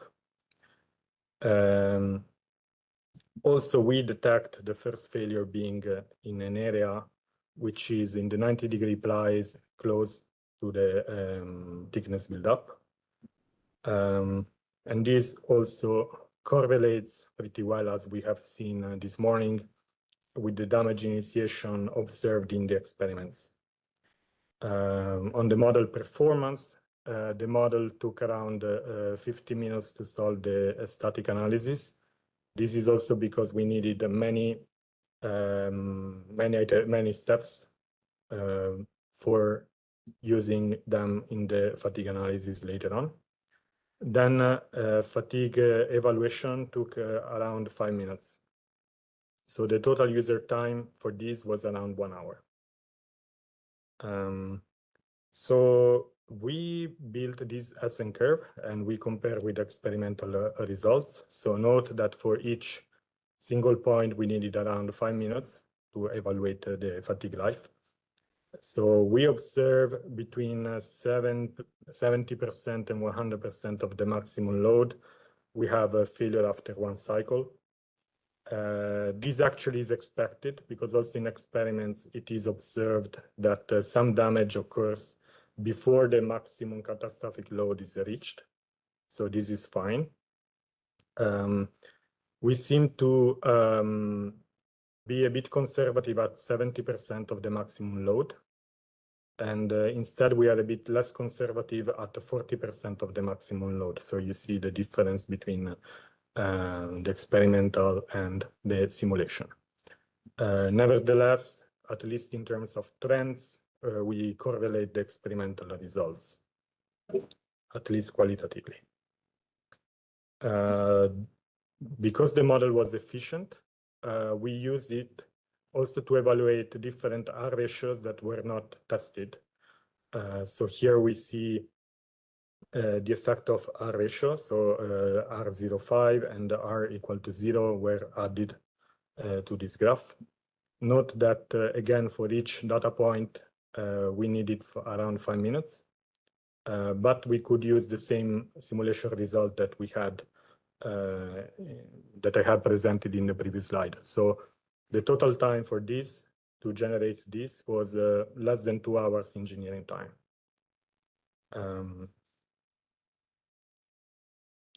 Yeah, with this, I will leave the floor to my colleague, and I will be able to take questions later at the end of his presentation. Okay, so thank you, Fabio. So yes, we've discussed now how we can approach a problem with.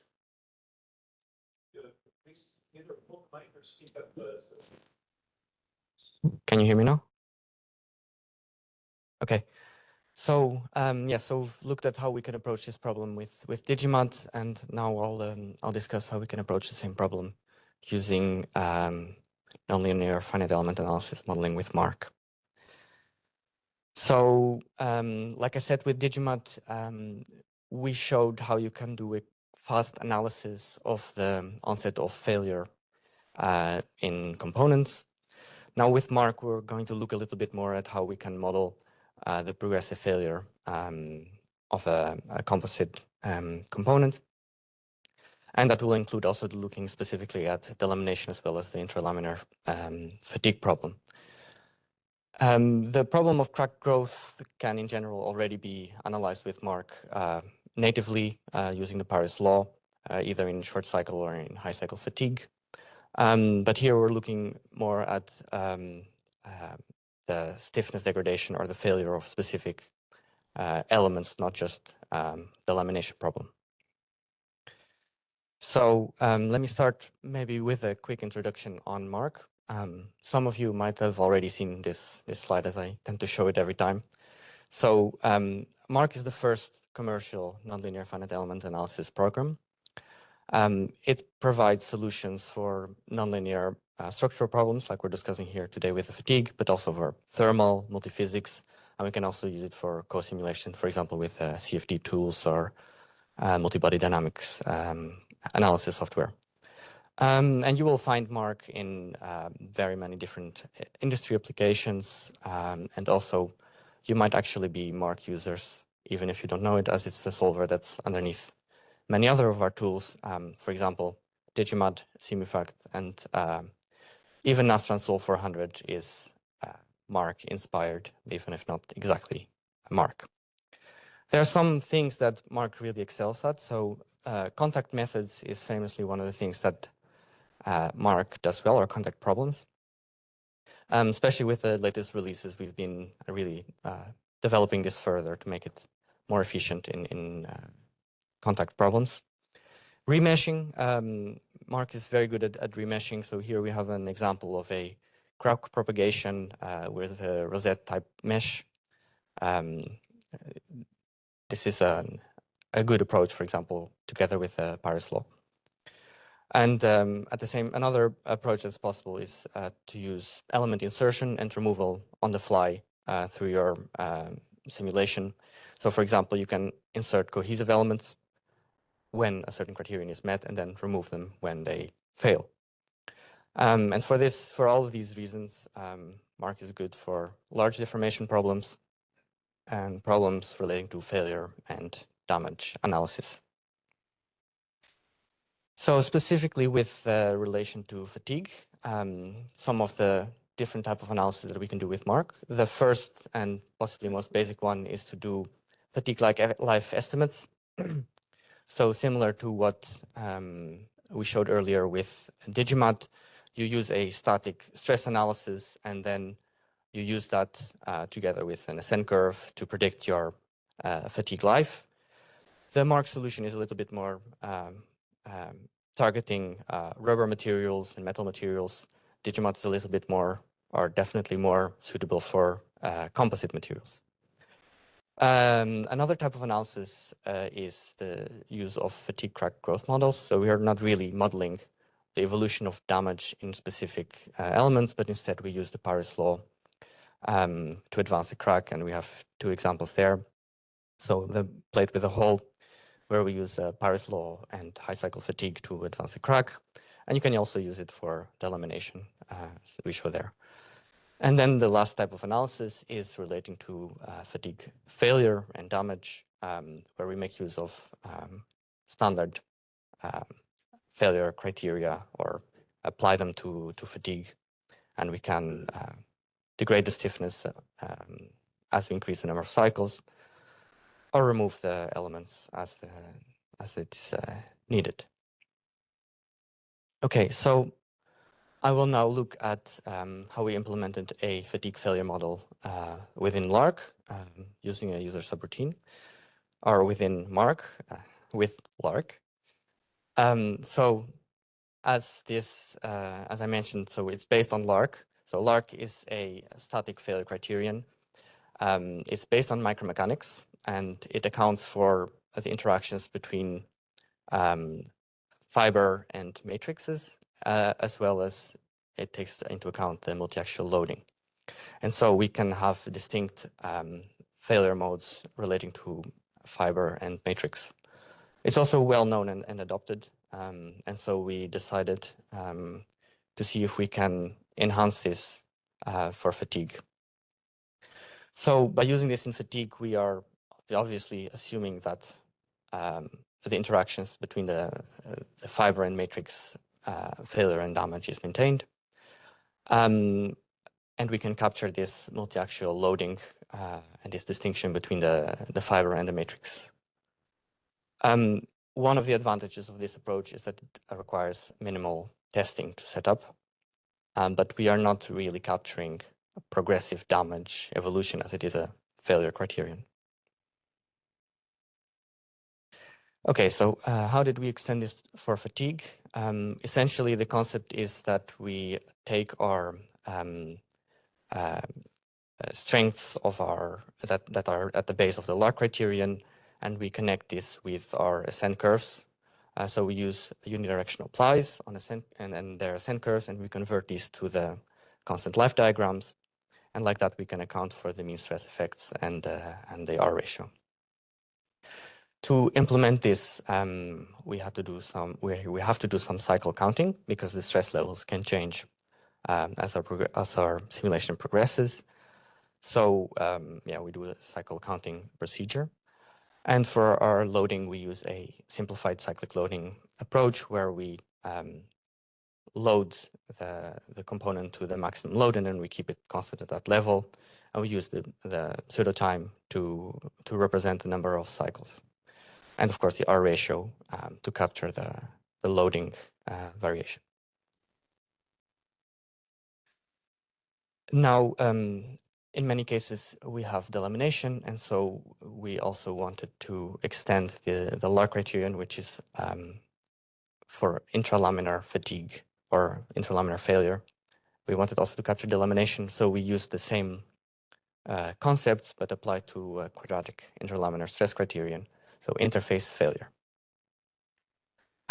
So the technique here is that we split the mesh once this criterion is met, and we're not actually inserting cohesive elements, so we don't need to use any cohesive elements in the whole solution. Okay, so in terms of data needs, we need some ascent curves for these unidirectional plies, as well as plus minus 45s in tension and in compression. And then for the delamination, in this case, we just used a static delamination strength, and we assumed endurance limits. And that's something that possibly can still be improved by using either a different criterion or a different set of data. And so to set up this case, I didn't write exactly how many tests are needed, but it's not that many tests in the end. Okay, so obviously we needed to verify this against literature as a first step to see whether we are accurate enough. So we used the data from the Kawai and Ito paper as inputs, and then we see whether our predictions correspond to what we expect. In general, quite good correlation, except for the longitudinal R equals to 0.1 case. But this is down specifically to the interpolation that we are doing within our CLD diagram and would be really easily improved if we wish so in the future. Now, something else that we did was to test if we could put AI in this loop to see how we could enhance this. So the idea here was to use Odyssey, our commercial AI tool, to build a DOE, essentially telling us which different layups I need to test with Mark. And this is what we did. So we tested those cases that Odyssey asked us to. We obtained their ascent curves, which are the ascent curves that we have here in the slide at different R ratios and different loading directions. We use that data to train Odyssey and then predict ascent curves for a different layup. And then those ascent curves could be used to drive the fatigue LARC model on a different homogenized case. So on this slide, I show the results of that. So we used only 9 training data points, so not a lot. And we used another case as the verification case.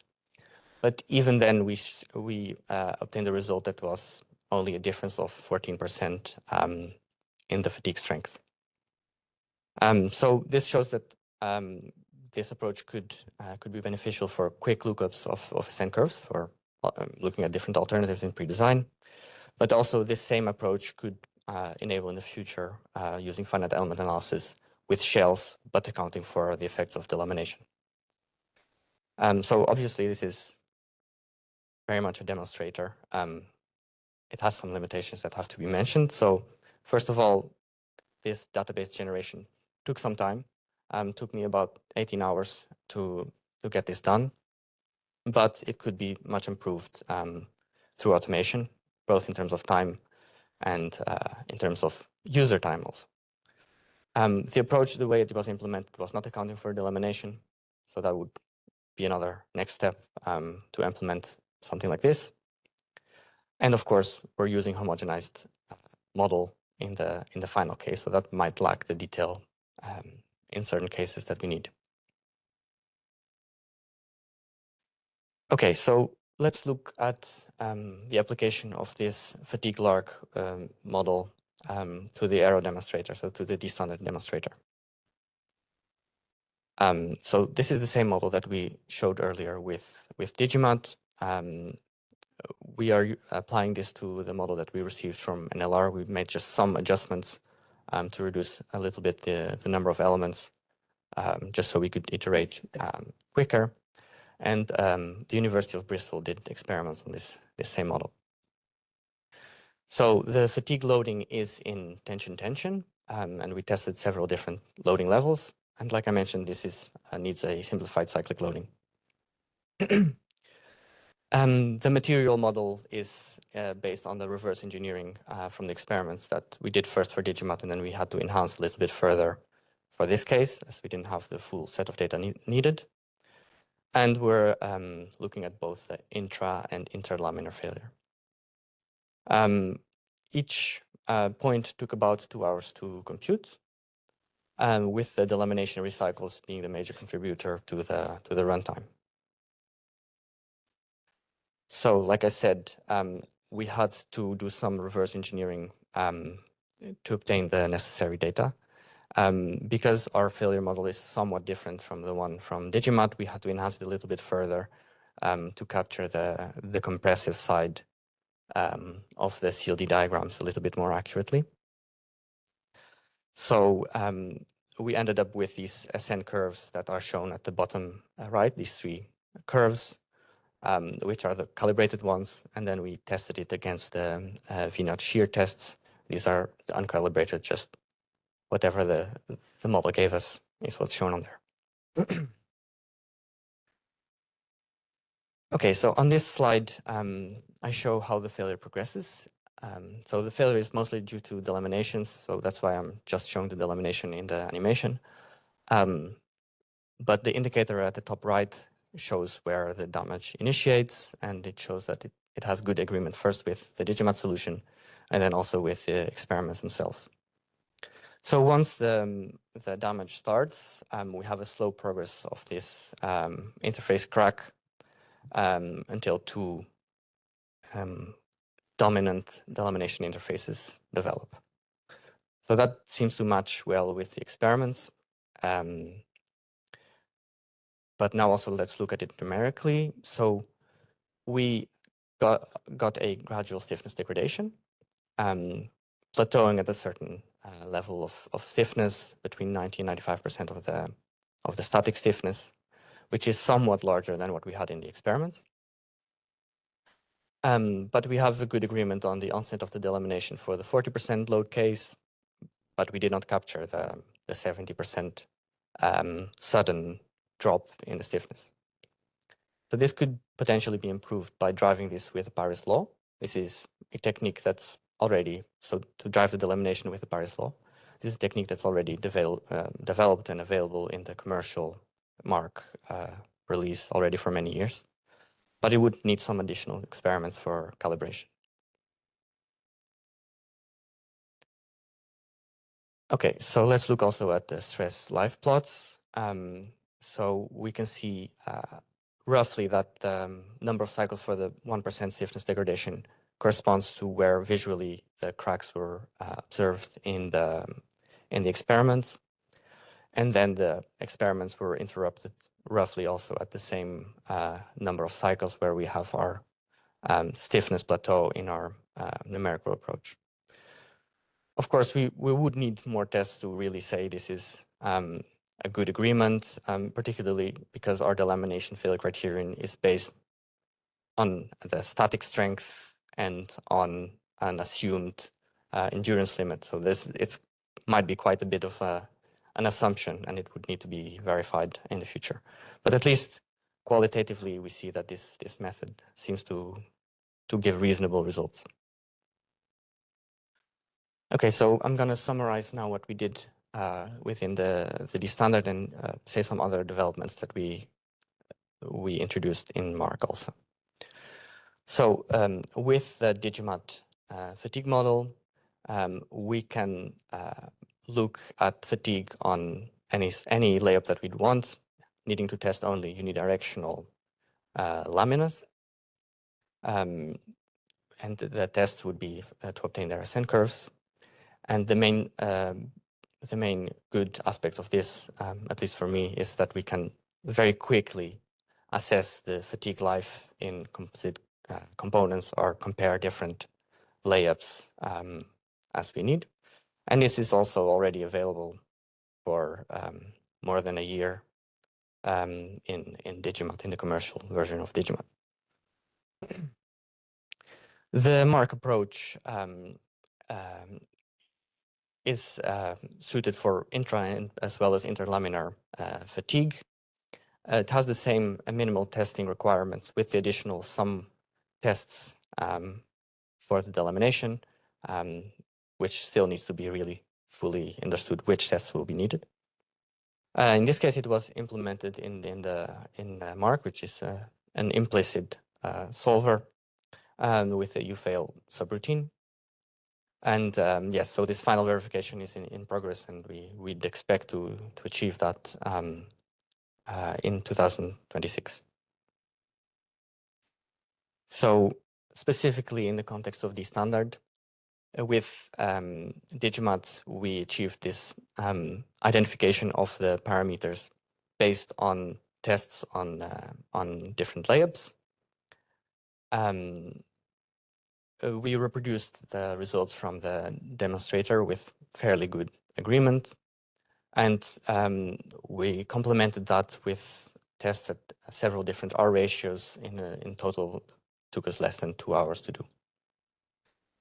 The same approach was done with MARC. We calibrated the failure inputs from this test data, and we validated it against literature. We showed an example of how AI could be implemented for this type of fatigue analysis. And we showed that similar damage mechanisms can be captured with such an approach. But of course, we do still need some further tests to determine the exact accuracy of this model. Okay, so some more things that were done within the context of D-standard. So we added a new subroutine to MARC called U-material. Its main advantage over previous subroutines is that it's much easier to use, as many things you can define them straight into the user interface of Mentat, as the preprocessor for MARC. And the other neat addition is that you can now use Abacus UMAT subroutines directly in MARC without needing to change them at all.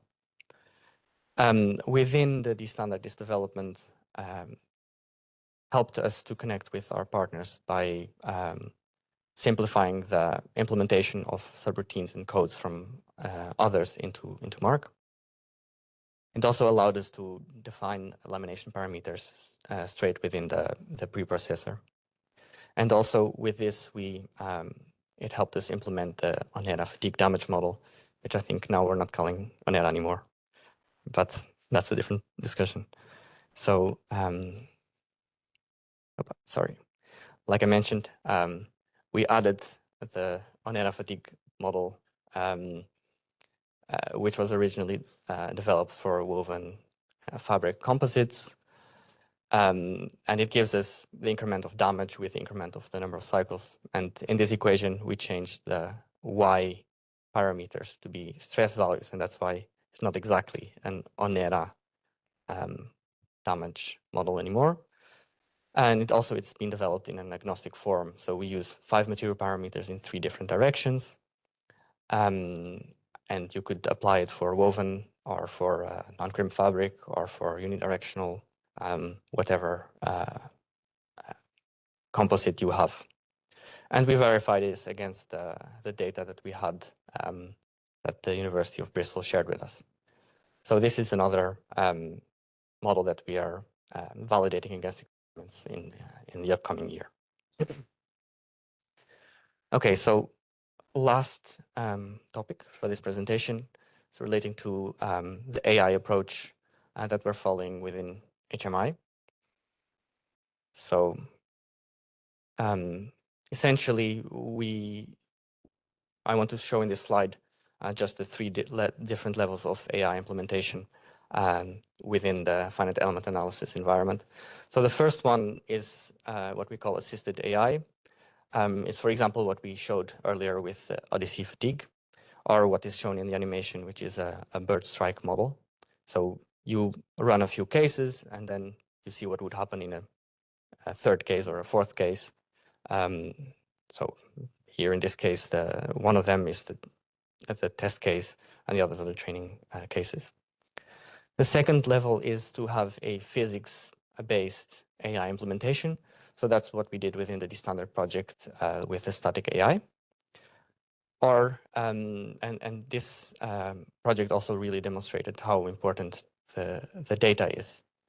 So we need to have large quantities of data, good quality data, but the problem is that it's often limited and very often not shared. So the D-STANDART project being a bit of an exception here, where it gives all the data, that's not very often the case.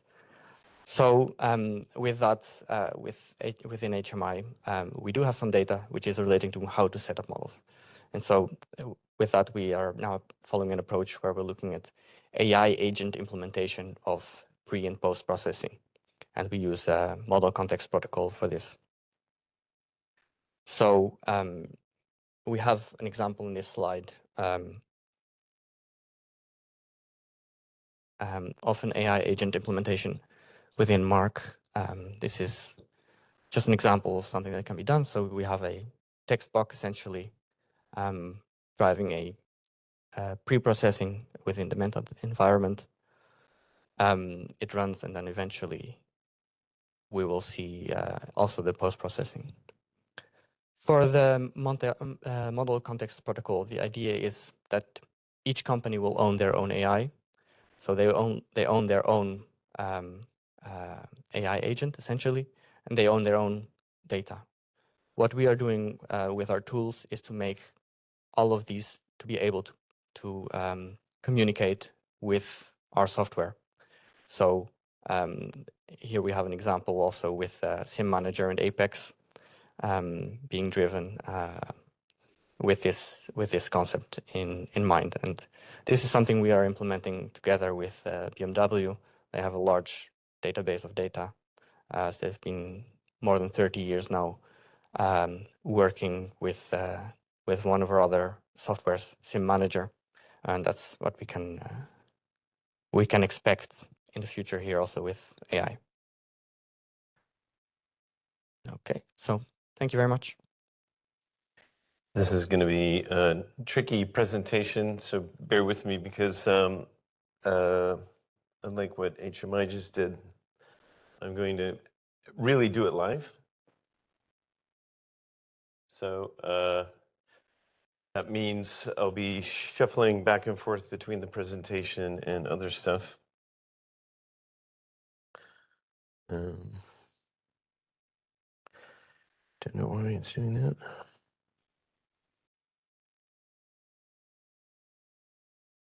So I might actually just leave it like this now, but it's a bit messy. Just make it switch. Let me see what makes sense.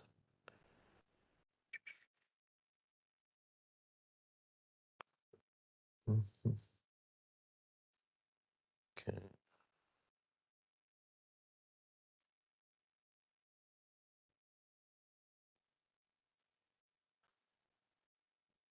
Right. Okay, well, I think I'm going to switch back to non-full screen mode in a minute because it's going to be easier for me.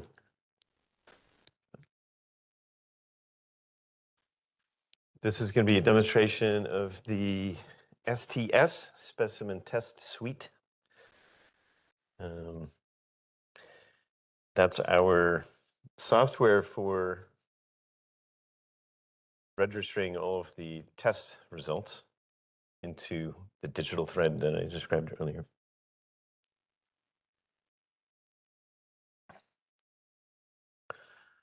Well, I think this was already presented by John Allen earlier this morning, so this is just a recap, but basically you see that those blocks I had in the other diagram earlier, where the standards and the workflows are interacting with the different people creating the test data, and that's being provided into the digital thread. This is another way of saying this. And you see the digital thread is really just capturing everything that happens along the way into one story, essentially. That's the idea. Here's another view where you can see what we're focusing on, or what we focus on in D-STANDART is in the dark blue, but how that fits into also this digital thread can fit into also LCA, life cycle analysis use case. And here you see the CADA that I mentioned before, the characterization data, and the workflow, the general workflow that applies to this project, and how it results in raw data, process data, and that those are captured into a CADA. We call it a fiche, like a folder of data. And these are the kinds of things that we want to capture in our digital thread as well.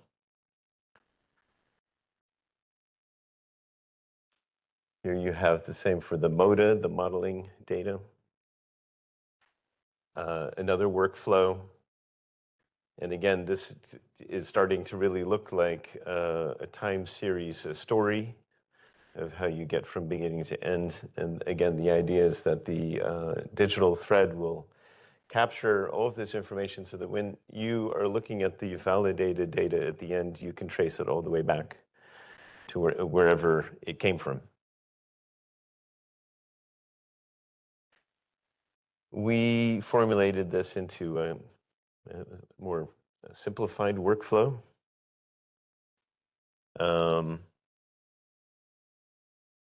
And here you also see where the applicable standards come into play. So how we want to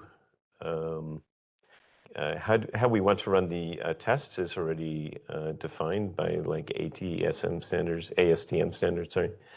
And then we want to have evolving standards like CADA, DPP, Digital Product Passport, and MODA. We want to have that included as well. So one of the problems we face is what kind of standards exist in order to tie the beginning and the end together in terms of data storage or anything like that.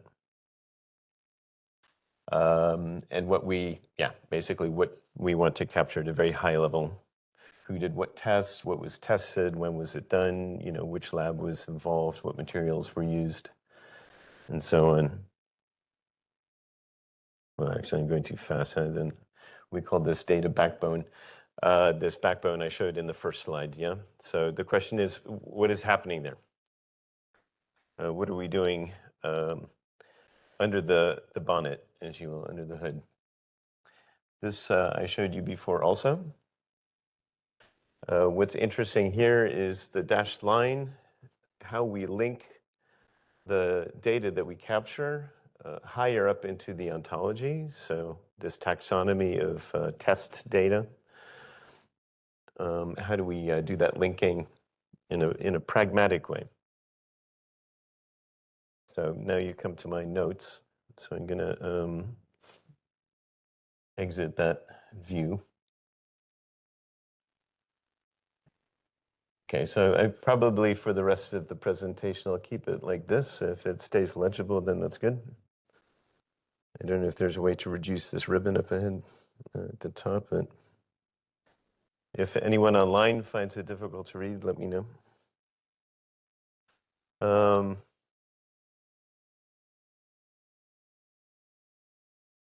This one was hidden, so I'm actually going to start here.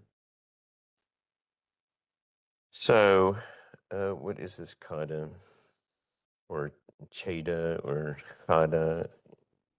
We used to call it kata. I've started calling it kata because of characterization. Well, there was a standard called Senelec Working Standard or Working Agreement, Senelec Working Agreement, which is kind of a pre-standard.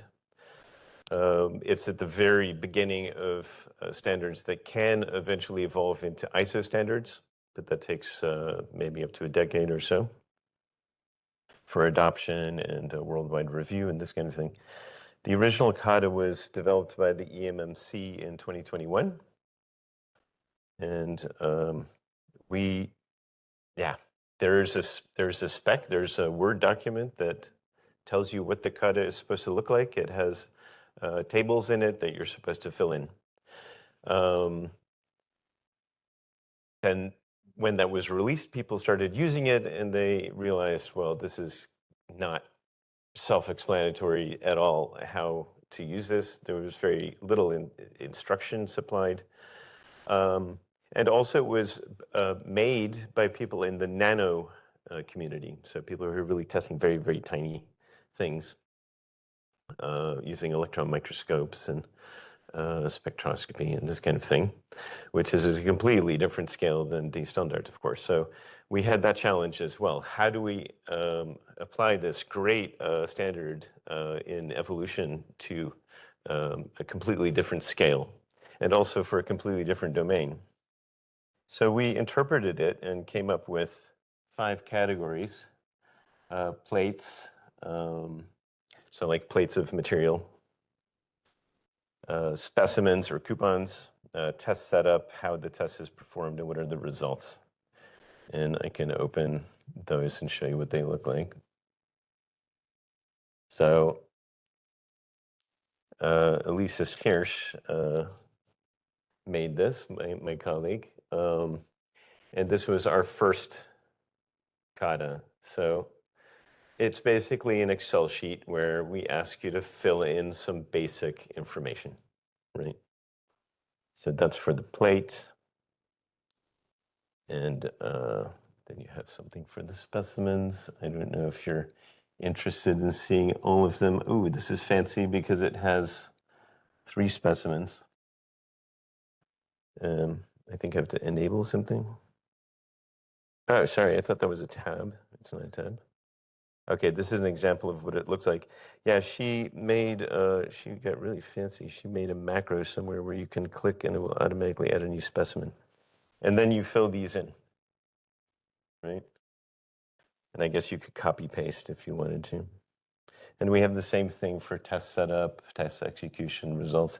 Maybe let's just look at the results because that's really what we're after. So here again, you have, her button is here somewhere, but yeah, oh yeah, then there's some instructions on how to copy that. Not so much information, right? You'd expect maybe a little bit more detail. When we run tests in the materials test community for composites, I think we capture a lot of information than just this high level. I have to say, though, on the other hand, what's nice about this is it's very straightforward and easy to understand. You'll see why I'm saying that later. So let me close off Excel. I'll close these off anyway. Okay, so that was that. That was the original kata. And then we have the moda. This is the original moda. And the moda is supposed to indicate various aspects of a model. So this could be the model that Daria will present after me, where high-frequency test results are translated to the quasi-static domain so that you can compare them with other tests that we're used to. But it could also be the model that University of Bristol made together with Rolls-Royce, which HMI just presented a comparison of with their simulation.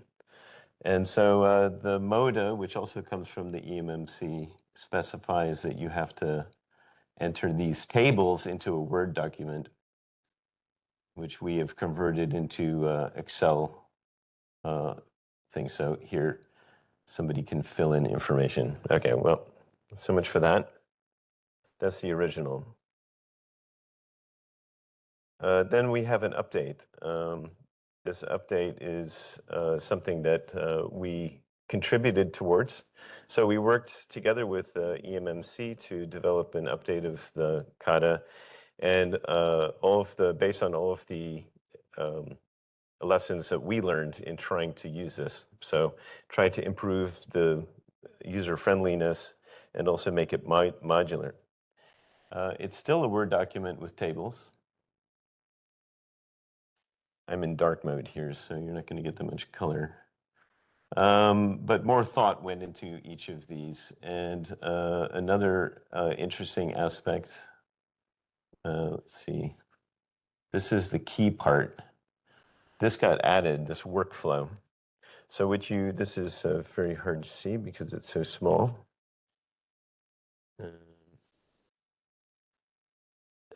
Wonder if there's a way I can make that bigger, more visible, so that you can actually see what's going on here.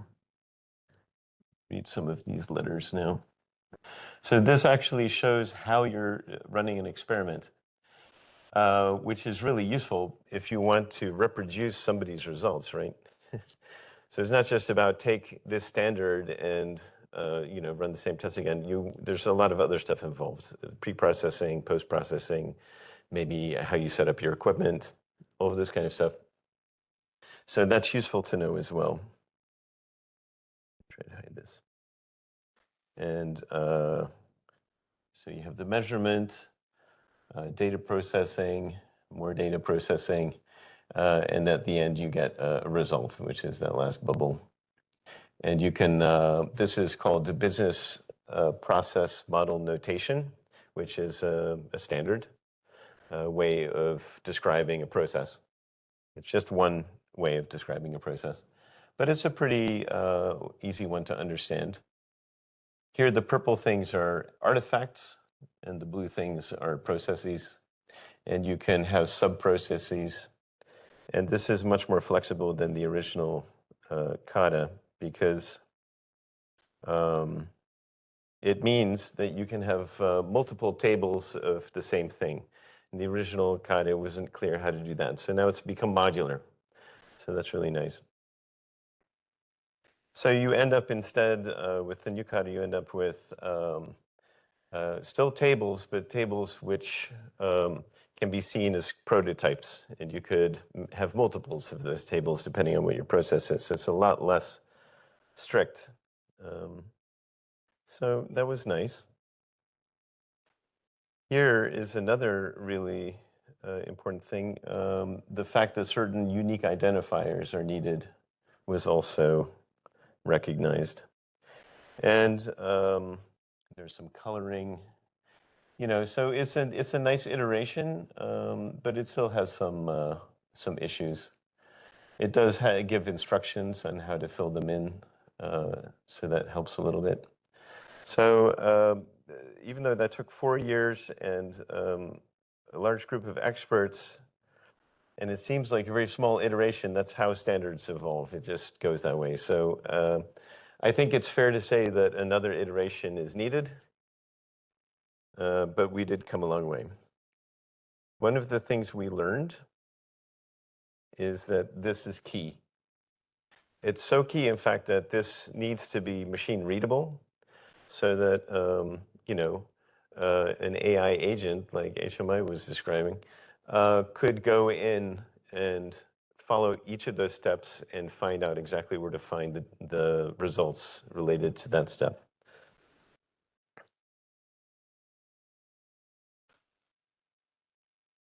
And then we have an example from John Allen's group of how that would look like with D-STANDART data. And then you can see that here, all of those pieces of information are filled in. And the idea is, at least as a human, you can look at this and you'll have enough information to be able to reproduce the results. That's kind of the litmus test. If we provide not just the raw data, but enough information to do the same experiment, then you can check that you get the same results. So for us, that would mean that even for ourselves, if we come back 5 years from now, we can do the same test. If you've ever worked in a lab before, then you know how challenging that is if you look at your work from 5 years ago and you're like, what the heck was I doing? Well, this helps you remember. So it's also good practice for in the lab, let's say. All sorts of links, all sorts of extra information. The more information, the better. That was kind of the idea here. But let's look at it a little bit more. So there's a lot of information. It's a little bit more criticality. Okay, so here, for instance, samples to be tested, a list of all samples. So here you have a list of all samples. That's great. What would be nice is if you could, I don't think it's because content's not enabled, but would be nice, for instance, is if you could click on this and get some information about the sample. That's basically what we want to achieve with the STS, this software we made, this specimen test suite, so that you can have that kind of ability to drill down into the results. But there are some issues.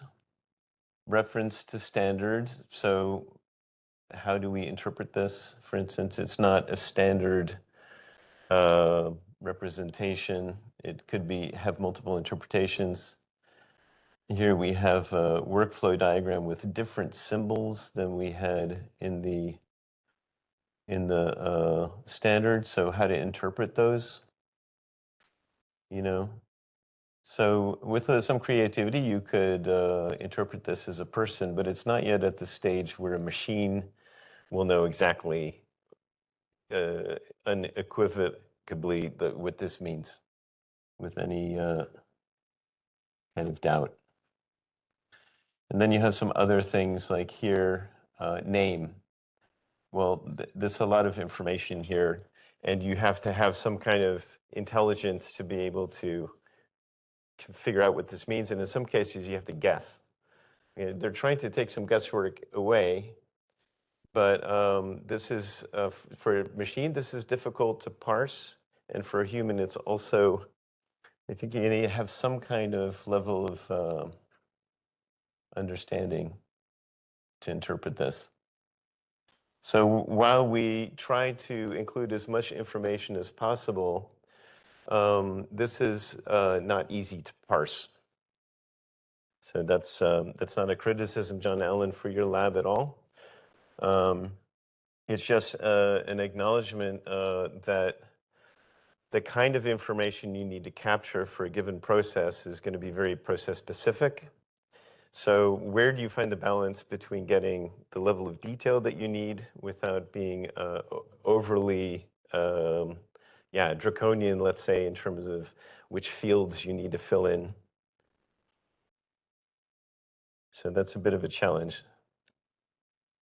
So there is ongoing research in that area to try to understand better how we can help automate this process.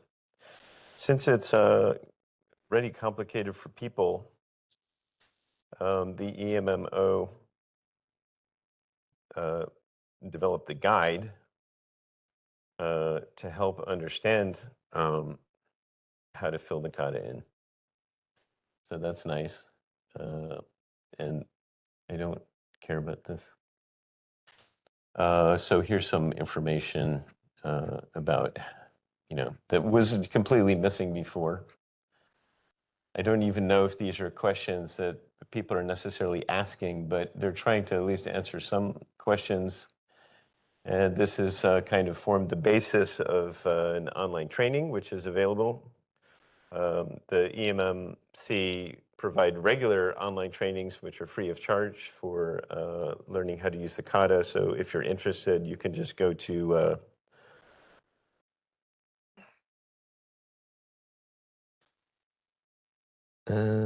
website.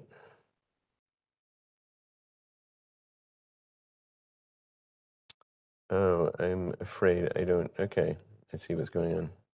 I don't have that website on this computer, but fortunately, it's not that hard to remember. You can go to emmc.eu/kata, and you already get some information about the kata.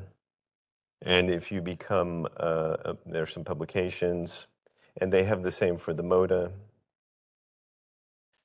If you have, if it's a good starting point, let's say. You see here also, this is basically where their focus is originally.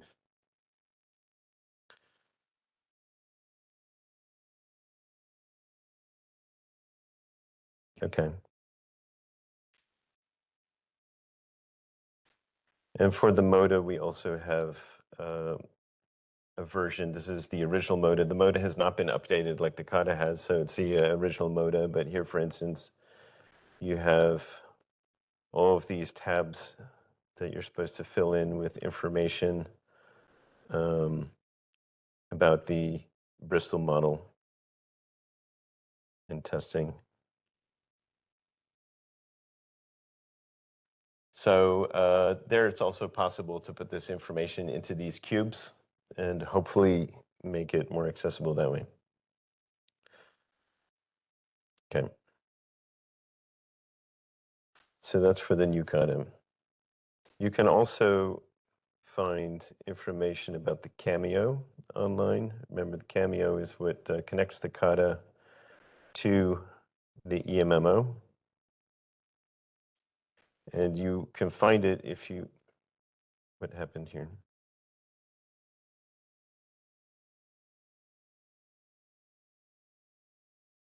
I'm not sure what happened there. Okay. It's like Edge just crashed on me.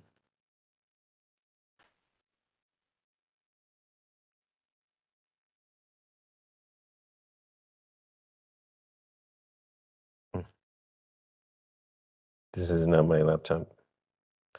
So here you can find the Cameo.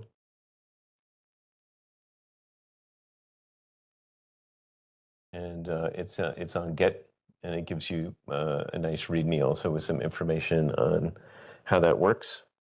And you can click on these files. These are turtle files. Those are these triple store information format that we talked about earlier today, and that describes essentially the ontology in a standardized way that for us is probably like Greek. But if you're in this ontology community, then there you go. There you have the Cameo. So now, that's nice. Go back to my presentation.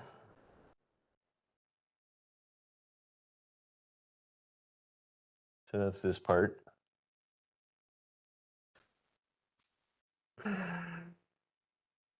Right. So how did we implement this? We wanted to capture test data, right? So we developed this thing we called the master sheet because it kind of ties everything together. This master sheet is kind of crazy. So here you see the same elements I showed you before from the original kata. It's still in Excel format, but you can see, for instance, there's a lot more information now.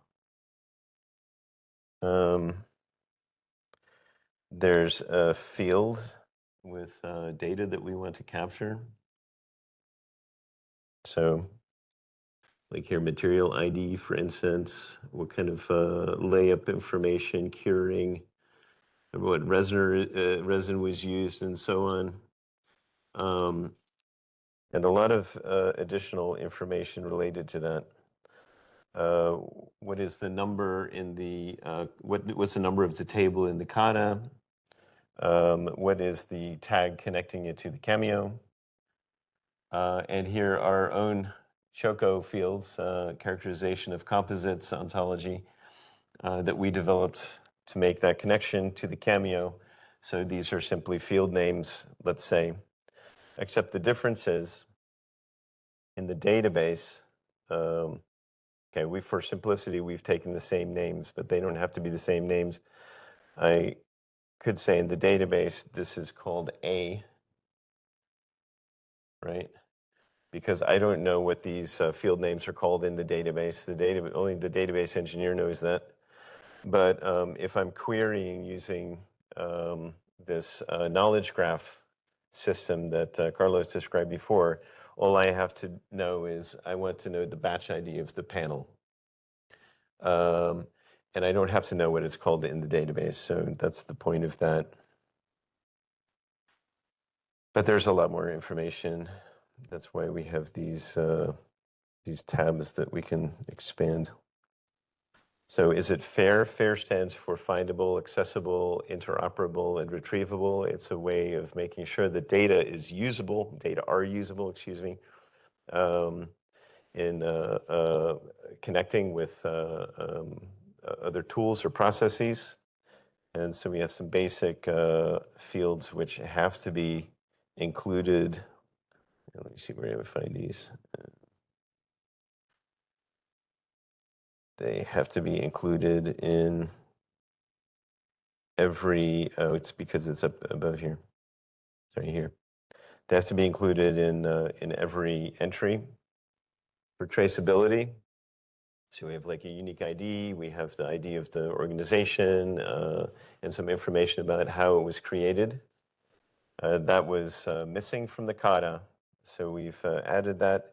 And you can start to understand, I think, that the way we did this is also very much related to how we're going to store the information, how we're going to capture the information. So it's a complete evolution from this Word document. We're really thinking about, okay, how do we put this in a database that can actually be retrieved later, even to the point of what kind of data type would it have to be, and you know, how do we present that on the screen, and what does it look like to the user, or is there any kind of translation at the end? And then we did that for not just panels, but specimen data. You know, does it have defects? So a huge number of fields. Test information, you know, saturation, temperature, start and stop time of the test, what kind of scripts were used in processing the data. Also this concept of batching, so specimen batches versus test batches. It's a bit of a mind twister, but you can imagine from a set of specimens could come from multiple panels. You could also have a panel producing multiple batches of specimens. You typically want to test batches because you want to average the results.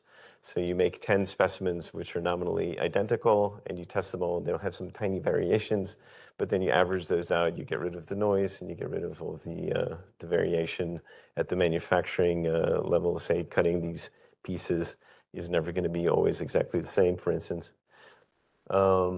So that's why you have specimen batches, and test batches is something like that too. You might have 3 batches of tests that are identical. Maybe you choose to use different machines to average out the machine differences and this kind of thing. So there are lots of reasons you might choose for all of these different ways of modularization of the process. And then, of course, apparatus and setup. So that's quite a lot. Then we were confronted with, okay, that's great, but So how do we tie it into the ontology, right? So that's why we have this Chaco. But there are some Chaco fields that don't map to anything in the Cameo. So there's still some holes in terms of how do we do that. So there's work to be done there.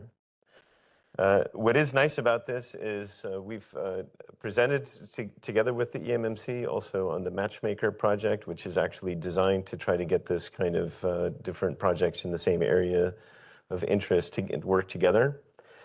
And we'll be continuing to work with them moving forward in 2026 to use the lessons we learned here in D-STANDART to fill in those gaps. So that was one challenge, mapping to the ontology. Then the challenge in terms of implementation was how do we organize all of this on a screen? We have a web portal, so I'll show you how we did that. How do we make it so that it's searchable and visible for users? Then another challenge was, okay, so if we have test results from lots of different partners, how do we get that in this into this format? Yeah. So that's where I'm going to go to next. Here.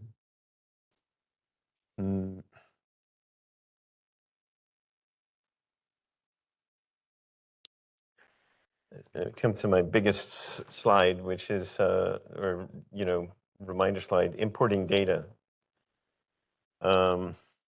We learned a lot from trying to import the data. So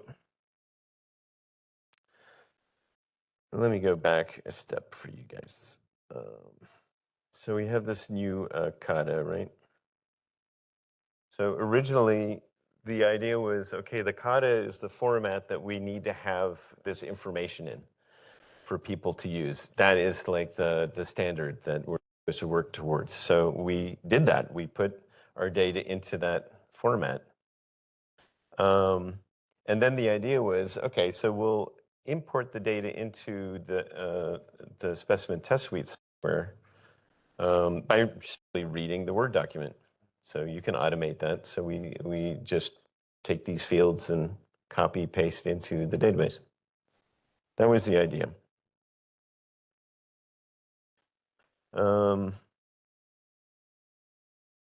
Okay, that's nice if it's in this format. What somebody has to do here, there's one kata per test. I'm going to show you something. Here's some statistics from the D-STANDART project. Here on the left side, you have archived data, which is typically a mix of raw data files from tests and some kind of document explaining what those raw data are and where they came from. Also, hopefully, process data, so Paris curves or SN curves based on the test. We have a bunch of people, different people doing these tests. Everybody has their own way of working, their own native in-house way of working. Also, like I mentioned earlier today, their own in-house way of storing data and organizing data, archiving data, referencing data. So I did an analysis of these raw data files, and these are the files, by the way, that you will find in Zenodo. So these are available. This is what you have. If you go to Zenodo, then you get these, and that's it. That's what you get. The idea of the SCS is that you have a front end where you can say, give me all of the tests on this Zoltec material, let's say, and then you don't have to worry about parsing these data sets. It will just print it out for you, let's say. So first, an analysis of what's going on here. This is the number of folders, individual folders inside those archives. And here you have the number of files. individual files inside those archives. Here's some other information like the sizes and whether it's compressed, which is interesting for data storage reasons. Here's more the result side. So what kind of results are there? A result being, let's say, an aggregated conclusion from various test batches. And what is this? This is number of coupons per result. So if you multiply those together, you get the number of tests, except it's not quite like that because you have multiple specimens per test batch contributing to perhaps one sub-result, which is aggregated later.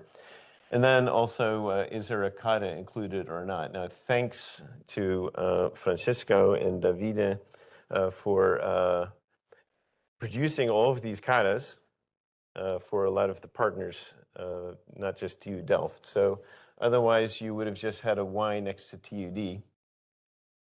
But no, we have lots of katas, so that's great. So we have lots of these Word documents that we can, in principle, just parse into the SES. So that's looking good so far. Okay, so that's nice. Here's some more aggregated information. You can see most of the tests have been performed by NCC. NCC is, they do industrial level testing. Everybody else is a university or a research institute. So yeah, NLR, we only made 12 tests. It's only 1% of the total. NCC produced 2/3 of the test results. So it would be really nice to parse all of those NCC results, right? Because then you get a lot of data. Well, let's dig down another step. Okay, I'm going to skip that. I'm just going to go straight to Zenodo, which I don't have on this computer. So that's, I have a shortcut to the file on my computer. So I'm going to have to grab my computer, I'm afraid. Okay, yeah. I did the wrong thing and turned off the speaker instead of the mic. I turned off the mic instead of the speaker. That's too bad for the recording. Okay. I'm going to speed it up here. So this is data from NCC. Here, let's go to test summary. That sounds promising. Okay, so here's a they have their own master sheet. So this should hopefully tell us how to interpret all of the data. It's taking a while to open because it's almost a megabyte big.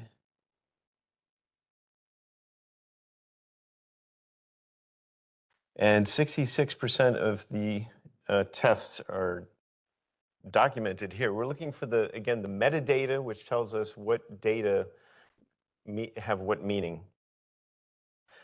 So any guesses as to what we're looking at here from NCC, perhaps?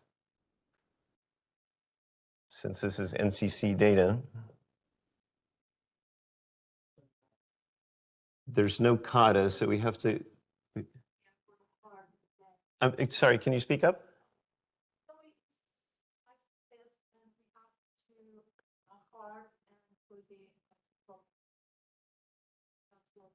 Okay. Okay, great. Yep. Yep.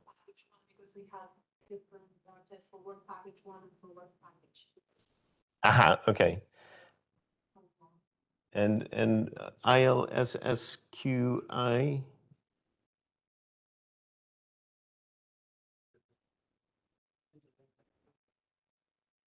Ah, nice. Okay, I see. You're an expert in the field. So this is interpretable, right? So that's great. With the right knowledge, you can get information out of this. So that's great. But it's really difficult.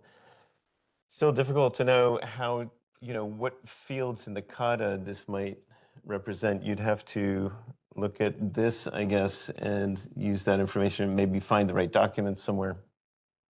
Anyway, I think I've made my point. It's not that cut and dry. So we tried various ways to do this, but in the end, I'll show you the SCS now. It's authenticated, so you have to be authenticated to log in. Here, we've populated the SCS with some, whoops. Sorry. With some real data, but also with some fake data because you're kind of short on time. And here's kind of a nice, this is all in development, by the way. So some kind of graphical representation of these different tests, which test batch they belong to, specimen batch, and so on. But that's the dashboard view for, let's say, here's the real information. So different test batches and information on different test batches. So you can see, this is what we're after, right? So that you can go into this portal and find all of the information about a given test. So that's nice. And then we have that for specimen batches as well. And specimen batches, well, there's some specimens inside the specimen batches, I guess. So this batch has these specimens. Okay, so let's look at that specimen. Here you see the size, weight, conditioning, and so on.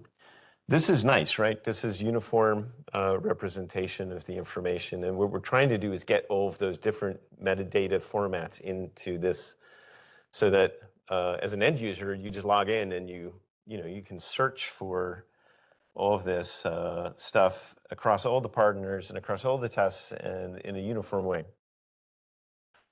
But you can see that it's been very difficult for us to find a way to automate that import, which is kind of a bummer because with 900 tests, that'd be a lot of information to enter manually.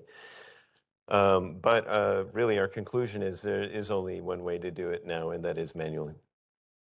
And that would probably have to be done by the people who actually originate the test.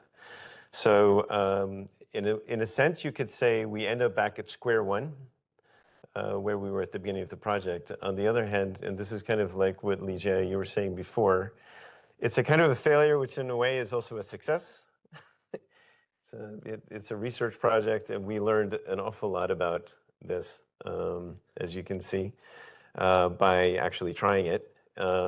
And the more important thing is we identified where we want to be, and we've identified what's keeping us from being there, and we've identified the partners who we're going to work with to get to where we can, so we can be here. And we know what the technological challenges are to actually, that need to be implemented. So this is really useful information for the materials characterization community, and will lead to eventually, over time, a way where you can do this in a painless way. Obviously, the most important thing is finding, identifying, creating standards for structured data storage and communication of the metadata related to those, so that there's a standardized way of interfacing with software tools to analyze those data or retrieve them.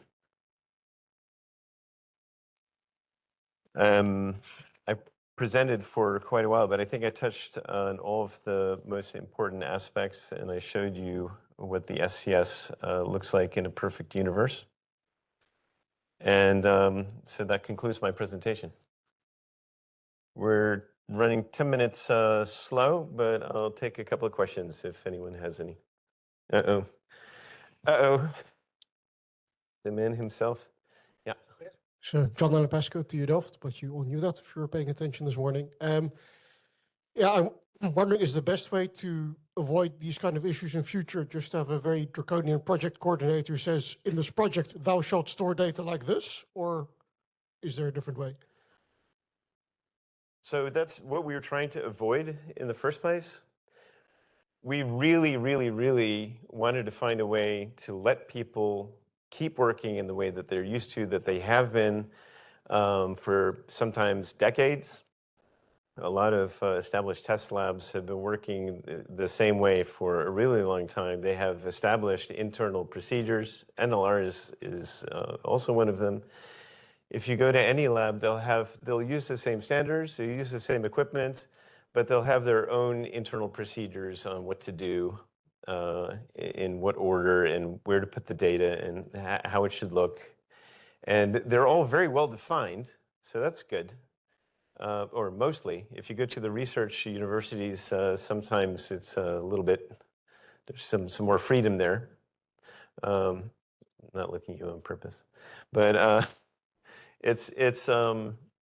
yeah. So the more structured, the better, I guess. But there still needs to be this translation to something universal. So I don't think personally the solution was in this case anyway, to tell everyone you have to do it this way, because the main focus of the project was to get the data in the first place. We have these 900 tests, so that's a great result. And we've analyzed those results as a consortium. So the digital thread was always meant more, well, to do research into the technologies that we need for digital thread, but also to provide the data to the outside world. Unfortunately, we've only been able to present it on Zenodo in this, say, raw form. We do have the documents, so people with the domain knowledge can find the data that they need, hopefully. We just can't present it in this uniform way. But it's a good question, because I think it turns out, I think that it is inevitable that you either have to have some kind of standardized structure, or you have to have this mapping. So those are the only two solutions that we identified. If you have the mapping, you can work in the way you're used to, and that's nice. You don't have to change your internal processes. The other approach would be some kind of a European standard, hopefully international standard on, well, you have to put your data in this format. And I don't think that exists, and it probably won't for a while. And then the question is, what would that look like? Is there a one shoe that fits all sizes of work? But this is the research that still needs to come. Thanks. Yeah. Okay. Well, thanks everyone. Then I guess we move on to the break, the coffee break. And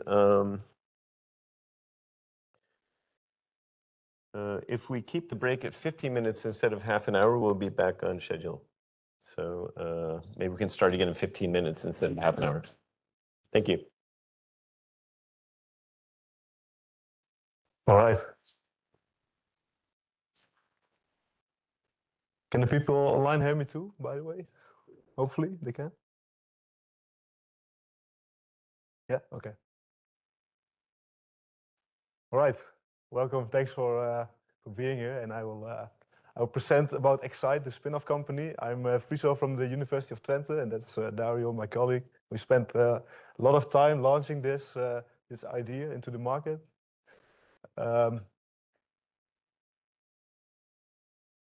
And today I will just tell about our journey, the spin-off company, and the tests we are performing. And I prepared some kind of demo with video, and I will then explain the steps, and hopefully you will like that. Okay, let's see, this is not working. It is. So first about Excite and the journey so far. So what are we actually doing? Well, we perform accelerated vibration-based performance testing for composites. That's what we started with the D-STANDART project.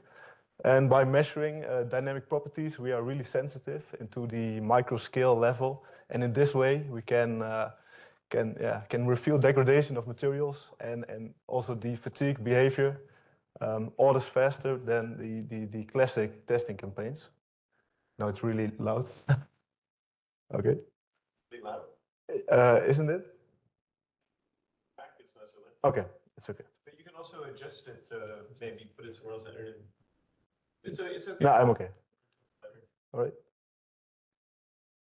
So what do? Well, we don't want to replace the existing testing campaigns, but we want to streamline this process. So you can see us as more like a front-end layer to your existing testing workflows. You can come up to us with several materials, several layups, let's say, features, and we can quickly screen them and streamline your testing campaign. So we can rank them, material A, B, C, and we can just say, okay, go on with material A or B because those are better performing than the rest. So therefore, you can also say, yeah, you can have some smaller iterations and make some data-driven design choices. So the Excite approach, more elaborate. What we're doing is high-frequency excitation, and that's also why we call it Excite. And by continuously tracking the dynamic properties, we are really sensitive. So on one hand, we increase the frequency, but because of our technology, where also the IP lies, where we are also getting a patent for now, because we are now really sensitive, we can also terminate earlier the testing. Okay. Go on, babe. Yeah. So yeah, the software is actually where the IP lies, and it actually detects the nucleation of delamination. So that's why we're really sensitive, and that's also the novelty behind Excite. And as I just said, the output of the performance of the output of the software is the relative performance ranking of several options, so layout, materials, features. So yeah, this is the region where we operate. So it's really on the nucleation again to visualize it a bit more. That's where the others operate. So at a few millimeters of crack length, they start to detect it. But because of our laser dynamic properties approach, we are really operating in the micrometers levels and loss of stiffness, which is a few percentages. So for the timeline, this is what you saw before already. We developed a method. You developed a method a long time ago. So we got lab validation. Our technology is now getting recognized also with the D-STANDART project, which is really nice. And we got some recent findings, and we thought, okay, it might be nice to put this forward into the market. And that's also why we're now trying to shape a business model around it. Get the IP strategy, which is getting the patent, which is actually filed last Friday, which is quite perfectly in time, so I can freely talk now. Pilots. So we want to validate it a bit more, see which data is out there correlated with the findings we have. Next is the company launching in January, starting the pilot project hopefully then. Get more data in, more customers. Computer vision, I will discuss that on this slide, computer vision. So as I just said, correlation and validation of more tests, more features, more materials. With pilot studies, hopefully it will generate the first revenue. Creating the business model, so the first approach would be testing as a service, which is basically the low-hanging fruit. We got the setup already there. The software is running, so you can send us your specimens and we can sell you the data. And then later we have to look into commercialization. So license or selling the hardware or getting a license on it, renting. And then under the control and the analytics software, we can also see if there's a possibility to license that stuff. But also, what is the philosophy behind D-STANDART? Creating a large database is also really interesting for us because, yeah, a lot of more clients hopefully, and then hopefully more material will come in, features, which might be really useful when we think about machine learning models that have to learn about real-world applications.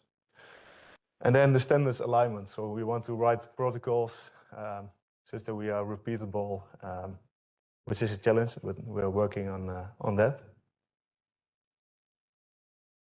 Then now for the test, it was a bit hard to get the whole setup here.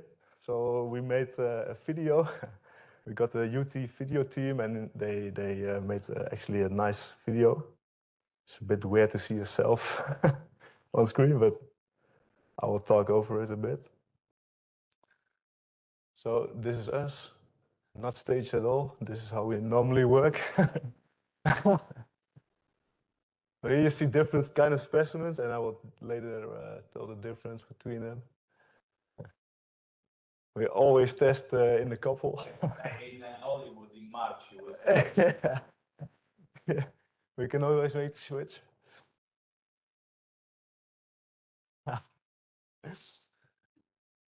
I removed the sound. Okay, so you saw a few different specimens. This is the IM7, so you're might familiar with that one. This is aluminum. This is IM7 with a strain gauge mounted. And you also see some specimens with a hole drilled inside it. And there's the aero demonstrator. I'll briefly discuss the difference. In the top you see the IM7 configuration. So there's one ply that has a cut ply. And that's also the point where the delamination will start to grow. So in this way you can test your laminate properties and also the feature properties, let's say, from a cut ply. But with our recent pilot studies, we also try to see what is performance of, for example, adhesive bondings. And that's the aluminum one. So what we did was gluing 2 plates of aluminum together and then mill 2 slots in there. And when you clamp that in and start to vibrate it, then we can tell something about performance of an adhesive bond. And then actually a most recent test is with a client that had already some plates laying around and there was no cut ply. So we thought, okay, let's just drill a hole in it and see if we can nucleate there on that specific point the delamination. So in this way we can also test existing materials. So setting up. Next video, hopefully. No? Yeah? Oh no, shit. Yeah. Yeah. So we picked the one with the hole now. Always wear protection.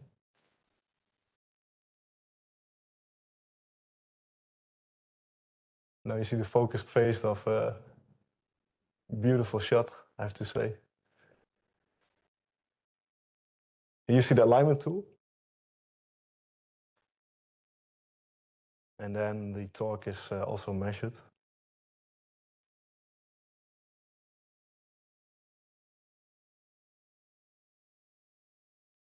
Yeah, that's it.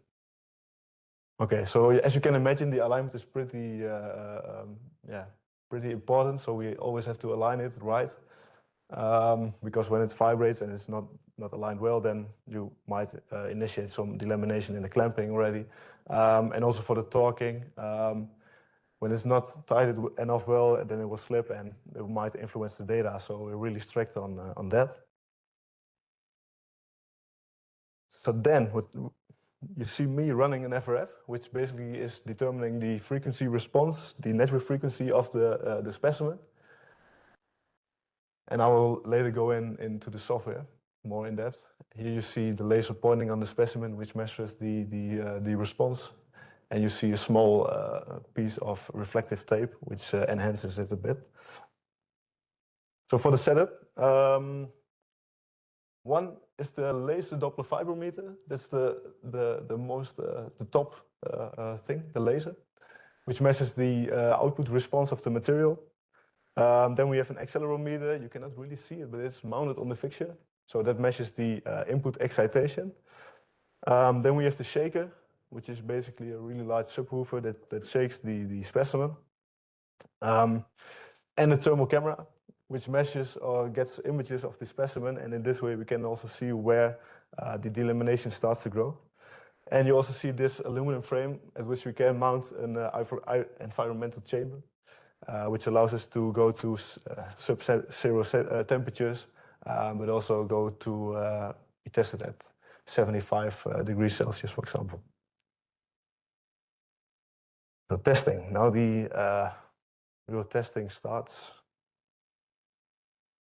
Oh no.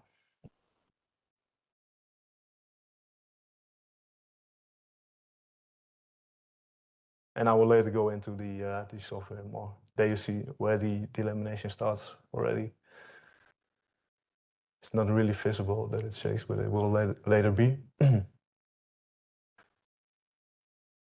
And this is us discussing about the data we're seeing. She's all fake. I will stop at the thumbs up. Oh no, it was already there. Okay. Okay, then first the FRF. So we have to determine what is the natural frequency of the specimen. So yeah, we started the start frequency, which is for this specimen around 205 Hertz. And we stepwise increase sinusoidal excitation until 250 Hertz. And we just make 50 steps. And as you see, as you start that FRF, you can see then when we approach the resonance, then hopefully it will appear now, then you will see the specimen starting to vibrate really extremely.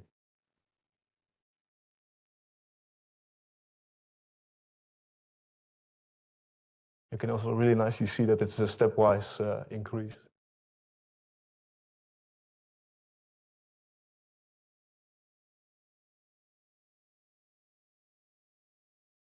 So now we'll go down again.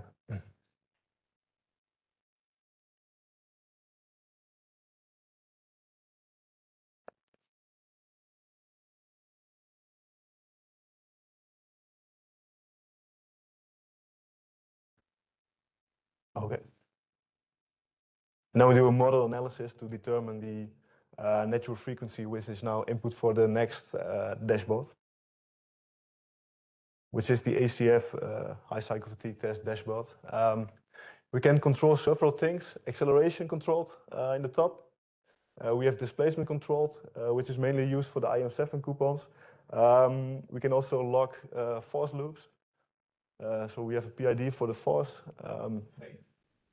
Frequency? Frequency lock loop. Oh shit, okay, frequency lock loop. Then, because we don't use it for the IM7, this is the phase lock loop. That's also the thing we can control, since that we are exciting at a fixed phase or fixed frequency.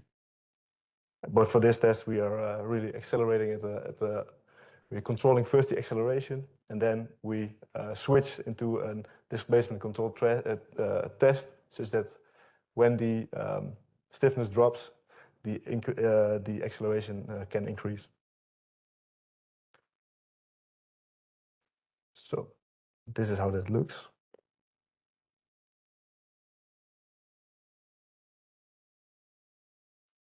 So there it goes into resonance. And you see that the hysteresis loop goes a bit wide because at a higher amplitude, it will shift slightly off the resonance. And we can adjust that and see if the hysteresis loop ends up in a nice line, then we know that we are exactly at the resonance frequency. And at that point, the specimen starts to fill, which we will see in the next dashboard.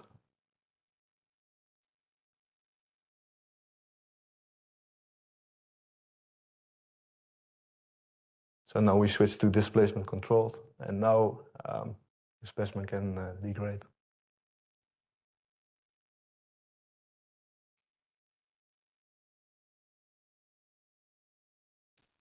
So on the top right corner, you see the phase, which we actually track.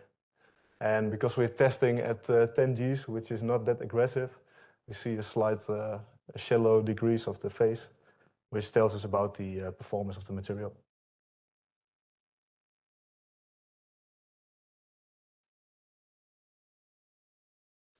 Once you go to 15 Gs, for example, then it's really, really steep. But Dario will tell you more about data analysis. That's it.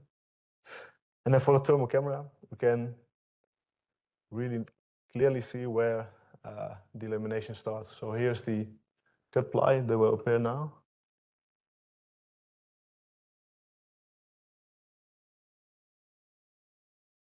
And that's the location where the delamination will nucleate and grow.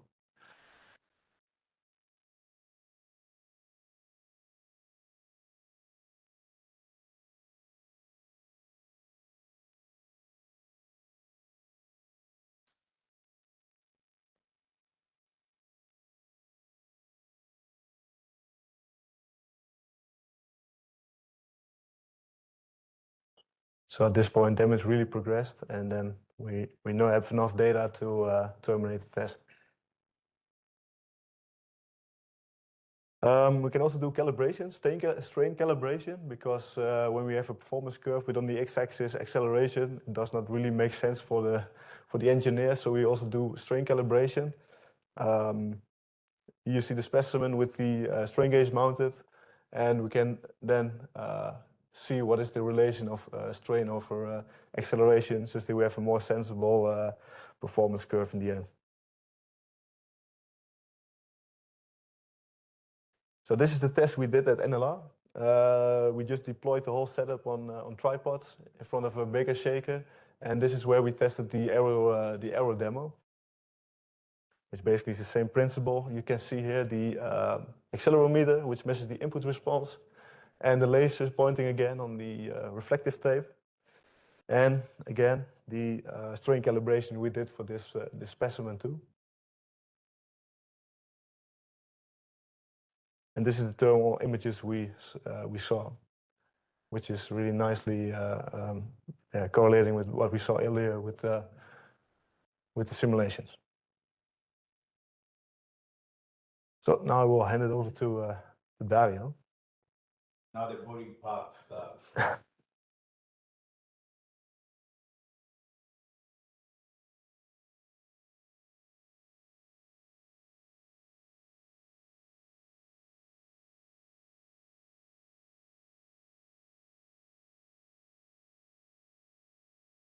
The difference is that we try to focus on really on set, and you will see some example of that on set. But before we go into the slides with some pictures, I need to grab your attention for 1 second only. This is the rotational stiffness of a beam like the IM7 that we tested in the laboratory. So I put it in highlight in red where the second moment of inertia is created near a void that we seed into. Well, there is a resin pocket, but in modeling wise, we create a void. So when you are plugging this relationship in that relationship here, you see you create like essentially the ratio between the stiffness and the effective mass. And what we do essentially, we use this function here. That function, what it does is transforming a small, well, actually, extremely small variation of stiffness caused by these parameters in red.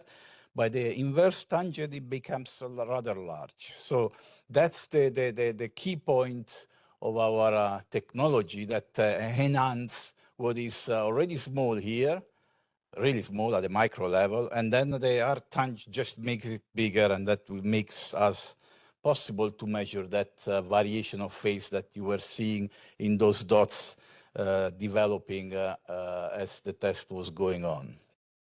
So here is the animation of the model that you see.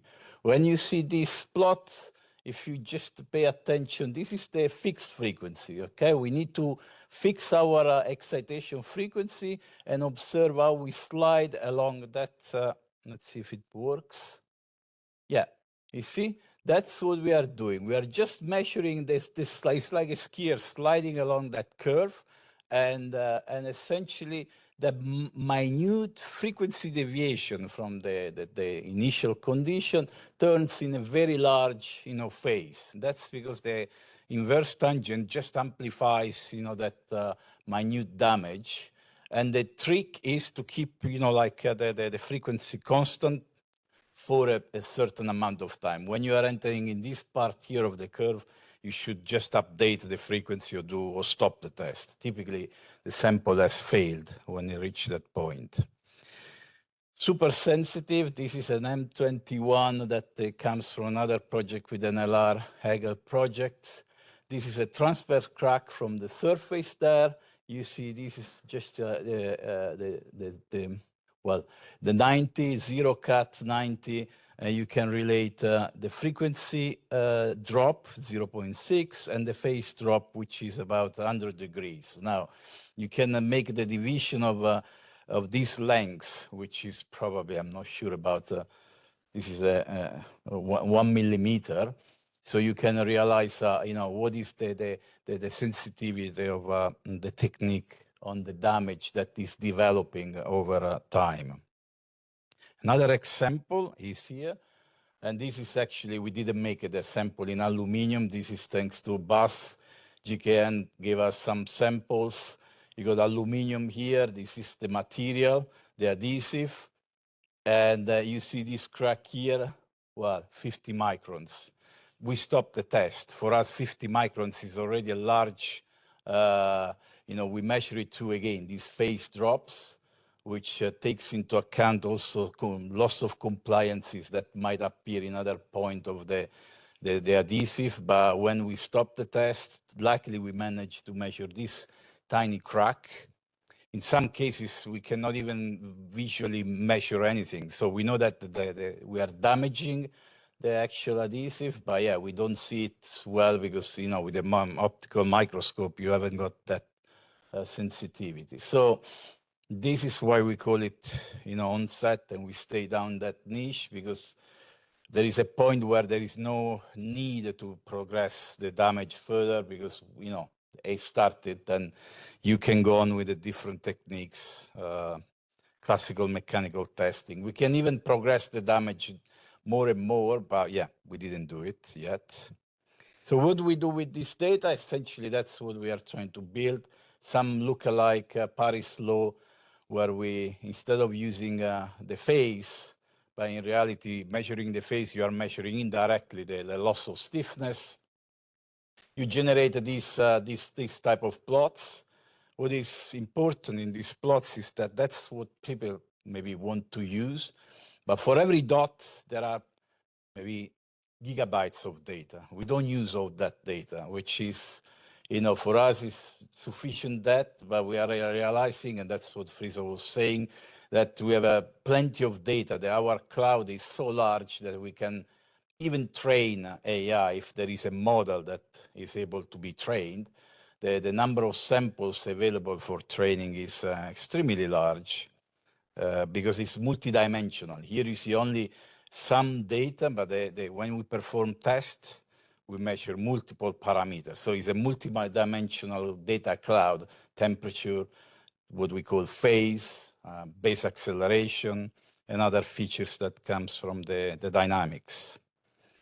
Here is an interesting experiment which John Allen described. Now I go a bit more deeper in that. The question is that we need to test many samples, so can we live with one sample and work out a relationship, let's call performance metric, that allows us to infer if the second specimen would behave as the first one. So with Friso, we run different amplitude steps within the same specimen. So we just did an incremental amplitude and we derived this parametric performance. And then we took another sample and we ran it at higher level and say if that higher level will follow the trend line, it will send that, we'll just sit somewhere there. And that, it appeared to be right. And I said, okay, let's take another specimen. So the third one, we had the 3 samples. So we repeated the test and we have in principle the same trend. So again, it's very convenient way to assess rather than multiple structure, one structure evaluated like the scatter in the data or repeatability or other features. But it seems very clear that measuring one component is sufficient to derive a behavior of that component. And the Friso indicated that this works very well. And even John Allen said material screening. So just using this, well, DKDN, obviously I need to use this because the patent was not filed yet. Now it's just the way we are processing the phase information from the data. And here, well, I was very happy. These are data that I generated in Bristol, the IM7 at 250 Hertz, IM7 at 400 Hertz. These are data that were recorded in Bristol. And I was very happy that I could take those data, reprocess it according to what we filed in the patent. And I could just run a comparative test between the same IM7, but obviously the different geometry and different, frequencies. And now actually this was ply drop. So like the area demonstrator, and this is just the cut ply that was embedded. So that gives you really in a snapshot the behavior of the material and the geometry and whatever you want to derive from this kind of graphics. So I pass the ball again to Friso to finish this off, and we should be well on time. Yeah, okay.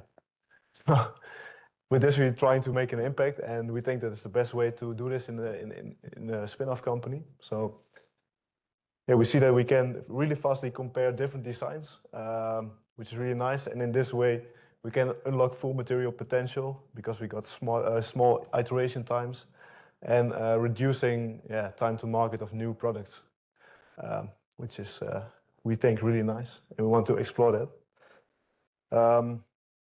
So that's basically it. I also want to spark the discussion, which bottlenecks you're seeing and what milestone you would focus first on.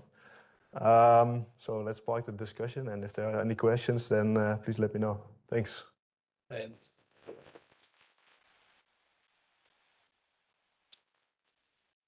And if you keep staring the green light, eventually we'll dream a lot. Right, that's the That's pitch. it. Any questions?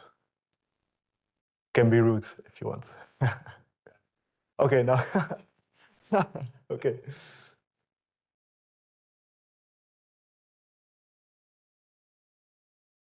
Here, Fabio Malgioglio, Hexagon.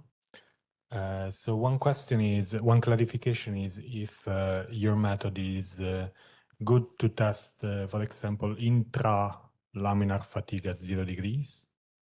Is it something that you can do? If that develops in intralaminar, you will measure it. You will measure it. Okay. If it doesn't, the 090 might be that it migrates intralaminar, even though we didn't see that, but yeah, you can keep it. And whatever changes the second moment of inertia, it will be seen by the phase, and so you will read it through the output parameter that you are using it. Obviously, you would need like a CT scan to understand what is the damage mechanism, if it's delamination, intralaminar, and that is an added test that you have to do. Because you haven't got the spatial information. The temperature gives you probably the localization, the point where that has grown to a level that you can see a lot of temperature building up, but you don't know inside how the mechanism is, developing. Yeah. So, for example, if you test a specimen purely made of 0 degree plies, just a rectangular sample, you will never fatigue. That is, I've tried it with a quasi-isotropic M21 in Bristol. You can go on forever. You will develop edge delamination, edge effect delamination, like the area demonstrator. That's for the quasi-iso, but if you have a pure 0 degree ply, I tried, and only when you drill a hole you can appreciate, the damage occurring around the hole. Otherwise, the material is so strong that you really need to bend it. But yeah, I would not seems to go. Okay, so for that specific case, I'm saying a more standard, let's say, tension fatigue experiment is more appropriate, but for other cases like the laminations and cracks and migrations like that. But actually, we are now exploring with a student from Saxion in Twente. We are going to develop a way of performing a lap joint pull-pull test by using our technology to perform the onset detection. The excitation as well. The test is a conventional mechanical test that, how to say, you like it, but we are going to explore the potential of interrogating the material before your sensor, because typically if a load sensor is that big, you will see it. So we want to observe, we want to try out to observe if we can detect earlier than you will start detecting this bonding in the lap joints. And that will combine the two things, you know, like in the chart that Friso showed, actually we put it here. If we can detect here in the lap pull-pull test, eventually you will see it somewhere there. And if you draw the line, you decide. I mean, do you like an onset? Then you can stop. If you want to keep going in proper growth, then you can carry on up to a certain point. So in June, we will know if this works well or not. Okay, thank you.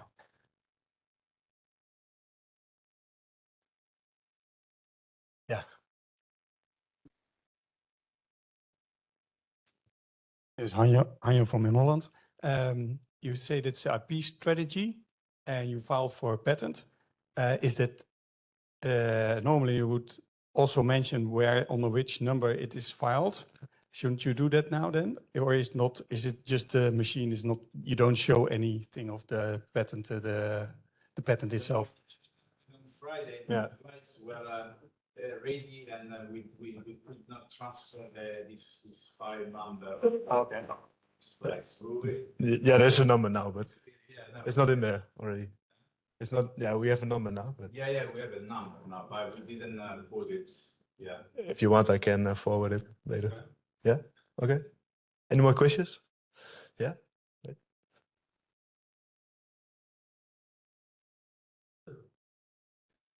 Raul from Embraer again. I'm only curious about the bonding lines. You showed or you mentioned one example of aluminum with a bonded aluminum specimen. Are you thinking about doing the same with composite? What? Yeah, I did it with composite. The reason why we are going with aluminum because we did it with Zoltec from Susan? Yeah, Susan, and there is a lot of self-fitting created by the Zoltec material. And so, talking with Bas, we agreed to have just aluminum, so there is not basically any static heat generated by this adhesive, so we can really focus on the onset and the sensitivity of that. Okay. But it can be done. We've done it. It's just that, yeah, it turns to be not as simple as this one here. Yeah, no, I think that could be a good application of your technology, understanding the durability of a bonding. Yeah. You know, when it's so sensitive that you cannot visually see something, this gives us a really quite a benchmark. With the Zoltec, we struggled to see, and also we understood that sometimes the adhesive is stronger than actual composite material. So we avoided this risk. Yeah, by the way, there is a sample where this aluminum had a lot of grooves because of the machining, and the crack migrated from here and it went into the LFE. So it was quite funny to see. Okay. Thank you. Any also questions online? Okay. Yeah.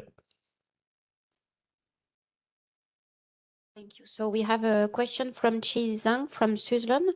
Do you think that the high loading rate frequency will cause the material to behave differently from normal condition?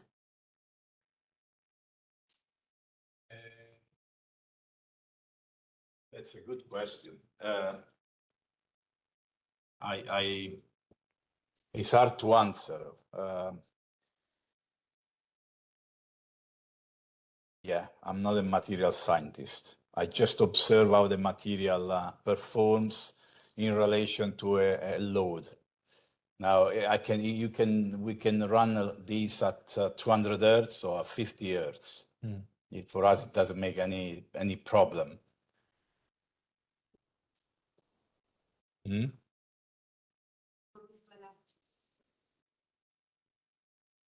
Yeah, but in this adhesive, there is no hysteretic element that you will create with a Zoltec. Yeah, when you have a composite and adhesive, yeah, there might be like a strong interaction of the rate dependency. There must be, but we've done tests just dropping the temperature. Yeah, you erase that entropy. Well, you really reduce that entropy a lot. And so you know, when you do vibration, you create a different equilibrium point temperature. So if you do a test at -20, maybe the equilibrium point of the material in terms of temperature might be higher than what is the initial condition of the, so that helps to mitigate, you know, an initial condition where the material might look more brittle, but the equilibrium point, the hysteresis creates another, you know, position for the material. But it's, you know, this would be nice to research, definitely. More questions or remarks? No? Okay. Thanks. Thanks. Thank you very much. Very interesting. There will still be time for toasts at the reception. Okay. Oh.